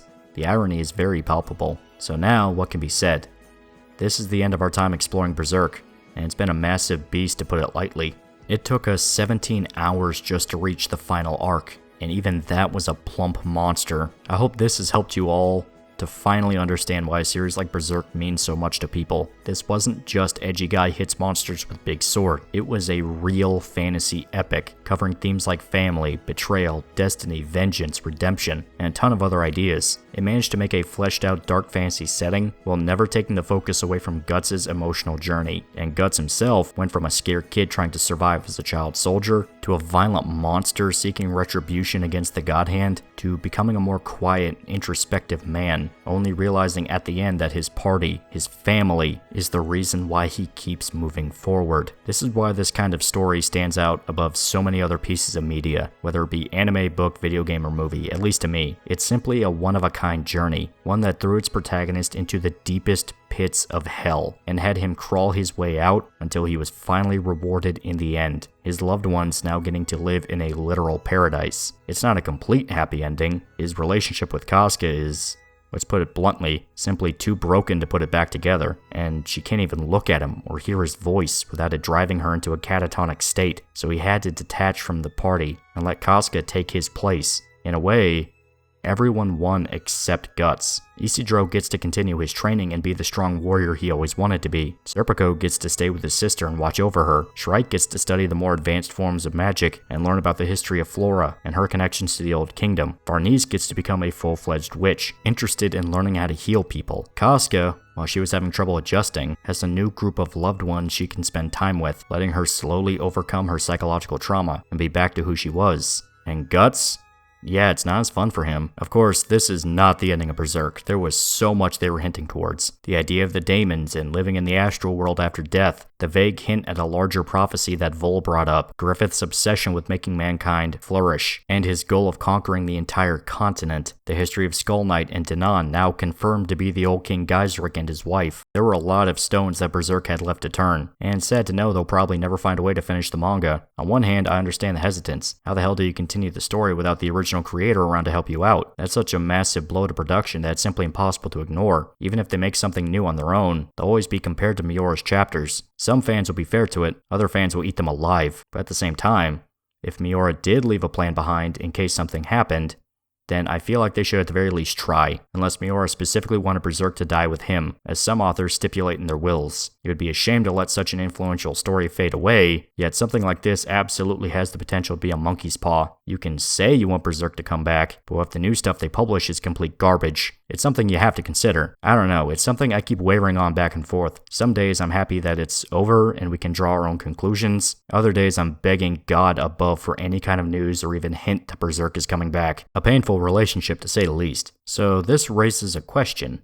What exactly was Miura planning for the story after this? Did he have a game plan? Well, the rumors that he had the entire final arc of Berserk sketched out were never exactly completely proven. He did have an idea of what the next immediate events of the manga were going to be. Miura said in an interview some time back that the start of the Fantasia arc was around the 60 to 80% mark for how close Berserk was to the ending. We'll be generous and put it at maybe the 70 mark just for posterity. Well, with how massive some of the events of Fantasia end up being, this means that Berserk was gearing up for one hell of a finale, and I fully believe that we were not too far away from the ending of Fantasia and the start of the final arc, assuming Miura didn't intend to finish it all with the 5th one. But there's another interview he gave, only published after his death. It was actually a conversation he had with the One Piece creator Ichiro Oda, where he reiterated the 60 to 80% number, and even stated that Guts and Griffith were going to fight multiple times. Not only that, but we would learn more about the Skull Knight's past and what made him become what he did. But that's not the only detail that was revealed.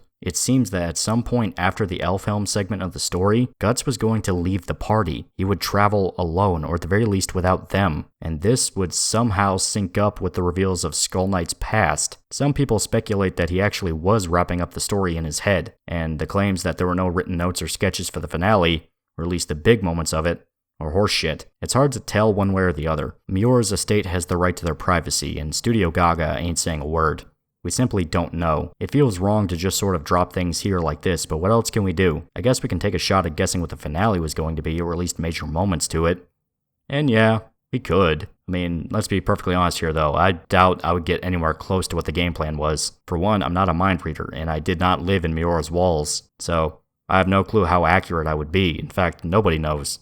It's something you just make up in your head. Now, some people love the idea that the final chapter is the final chapter. Guts and Casca get to spend time with their son. The party all live happily on Elfhelm, far away from any demons. Just enough of Skull Knight's past is revealed to confirm he was King Geiseric, something we kind of already knew, and the final gut punch of seeing Griffith miserable, despite getting everything he ever wanted. More than a few fans view it as a satisfying conclusion, but I just can't. Too many hints were given to a larger ending, a big grand finale that would kick things into overdrive, and the idea that Griffith gets to have a happy ending is unacceptable. Yeah, revenge bad, but sometimes it's not bad. Not when you're revenging against a genocidal birdman who raped your girlfriend and turned your kid into a demon.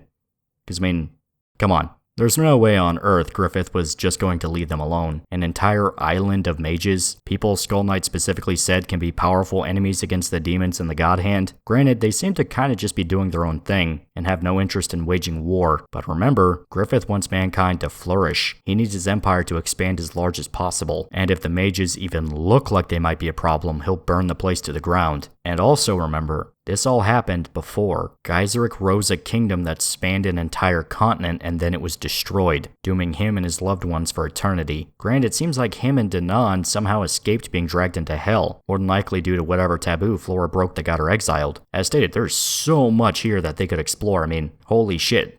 You can go on for maybe 2, maybe 3 whole arcs after this. There is so much to get through. There's so much more meat that could be added to these bones, guys. But, fuck it. It's just one of those things. Real life sucks sometimes.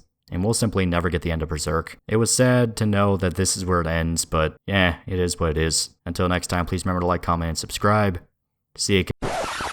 Well, it turns out the universe decided to prove me wrong here. This isn't the final chapter of Berserk. What, you thought you were getting out of here that easy? And an absolute baseball bat to the head shock. Berserk is coming back, starting June the 24th. They're gonna wrap up the Fantasia arc and kick off a whole new one. Supposedly, Fantasia was only 6 chapters away from being complete. So when I said it felt like Fantasia was wrapping up, yeah, that's because it was. Berserk has officially been handed over to Koji Mori, Kentaro Miura's best friend of over 40 years. A man that has been well acquainted with the manga. In fact, Miura had him draw drafts of the Eclipse back in the 90s. So, fuck.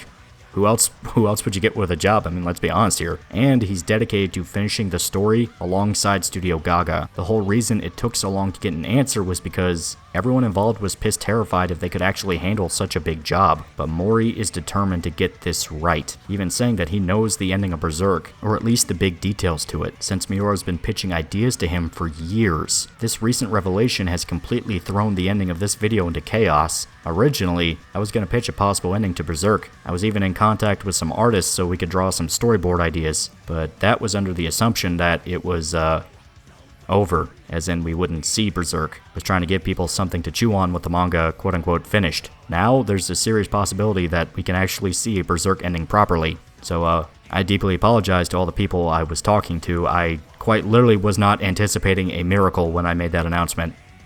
I mean, sorry. I might still pitch the ideas I had as a speculation video sometime later, or if the new chapters end up sucking ass through a garden hose. But for now, I feel like it's best to let the manga speak for itself, because as stated, come June 24th, it might have already happened by the time this video comes out, I just don't know. We will have 2 new chapters to read, and some of the promo stuff they've shown is, substantial, and I'm fucking hyped. I know some people are hesitant at the idea of somebody other than Miura helming the ship, and you have every right to be. Berserk was this man's baby, and he spent his entire adult life working on this. Having a new guy take over, it feels weird, and you're definitely going to see a divide among the fan base between people that like Miura Berserk and Koji Mori Berserk. Personally, I have faith they're going to stick to this. This isn't some Randy that was brought in by the studio for a quick cash grab. These two men have been friends for decades. In fact, a lot of stories and rumors point to Mori being the basis behind Griffith himself, at least with how his friendship with Guts in Golden Age played out. It was supposed to sort of be reminiscent to how Miura and Mori acted in high school together, and Mori put out a statement specifically saying that he almost feels obligated to do this and get it right. So some optimism is excused here. Now, some of you might be thinking, hey, why didn't you delay this video until the Fantasia arc was finished? What's the point of such a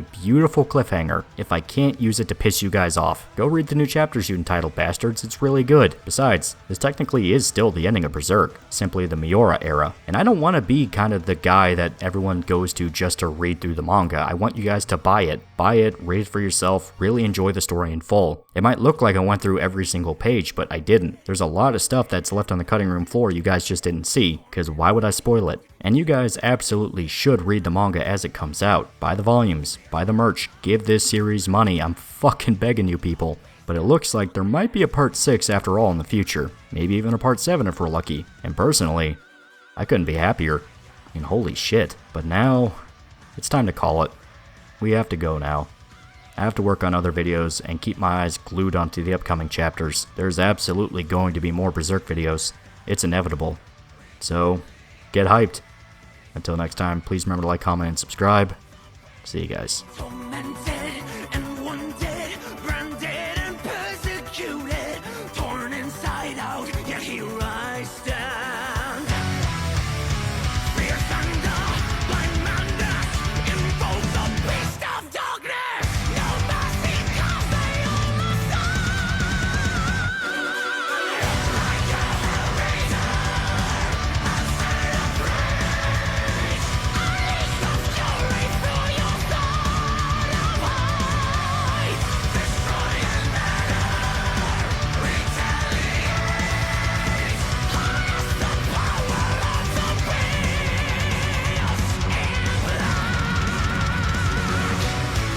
like a hellraiser, I celebrate. Unleash the fury through your sword of hate. Destroy and murder, retaliate. Harness the power of the